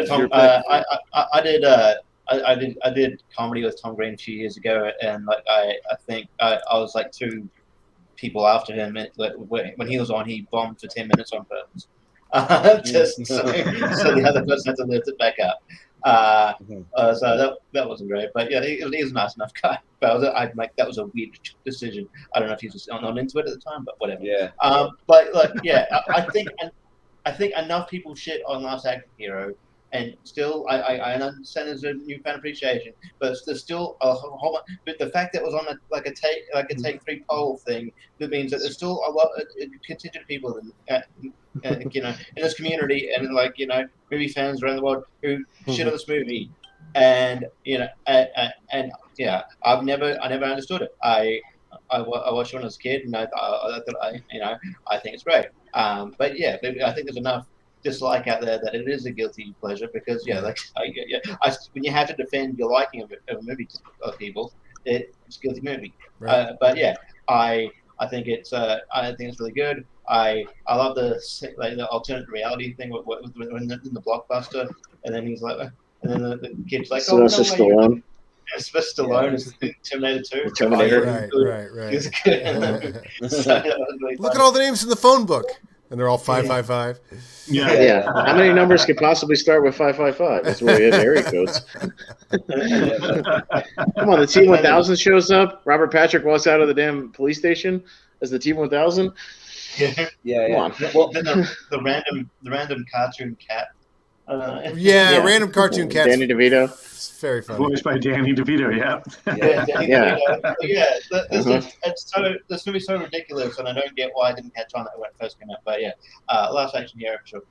Well, and it didn't make as much money as they thought it would make because it came out the week after Jurassic Park. Big mistake. Yep. Mm-hmm. Yeah. And also, it was nominated for a Razzie, so if that's saying anything about being a bad movie, it was nominated. So I don't know. Oh, you want to talk about Razzies? Go look up Freddy Got Fingered and how many Razzies that got nominated for. Yeah, right. Swept it. Fucking sweep it. Yeah, exactly. But Last Action Hero it is. So. Mm-hmm. Right. We got the perfect score going up against Scooby-Doo 2 Monsters Unleashed, which the Scooby-Doo was Malcolm's pick, I'll just say. So. But who's up first? Perfect score. I don't know. Me. Pass. I'll tell you about it.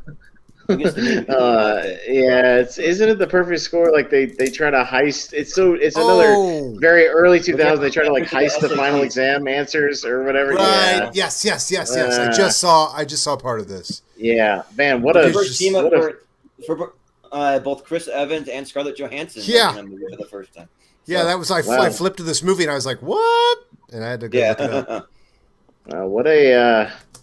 What a forgettable nothing movie Perfect Score is. And pretty enjoyable watching it a few weeks ago. I know I haven't seen it, but I've heard it's got like a cult following. I know Scooby-Doo 2 has some kind of cult thing going on. I don't know why, but I don't know, but it does. And I haven't seen it either. So, and I haven't seen Perfect Score since the theater. So I don't know. Fucking Scooby-Doo. Why not? I don't know. For no reason. Who the fuck knows? Yeah. The sad thing is that I did a double feature when the Perfect Score came out. I saw this, and then I saw that like really bad Mark Wahlberg version of Planet of the Apes. And wow, sadly, the Perfect Score was the better of the two. Like, who would have thought? but yeah. So but the Perfect Score, like, I have a fun time with it. Like, especially like the more that I watch it, just kind of seeing some of the cast now and for whatever reason, like, is at the perfect time where like the Asian guy in there who's always getting high all the time really made me laugh, and just seeing the way that they like tried to sneak in and like pull off this kind of like ridiculous heist that like I had a lot of fun with it. And Scooby-Doo, I mean, it's fine. I mean, it's just a movie that exists, so I don't really go one way or the other. But yeah, I'll go Perfect Score. Moose? Well, Brian Robbins, another shit director for hire. If you need a functional film, hire Brian Robbins. Right? Is he better than Roger Gosnell? Yeah. I don't know. I'm gonna look up his oeuvre real quick while Moose goes. And look up his oeuvre. Brian Robbins. Good, Moose.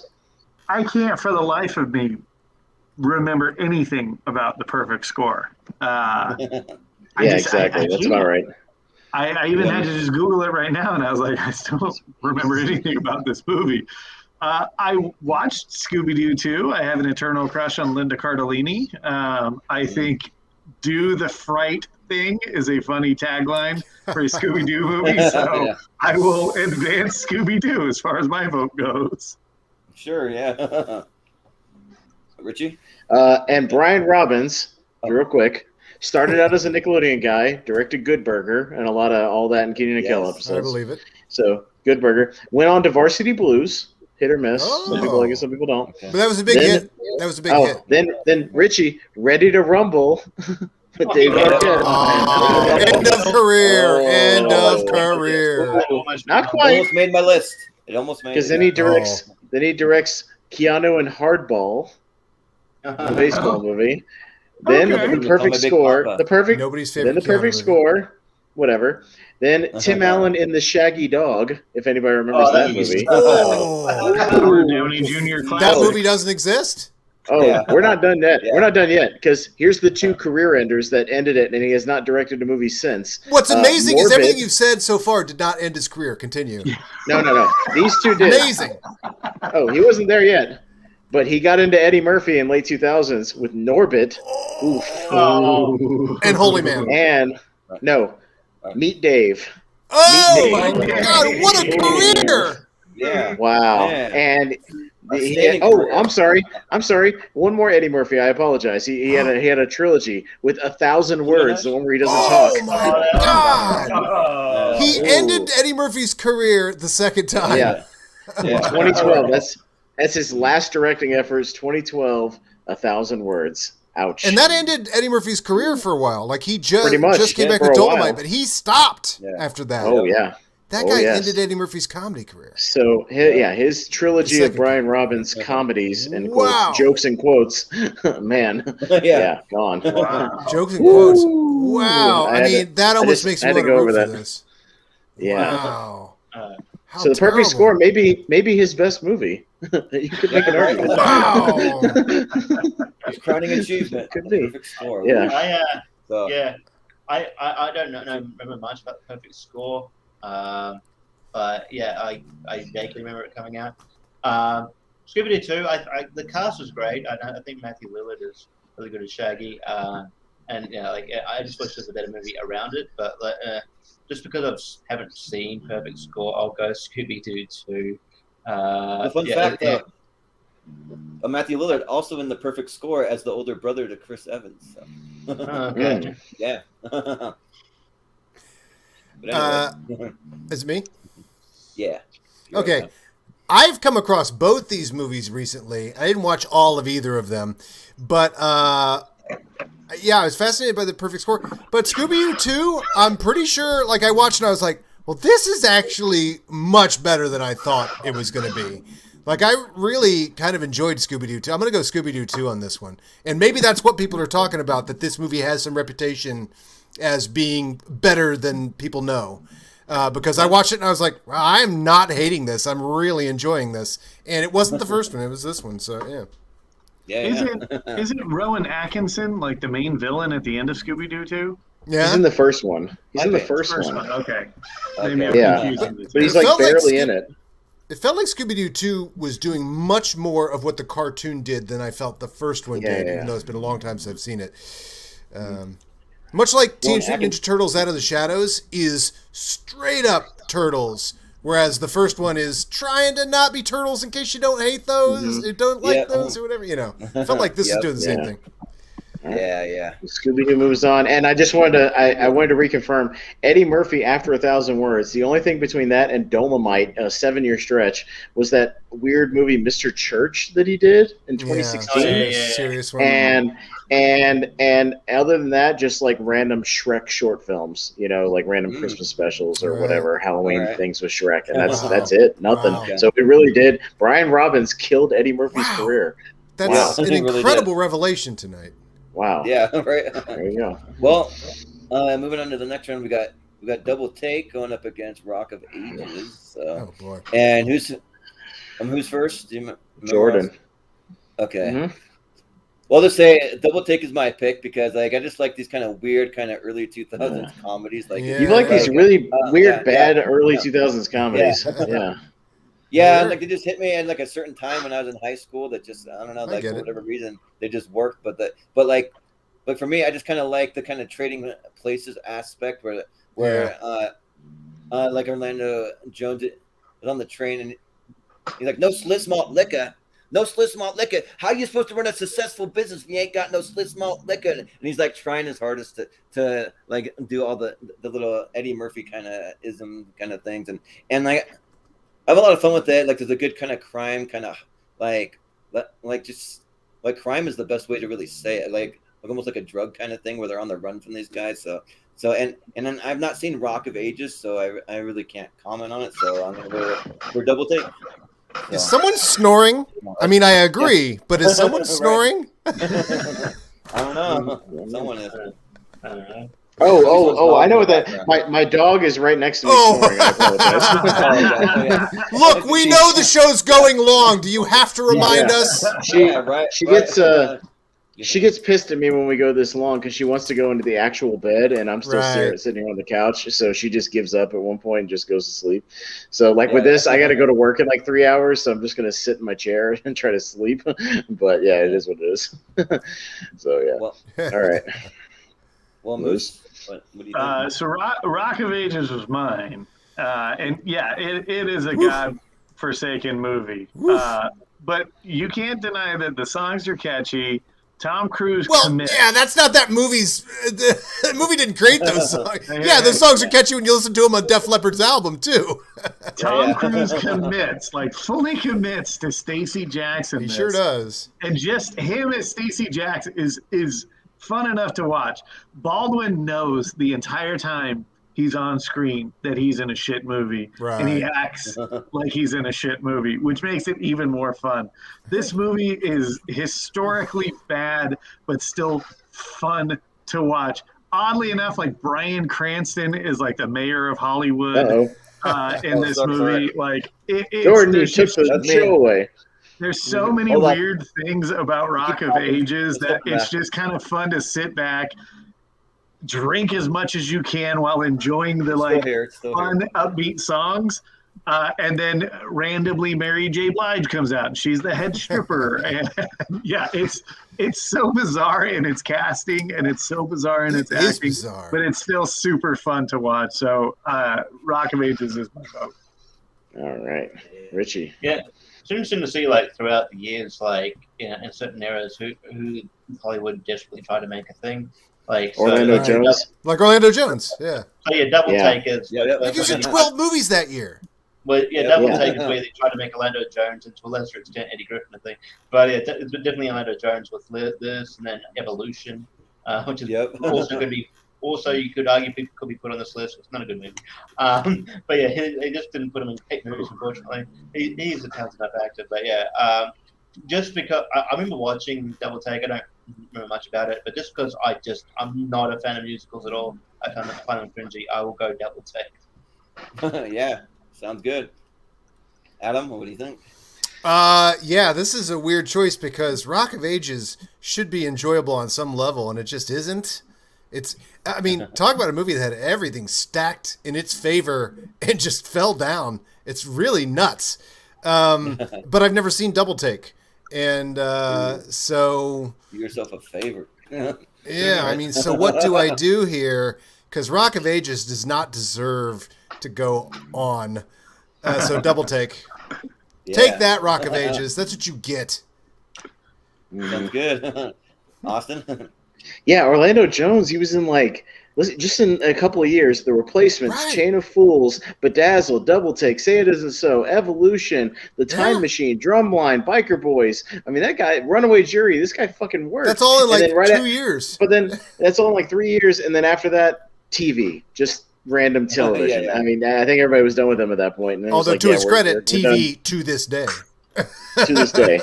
So, I'm sorry, Adam, what did you vote for? Rock of Ages or Double Take? I went Double Take just to spite Rock of Ages. Gotcha. Nobody should take pleasure in that movie. I haven't seen Rock of Ages. I've avoided it, but I saw Double Take in the theater, and I was bored. You'd be amazed at how not good it is. That movie. It's very boring. Like, Orlando Jones is trying really, really hard, and Eddie Griffin's trying really hard and just nothing works. Like, Yeah. and I'm somewhat a defender of Eddie Griffin a year later with Undercover Brother. I think it's kind of an underrated, fun movie. But like Double Take is not good. So I'll vote for Rock of Ages just because I don't like Double Take. But I think even oddly enough, I think Double Take wins. Yeah. Even though it's not good. Well, we can't tell. I picked this one for more for Eddie Griffin because I also had the new guy on there, which also has Eddie Griffin. So. Undercover Brother is funny. It's like a Black Austin Powers, and it's actually really Yeah, funny. Like, it's a really fun movie. That looks Undercover Brother's good. good. It's fun. Very It's actually enjoyable, legit at fun. least. Dave Chappelle's very funny in that movie. It's actually, I recommend it. But Oh, boy. we have Fantastic Beasts and Where to Find Them going up against House of Wax. So, Moose. Right? Yeah. So of the later Wizarding World movies with the Fantastic Beasts and Where to Find Them and Fantastic Beasts and Crimes of Grindelwald, I mean, Fantastic Beasts and Where to Find Them is the better of the two movies, and it's actually not terrible. It's not a great movie, and it's not as beloved as, the Harry Potter series is. And truth be told, I only last year just watched the entirety of the Wizarding World. I had only seen the first and second Harry Potter movie. So this is coming from a fresher perspective for, of a 39-year-old man Don't mind me. watching these movies. And there are elements of Fantastic Beasts and Where to Find Them, especially the character of Joseph Kowalski, that I just find fun. The nomad that kind of is existing in this world. House of Wax is bonkers. Yeah. It's a bonkers movie. It belongs on this list. House of Wax. Yeah. Yep. Yeah. Mhm. Richie? Yeah, House of Wax is my pick. It's got like all the sort of the bigger names. It's very of its time. From the cast, it's like a very it's very like 2000. It's very mid 2000s. Very CW. Yeah, very exactly. CW. You got Chad Yeah. Michael Murray, Alicia Cuthbert, Paris Hilton. And like it's honestly I don't know. Paris Hilton's death is still fucking. It's like when she gets the axe through her head. For some reason, that's still like it's brutal, but it's also I don't know. For some reason, I find that kill for whatever isn't great. Not that I don't mind Paris Hilton, but it was just it's. But Richie, they missed an opportunity. They could have had her get covered in wax, and as she's doing it, say that's hot. They missed a complete obvious opportunity. They could have had her get covered in wax and die and say that's hot. Like it would have been so obvious, and they missed it. Like I don't know how you missed that, and she just gets an axe in the face. It's just dumb. But also, like the deaths in general are pretty brutal. Like it start with Jared Padalecki kind of eats it. Like it's just like And I just think it's wacky, but I think it's a decent remake, to be honest. And Fantastic Beasts, I find them boring. So House of Wax. Fantastic Beasts, whatever. House of Wax. Yeah, this is the director of Jungle Cruise, which is interesting to me. And I just saw something else he directed that I'm like, I think I'm interested in this guy, and I'm just realizing he directed a lot of those Liam Neeson shitty Unknown, The Commuter, Nonstop, a lot of those like Liam Neeson generic like action movies. Right. Yeah. Interesting career, and I didn't realize it was this guy. Careers. So I'm going. He's House of directing Wax. Black Adam. He's directing Black Adam. Isn't that crazy? Yeah. So I hope that's Really. I We'll have see. good thoughts on that. Yeah, House of Wax for me. Mm-hmm. Harry Potter, can't get into it. Yeah, I'm not a Harry Potter fan at all. At all, I hate Harry Potter, except for the stuff at Universal Studios is fun. But House of Wax is like a perfect, guilty pleasure horror movie. I was there opening day. You better fucking believe I was there opening day, and I watched the shit out of that movie. It's silly and stupid, and kind of fun. So House of Wax. Who is Jared Padalecki, and why is he in all these movies at this time? He's doing this Supernatural. He's a CW guy. I mean, From it's only Supernatural? CW guys. Is that him? Yeah. Oh, okay. Yeah, and Supernatural. Well, and it was also when Chad One of those. Montgomery was he tried the movie thing, it failed, so he went back to TV. You know what I mean? They all like tried and kind of went back to TV. I mean, they tried the movie thing, didn't work out at all. So mid 2000s, man, full of them. Yeah. Oh, the Texas Chainsaw remake from 2003 is chock full of those CW guys too. Yeah, If you go back and look at that one. Yeah. Yeah. Mm-hmm. Fascinating.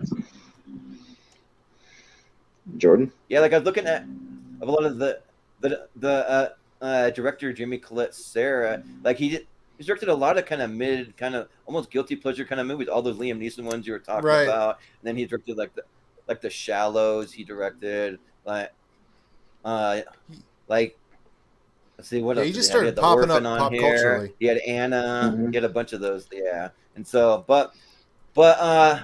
like I love Harry Potter, but I do not like any of the Fantastic Beasts movies. I've already talked They're a tough go. ad nauseam about my seething hatred for the second Harry Potter movie, where I walked out physically angry, like I just was in a really bad mood after seeing that, and this one wasn't as bad as it, but I mean like it wasn't good, like it was terrible, and the big case as to why you don't let the author of a book write the script for the movie. Don't do that. Have people who are actually trained to do that kind of thing. So yeah, or direct or any of that kind of stuff. But House of Wax though, I mean it's fine. Like it's certainly something I'd rather watch over Fantastic Beasts. So I'll vote House of Wax, sure. All right, House of Wax. Move It forward. seems like what the subject we're talking about here, like House of Wax, is that's nobody should feel. It's a great about perfect guilty liking pleasure, but you're not Right. great about it. But like, and it's funny. It's one of those movies that like Scream Factory puts it out on Blu-ray because it kind of has sort of a following. But it's like I wouldn't plunk down $25 for it. That's for damn. Oh God, fucking White Chicks, Jesus Christ. Oh boy. Oh, fuck me. Wait. Who Jordan, likes? why'd you do Jordan? But who likes Jordan this? fucking put this on his list because he loves White Chicks. Really? Yeah. I wouldn't say Holy love it, shit. but I'd say like it. Yeah. Is anybody voting for White Chicks I have fun besides with Jordan? I might just don't like Suicide Squad that night. Really? Yeah. See, there's other people that actually like it. I'm not the only one. No, I like Suicide Squad, but I shouldn't. I know. Yeah, I do too. I like Suicide Squad, but I shouldn't I like too. Suicide Squad a lot. Mm-hmm. It really grows like on the me. I Wayans mean, it is brothers, some terrible storytelling. Yes, Yeah. absolutely. I mean, When just the Cara worst. Delevingne is doing this, come on. Yeah. But it's still fun to watch. And I don't even know how they ended up telling the story the way they did, which is the only bad way I could think to tell that story. I'm like, how are you messing this up? Super villains, and then they end up doing good. Where'd that story go? Yep. Now let's have them sit in a bar for a half hour and bitch. Like, what? Yeah, Where did that choice come in the... Sure. But it's still better than White Chicks. Yeah, it's way better than White Chicks. Yeah. I just like White Chicks because Look at that I'm poster. a bit of a Wayans Brothers It's fan. just And then tell us why you also like White Jerry Chicks, Bruce, and then we'll put Suicide Squad Yeah. through. Get it out. Yeah, we'll get it out, and then we'll move Let us be Suicide your Squad on. psychiatrist here. Mm-hmm. It makes me laugh, and like I don't know, like it makes me laugh, then I'm going to vote for it. So yeah, I mean, Good even enough? though they're doing horrible impressions of these white chicks, I mean, yeah, it's still They funny. look like So, burn have a victims. fun time. Dude, Yeah, it's, right? it's nightmare. It's nightmare fuel. That really fucking is. makeup is like some shit out of like a not fucking supposed to horror look movie. good. It looks like Not something the out of point, House though. of Wax, like the fucking mannequins or some shit. Kind of true. Yeah, Yeah. it's a guilty pleasure. So, but All right, put yeah. Suicide Squad there. Let's save some time. Come on. sure. You're the only one voting for that shit. Yeah. All right. Marked. Yay. Fun for Troll 2. We'll see. Oh my god. Oh my gosh. Oh my god. But I think Richie, I think Troll 2 is overrated as a bad movie. Yeah. Oh, I don't. yeah. It's fucking Isn't that amazing. enjoyable? Yeah. Oh, goddamn right. Is it, Yeah. Well, is it me? yeah, it's Yeah. Okay. I actually I remember, like, I know that The Watch got a lot of hate for it, and that's probably one of the reasons why Richard Iowati hasn't acted in like much movies since. Like it was like such a movie was such a kind of a failure. But I thought it had its moments. I don't mind the watch as much as other people. But yeah, Troll 2. Yeah, I don't know. It is like one of the more iconic bad movies. And you can definitely, if you go with, if you know that going in, you can have fun with it. I think I know where this is going, but I'll go to watch. But I'm sure Troll 2 is getting through. Yeah. Yeah, Well, Adam? I mean, What do you think? Troll 2 obviously got his reputation as the best worst movie, which we all know the best worst movie is Staying Alive. But I don't get anything out of Troll 2. I feel like it's a rather forced love of that movie. I don't get it. The watch is terrible, but they're all kind of like all three of these main actors on autopilot. We're like, hey, we're all here cashing the check. Are still turning it in. They're all doing the minimum. They're doing the minimum Ben Stiller, the minimum Jonah Hill, the minimum Vince Vaughn. And you know what? Those guys are that good. It's like, it's very watchable, I consider it. So I'm going to watch. Yeah, Austin? Dude, Troll 2 is my pick. I adore Troll 2. Come on, it's a movie, Troll 2, that has nothing to do with Troll 1. Yeah. It was made by an Italian crew that didn't speak English, with these English-speaking actors that didn't know what the fuck they were doing and had no idea what to do with the material. It's amazing to watch, especially the story behind it, and it makes for an incredibly bad but really fun movie. I mean, there's a lady who does a sexy dance with a corn cob. I mean, it's incredible. It's incredible, and I mean, they sell warm milk out of the store. Like it's amazing. Troll 2, I love everything about it. It's as horrible as it is. Troll, and the watch is just bad, boring to me. Like that's I true. Was I could change my mind. Bored to tears on watching that movie in the theater. Like, and the fact that they had to change it from like neighborhood watch to just what's the watch? What does that even mean? Like when you're going to the movie, like it's a bad title. Named. So yeah, Troll 2. Jordan. Yeah. For me, like, I watched Troll 2, and I don't really get it. Like I didn't like it. I thought it was just bad. There's nothing I really enjoyed that much. The watch, it does have its moments that actually do make me laugh, like the whole Jonah Hill thing. When he's like, see my lips and hear my words, like, and he's like doing the little puns over and over again like that. That was making me laugh. And then also, I'm a big fan of Richard Ayoade. Like, I think he needs to be in a lot more things. Like, he kind of has a more kind of dry sense of like that, like British humor, but he's really good. So for that, I'll vote for the watch. I'm not a huge fan, but I do enjoy it. So, so the watch was my pick because you have, to Adam's point, you have these three great comedic actors on autopilot. I can just see the director back there like this.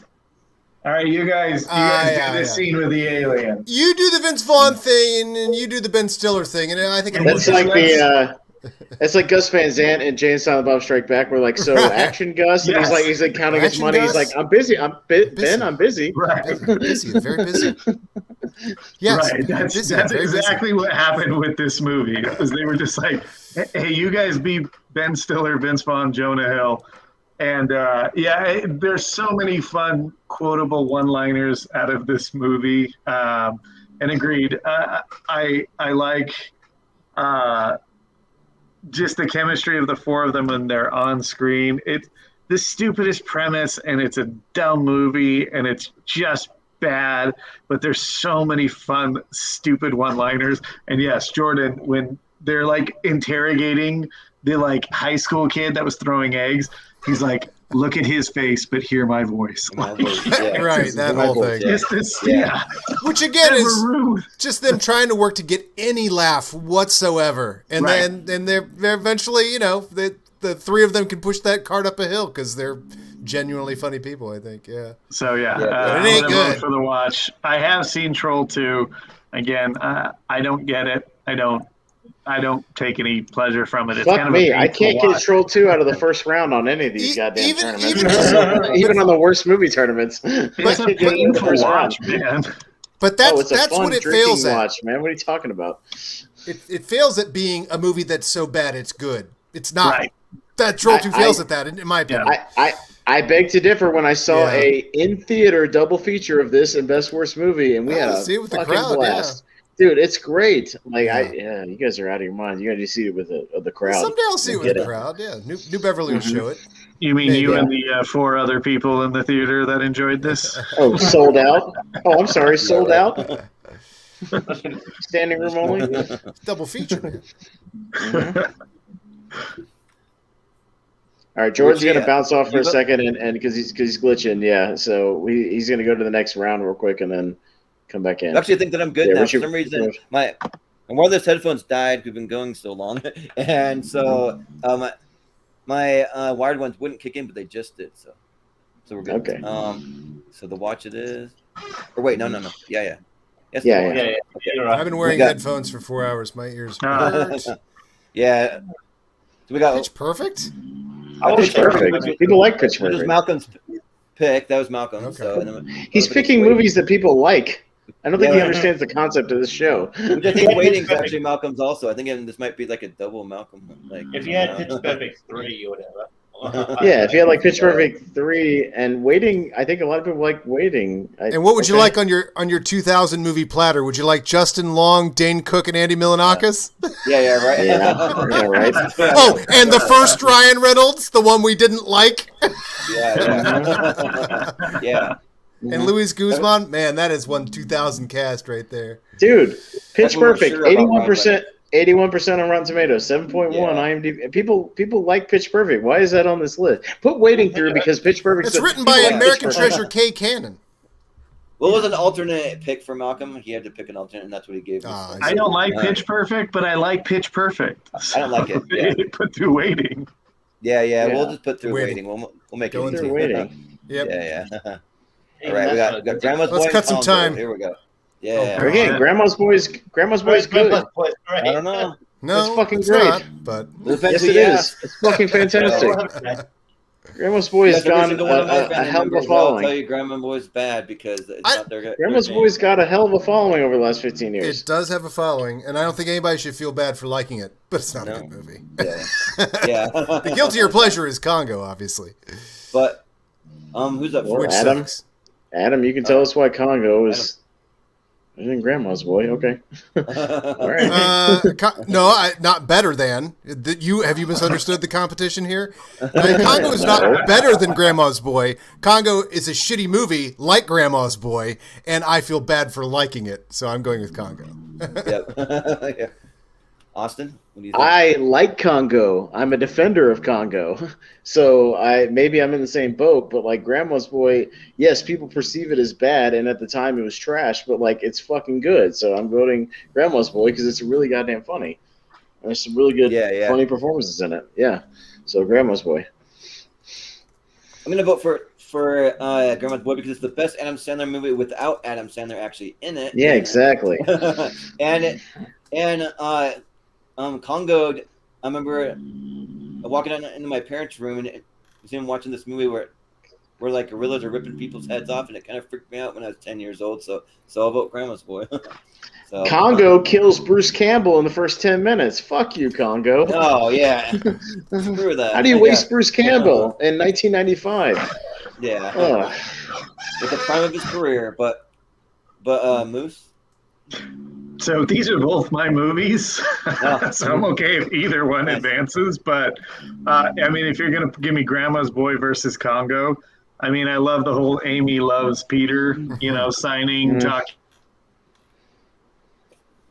chimp. But I gotta give it to Grandma's Boy. Yeah, Shirley Jones, agreed. Brian Nussbaum, Shirley Jones, Partridge Family mom.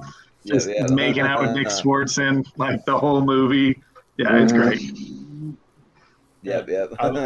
Anybody ever heard the Bruce Campbell quote from about Congo? He's talked about it at a convention. I can't remember what he said. I but have yeah, it right here.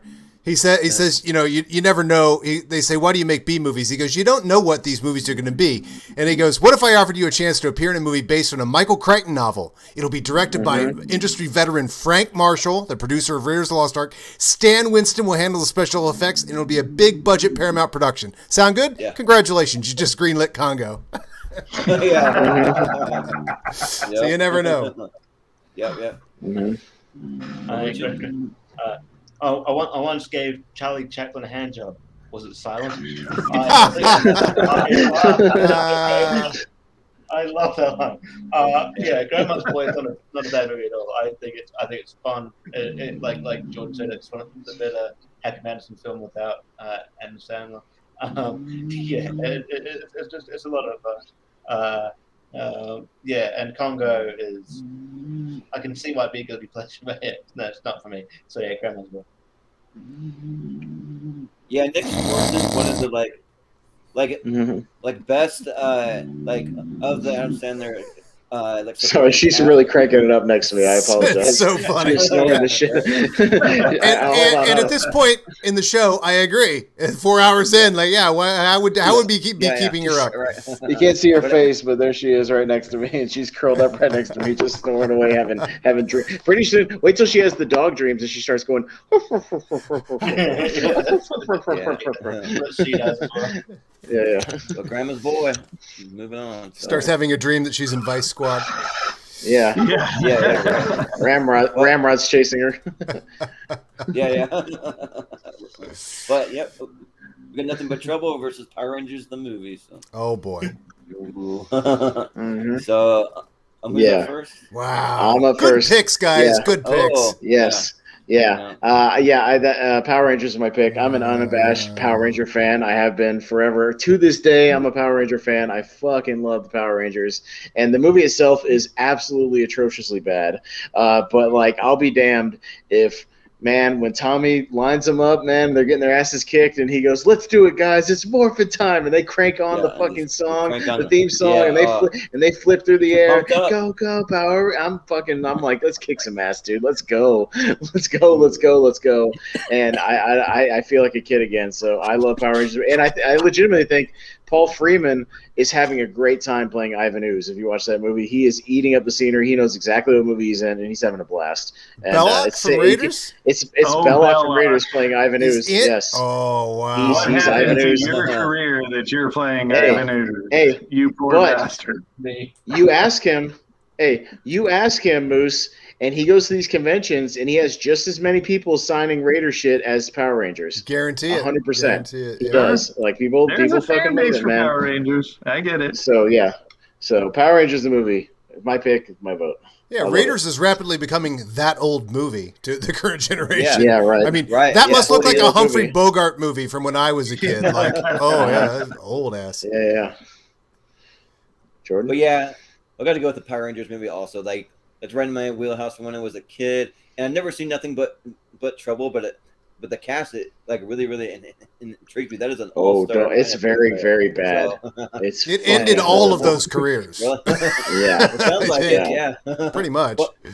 But Well, I've met every single one of the original cast members of the Mighty Morphin Power Rangers, except for the Yellow Ranger, who unfortunately passed away. But I mean, I've been to so many conventions that they're all circulating all those conventions, so you get a chance to meet them, and it's a lot of fun. I mean, not going to say that I love it, because I'm only a fan of the original iteration of the Power Rangers. Anything after the maybe the second iteration, I'm out as far as Power Rangers go. But for the original cast, I'm down. So I'll go Mighty Morphin Power Rangers. Moose? Nothing But Trouble was my nomination. Dan Aykroyd directed.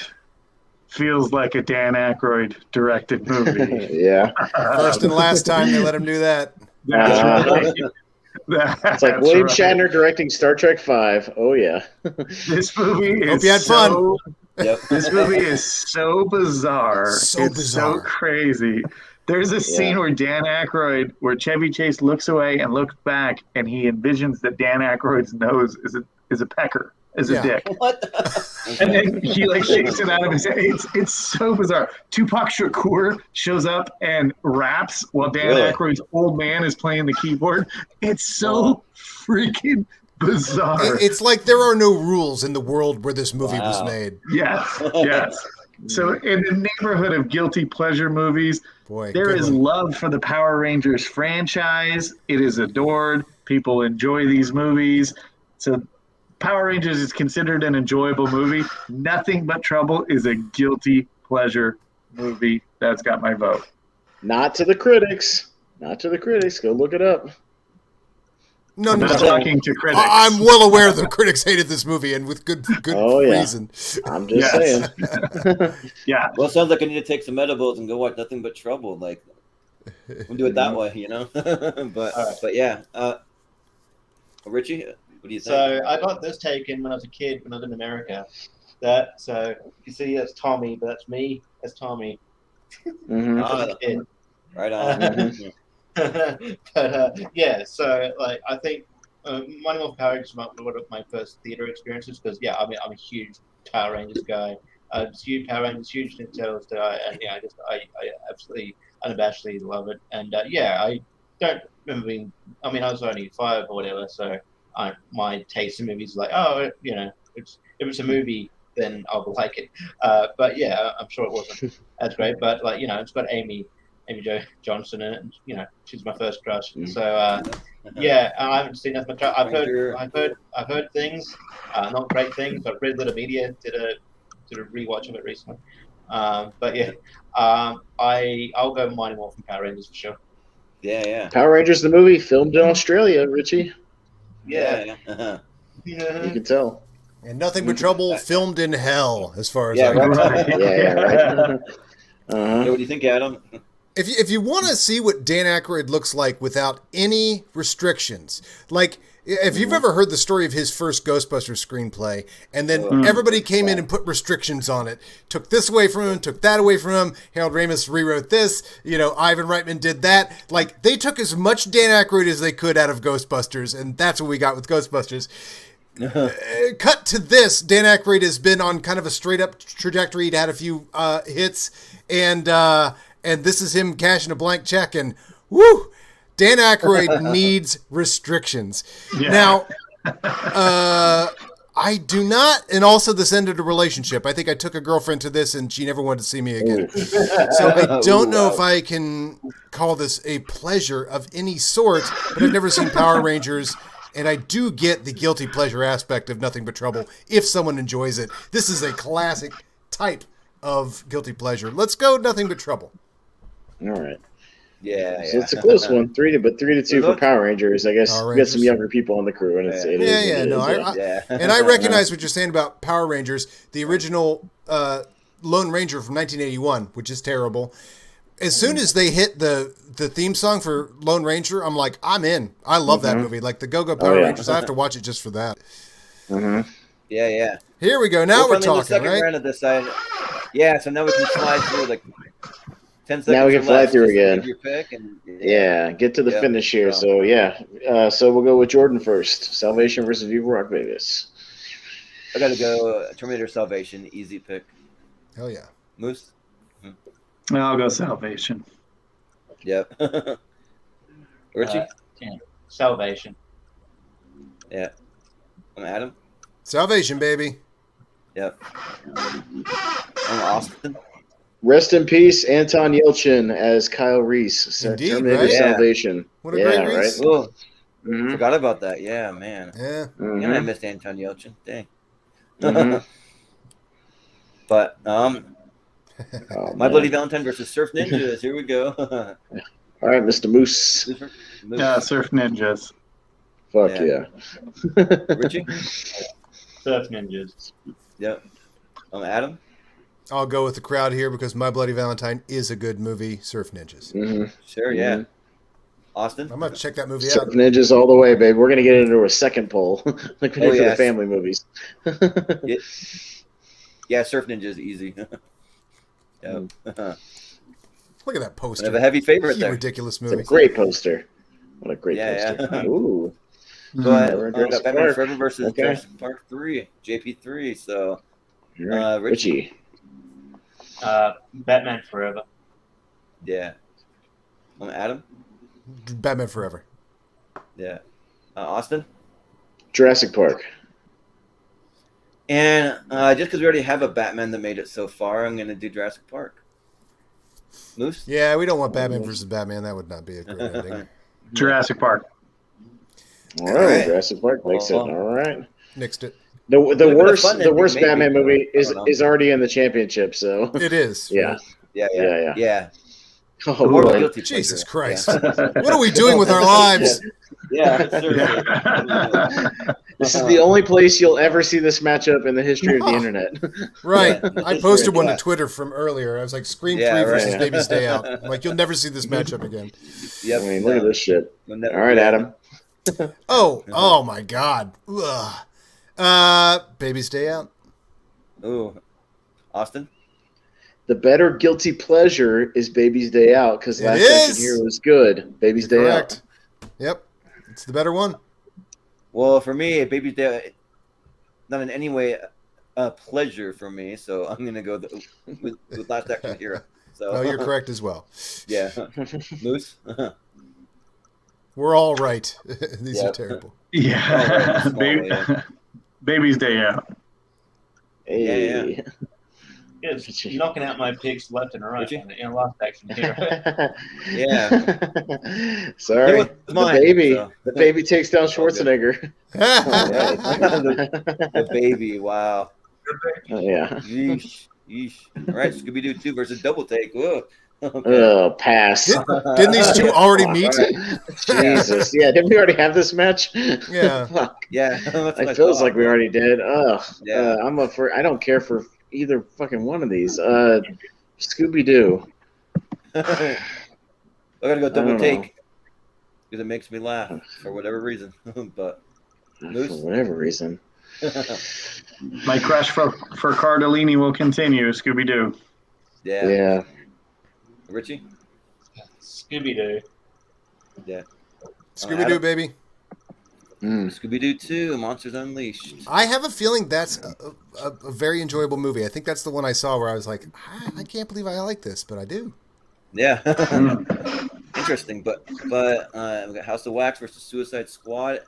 I guess I'm up first, right? Yeah. Yeah. Well, I hate both of these movies, so We got I'll fuck just go, Suicide Squad. yeah. Probably I'll have to go with House of Wax, I think. Yeah. Moose. No, I said that, but I'm still going to vote for Suicide Squad. Oh, sure, yeah. I'm Moose. not, so. Yeah, I'm gonna go with the Suicide Squad too. It's still somewhat of a superhero movie. Yeah. It has Ike Barinholtz in it. How bad could it be? But yeah, right, there we go. Knocking at me. House of Wax. Yeah. Adam, still going Suicide Squad? Ike Barinholtz, Suicide Squad. Sure, yeah. Austin? I don't feel guilty for liking Suicide Squad, so House of Wax. Oh, so Oh, good criteria. right. Good criteria. That's the way this shit comes down here. Yeah. Yeah. House of Wax is a mediocre horror movie that I like more than I should. So House of Wax.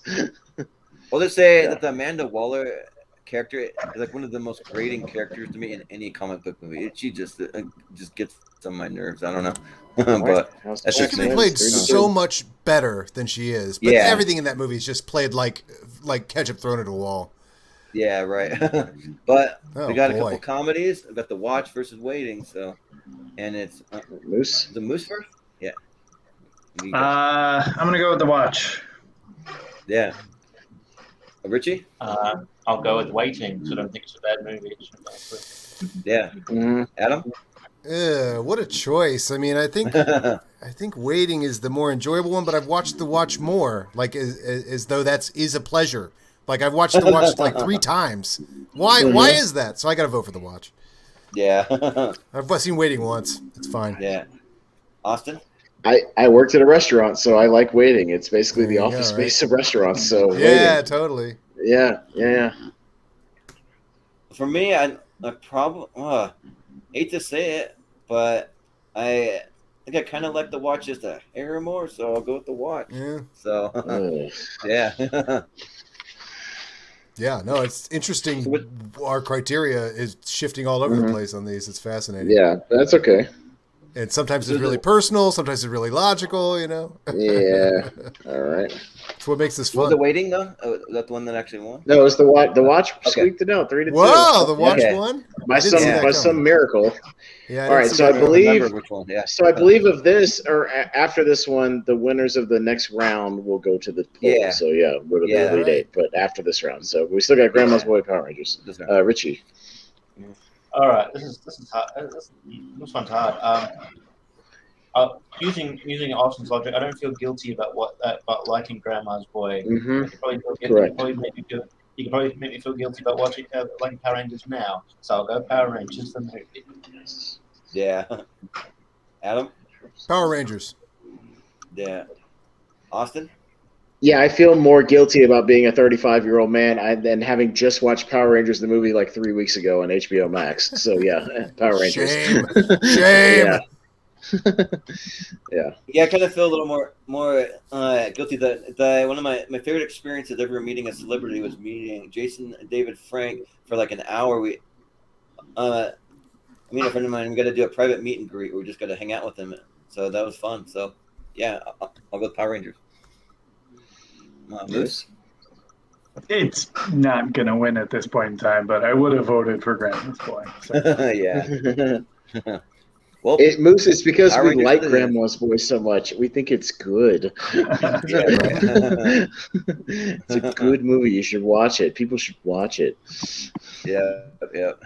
All right. So I believe the winners of this round will make it into our poll, into the Elite Eight, along with the 4 we had earlier. So choose wisely. All right, Adam. Yeah. Terminator Salvation versus Surf Ninjas. Jess, I can't believe we're still going. Yeah, right.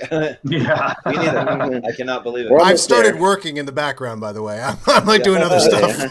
Yeah. Hey, it's 1:37 in the morning here. I have to, quote unquote, wake up for work at 4 a.m. So, Gotcha. Have fun with I'm that. traveling for work, so I'm in a hotel room right now. Yeah. Oh, yeah? Wait.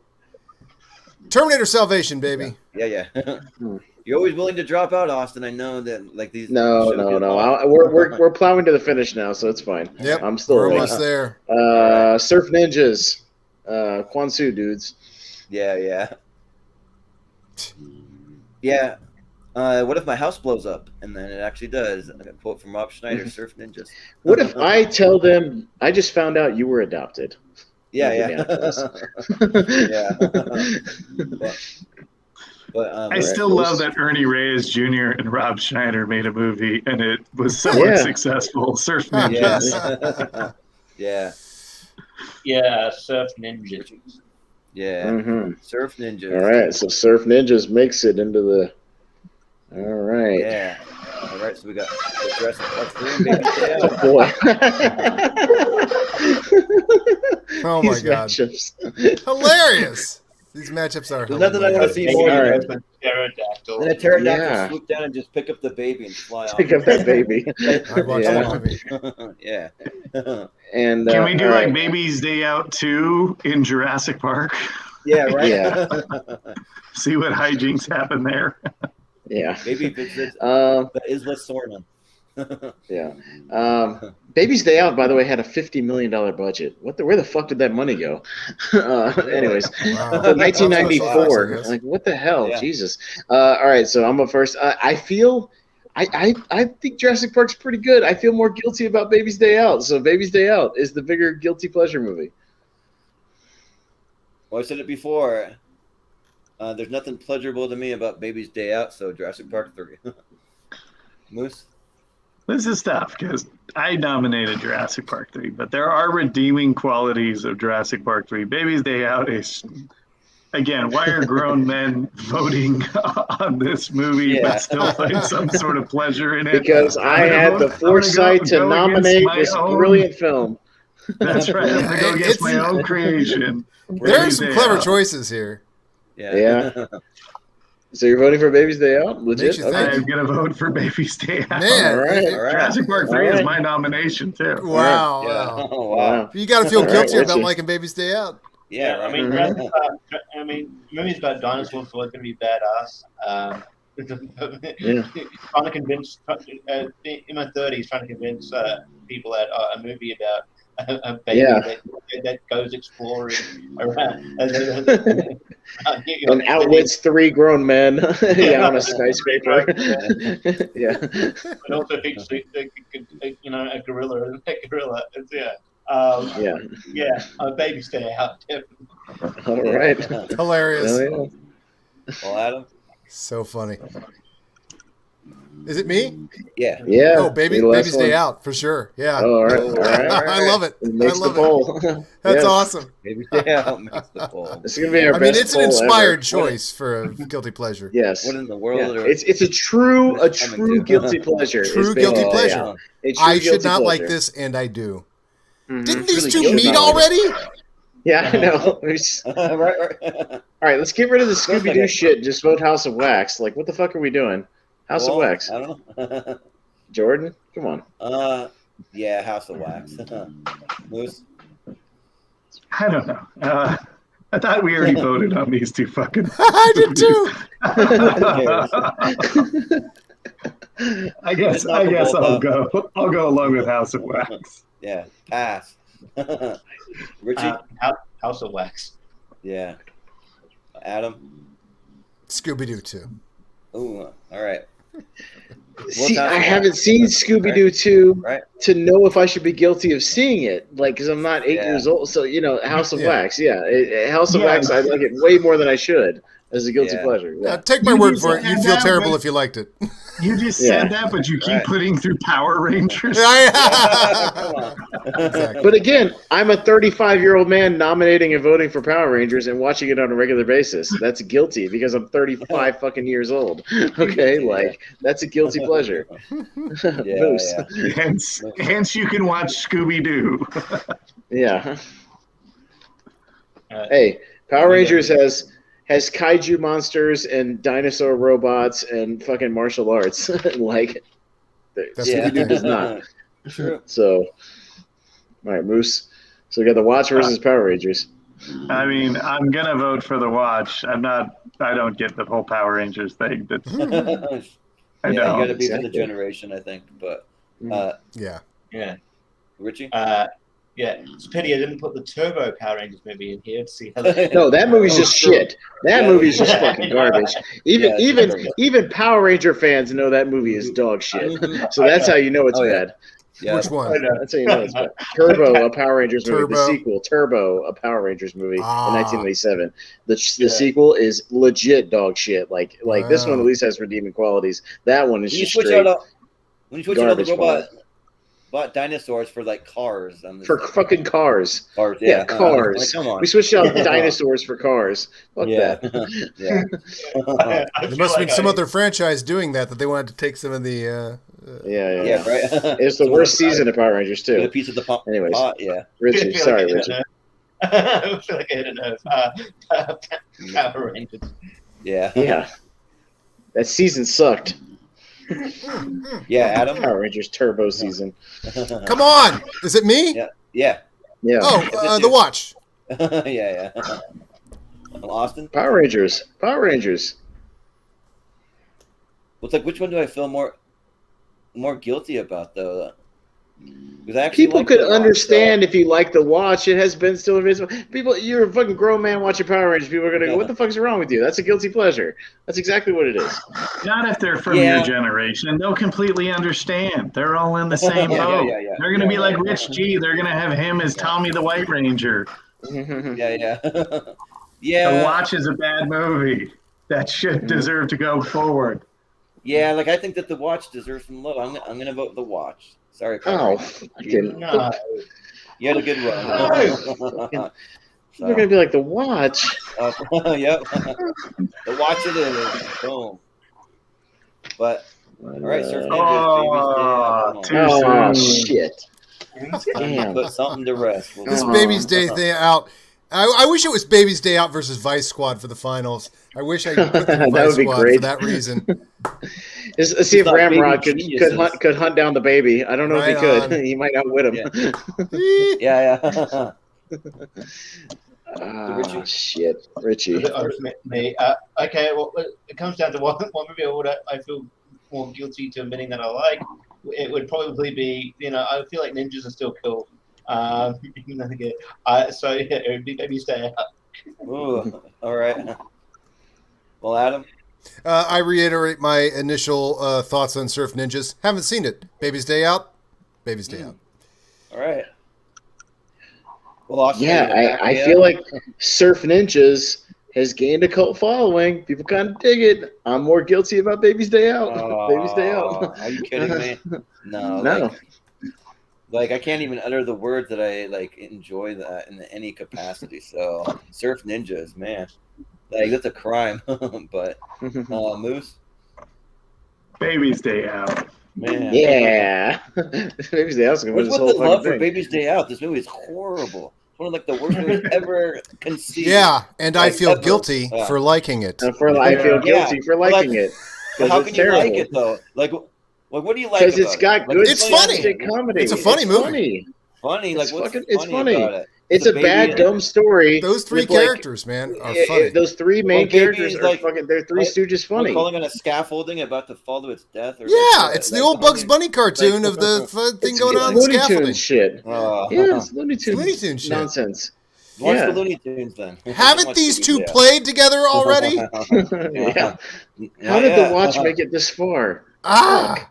How did I House of forgot Wax about that make it this movie. far? Won't die. I forgot about the watch a week after I saw that movie. in the Right! theater. I forgot it can't believe existed. our Fuck. lives are filled with the watch right now on Baby's Day Out. Ugh. Most people forgot about House of Wax. Maybe not you, Austin, but most people. I didn't. I'm a horror guy, so I didn't forget about House of Yeah. Wax. I forgot about the Yeah. watch existed. Adam. Yeah. Well, no, you're correct. The watch. Haven't seen House of Wax. Fuck. And you're still gonna keep going. House of Wax. The watch sucks too. That's hilarious. Yeah. Forgot about for the watch too. Sorry. What the fuck is going on? What is going on? Moose? Gotta go for the watch. How did the watch go. get this Oh, fast? Baby, go watch the Oh watch. man, it's gonna be Amazing. finals. Here we go. I did not even remember this and Baby's Day Out existed until tonight. This is so funny. Yeah. House of Wax Fuck. because it's the more watchable movie. I mean, I guess you're going based on what you get. I guess I feel guilty about watching The Watch, but I don't even like The I would Watch. rather watch the watch. No. So House of No. I have Wax. two movies in front of me, so the watch it is. People went to go see House of Wax for Paris Hilton. Nobody saw the watch. Ah. I can't believe this is for the finals. I can't. That is amazing. This has That's made it. amazing. This is Fan now fucking worth justice. it. This is what. Yes. This is where we're at. Baby's Day. Yeah, I'm up first, and Baby's Day Out for the win. Fucking Baby's ultimate Day guilty Out. pleasure.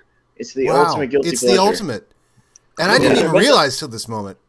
Yeah. I think it you're is. misunderstanding it. Like we're running for the one that you No, like I'm not. more. It's perfectly understood. No, Look at these because two summer movies. I feel terrible that I love yes. Baby's Day. Like I July feel. movies.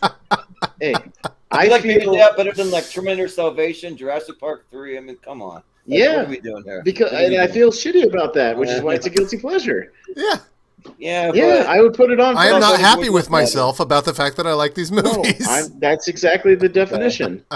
this is just, And okay. I love Well how done. we all came in with all these different, slightly different definitions of guilty Yes. pleasures. But now we know. We look at these two and we're like, that's what it is. That's the undefinable quality of a see, guilty you pleasure guys- is right here. Yeah. You guys voting for the watch. You guys voting for the watch are saying it's a good movie and you're not shamed for liking it. Baby's Day Out is a bad movie that I like, that I enjoy, that I put on, that I The Watch realize is a bad movie shit. that I like. Yeah. Yeah, The Watch is a Nobody bad said movie. any of these Some- movies are good. Let's be clear. The people Baby's on this Day Out thing. Baby's Day Out is a charming movie. I will say that Baby's Day Out is a charming movie, which is not a guilty pleasure trait. We're voting for it because it's a movie about a baby running away from three knucklehead, Three Stooges wannabes. The Watch is a bad movie that we like. Yeah. Right. Baby's Day Out's a bad movie that I like. Who's Well, same voting? thing. Can we move Yeah. on? What's going on? Who's All right, whose turn? Jordan. Man, I know all what Jordan's Go. over. He's The voting watch. the watch. Yeah. You're the watch. Yeah, Moose. Moose. Moose, go. The Watch. Rich, go. Yeah. You guys are insane. Baby Stay Out. Yeah. Adam. Baby's Day Out. Fuck yeah. Fuck yeah. I went to the Yeah. theater to see that All right. specifically. I was the only one in the theater. Okay, I saw it in the theater. I was 7 years old. Yep, absolutely. You know what also is a very good movie is Dennis the Menace, another John Hughes script. Oh that yeah, is I actually almost put that quite on there. good. I almost put it on Here there. we go. All right, that's the title. Ooh. Thank All you, right. Day. Thank you, Well- Day. You have given us this. We know what's All going right. through, so let's just do it. But no, we don't who's know gonna yet. win Let's this. just put in fucking Baby's Day Out. Come on. We don't know yet. Let's go around the horn. Jordan, what are you voting Then we for? can all hate ourselves. Final thoughts. Batman and Robin. Final thoughts, go. All right, No Moose. question. Yeah, Batman and Robin is the worst of the two of these. Batman and Robin. Yeah. Batman and Robin There we go. rules Some sense. and sucks. Well, Baby's Austin? Day Out. Why not? Who's gonna hang What on a to it great till the final very end? matchup that is. Wow. That's a fucking great final match. That's some '90s There dog you shit go. right there. That was awesome, and I believe I said this after we Batman finished and Robin. the last one. Let's never do this again, but of course I'll be back. Right? Yeah. Yep. So that'll be the end of that. My computer. Wow. That was cooperates. a journey. Get rid of this fuck. Might I suggest 32 movies Yeah, that next was a time? journey. Yeah, right. Well, we had so many people. We had had so no many idea people we that were gonna wanted to be go on this this show, long. Adam. That if we did 32, everybody'd only be able to put in like 7 movies or something, or Yeah, 6 that's movies. true. Like I it would see, be I very see. very small. Not much of a sample size see your there. point. You would avoid the 5-hour. Wow, Batman and Robin wins. Look at how far Yeah. Vice Squad got. Look how far The Robin Watch got. wins. Yeah. Fascinating. Look how far Fascinating. Baby's Day Out got. You're damn Yeah. right. Look at that. There you go. That makes me so happy. That's it. Yeah. Wow. That makes me so yeah. Now you got happy. to go out and watch Vice Squad, Adam. Oh, well, yeah. Vice Squad is absolutely. fucking amazing. Thank you for telling me the Yeah, title of that movie. But- legitimately. Yeah. I did right. not know the title of that movie that I'd seen Yeah, all Everybody these go clips out from. and watch Ramrod beat up prostitutes. I can't Yeah, believe look I'm up mad look at up you. the faces of what was it? Oh, Terror in the Isles on YouTube. Look that Yeah, up yeah. too. He is lot of Ramrod. terrorizing in that movie. He does terrorize a lot of people in that movie. He's quite Yeah, yeah. terrifying. But- He's psychotic and out of his mind in that movie. I will admit that. Yeah. We have Malcolm here too. Okay. Kind of like I have expressing his played- thing here. House of Wax. Because it's a guilty pleasure. It's a guilty It's the pleasure. definition. Right? It's a bad horror movie that we kind of like. I've Yeah. played Batman and Robin through to credits twice. Yeah. Oh yeah. Yeah. And Batman and Robin is like longer than you think it is. It's like 2 hours and 15 minutes. It's a fucking Yeah, long it's movie. it's Yeah. it's up there. It's like as Well- long as The Dark Knight. Well, I think we did some good work. Yeah. We did some good Yes. work here tonight. What do you guys think? All right, let's get our plugs Yeah, and we'll get out of here. All Yeah, right. we got a quick plug. Plugs. This, Like anybody still watching this? Yeah, right. We'll see. On the replay, maybe. We'll see. We do But, this more for for the boys. Like Richie or the wrestlers. We did it for the boys. To Yeah, pop yeah. the boys. Right. Stand-up comedians to do their sets to kind of pop the boys. Right. We have a little Well, it fun. was worth it to get to the ending here. Some very inspired choices, man. Baby's Day Out. Ah, yes. Yeah, hell Yeah. yeah. Inspired. We'll start with Moose. Where can we find you? At Big Moose Haas on Twitter.com or on Twitter. It's too late for me to plug anything else. So cheers. Well, your Thanks for mind having me will on. This was a fun one. I so badly wanted to be on this just to see Witt's fucking weird choices, and I loved every minute of it. So great. Yeah. Thanks for having me on, guys. It's always a fun. Yeah. Good seeing you. Yeah, for sure. Well, Richie, where can we find you? I love how you say you're on Twitter.com. Twitter.com, baby. Twitter.com. I'm on the interwebs. I'm on www. http:// But I'm new to this whole social media on the line thing, so Yeah. Yeah, I'll plug my MySpace profile next show. But you You can can find find me me at at Friendster. Yeah. You can find me at facebook.com, just Richie Goodacre. And then, I'm taking a 2 weeks break. I'm not going to be on here for a few episodes, but then I'll be back soon. I'll be on Rankum on Sunday, talking about 2010 spy movies, Rankum, and it should be fun. Otherwise, I'm around doing trivia here and there. So Mm-hmm. Yeah. Here. Sounds good. Well, Around. Adam, where can we find you? You can find me at The Movie Guys on Twitter, and you can listen to the Ford Fiesta podcast if you look up The Movie Guys on all your podcast apps. And we do a live show every Monday. Live show Monday, 3 o'clock Pacific time, and we just What movie are had you on up to on the Ford Fiesta? What movie are you up to on the Ford Fiesta? We've been up to More American Graffiti. Well, we've been up to whatever the one before More American Graffiti. Because More American Graffiti's been sitting in my editing thing for like a month now. We just basically took a month off. So that next Monday will be More American Graffiti, then Apocalypse Now with John Kaiser, and then Empire Strikes Back with Chance Ellison. But yeah, and every Monday we had Brad Gilmore on with a 9-year-old who's obsessed with James Bond about Brad's new book. So go take a look at the archive on that and hit the like and subscribe bell for the Monday Movie Nonsense on The Movie Guys. Sounds good. Well, Austin. There's this great scene in Vice Squad where I'm kidding. Yes. I'm trying out anymore. You had me at Fred Berry. No, I'm kidding. No, that was perfect. I do a podcast about movies with Jacob Barber, one of my other frequent guests on here. We just did our 2021 wrap-up show, so go check that out. And tomorrow night we'll be going live with Henry Confidential, aka Henry Sanchez, for our show that we do called Let's Rank Stuff, where we don't really have a numerical format or anything like that. We just pick a topic and rank them. So for this one, we're doing the Rambo franchise. So we're going to be talking Rambo, and nice. So we've already done, so that's only 5 movies. So we're just going to be ranking 5 movies, and maybe the cartoon series. We could throw that in there, make it 6. We could, yeah, but we'll see. But yeah, we've done the Saw franchise. We've done Rocky. We've done Christopher Nolan, a bunch of stuff, Tarantino. So check that out. That's it for me. Right on. Yeah.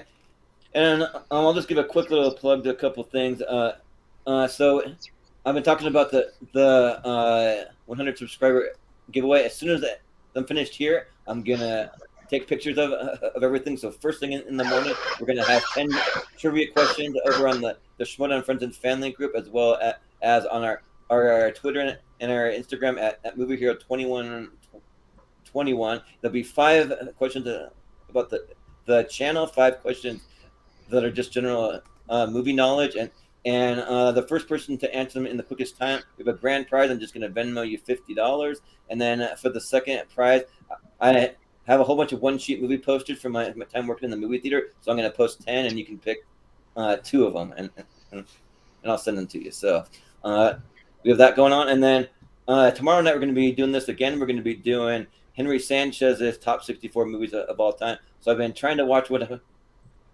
can. Like, he's been pretty adamant that I watch them all. I do not have time to watch them all, Henry, but I'm going to watch as many as I can. I didn't either. I got the 7 out of 12. Sorry, Henry. Yeah. I did what I could. There's only so much time in the day. Yeah, I got only so much time I got in between sleep and work. So this is what it is. 1 a day. And Vice Squad. I'm rewatching Vice Squad. I actually rewatched Vice Squad for this. I had to. It's like that. I had fun, and then I took 5 inspired showers choices after. tonight, everybody. Man, yeah, some good stuff from Vice Squad to Baby's Day Out. Oh yeah, nailed it. Just nailed it. Yeah, and just a couple quick rapid fire topics we have coming up. We're going to be doing the best basketball movies of all time. We have our top 64 most recent Oscar Best Picture nominees. We're going to be talking about the last 64 of them.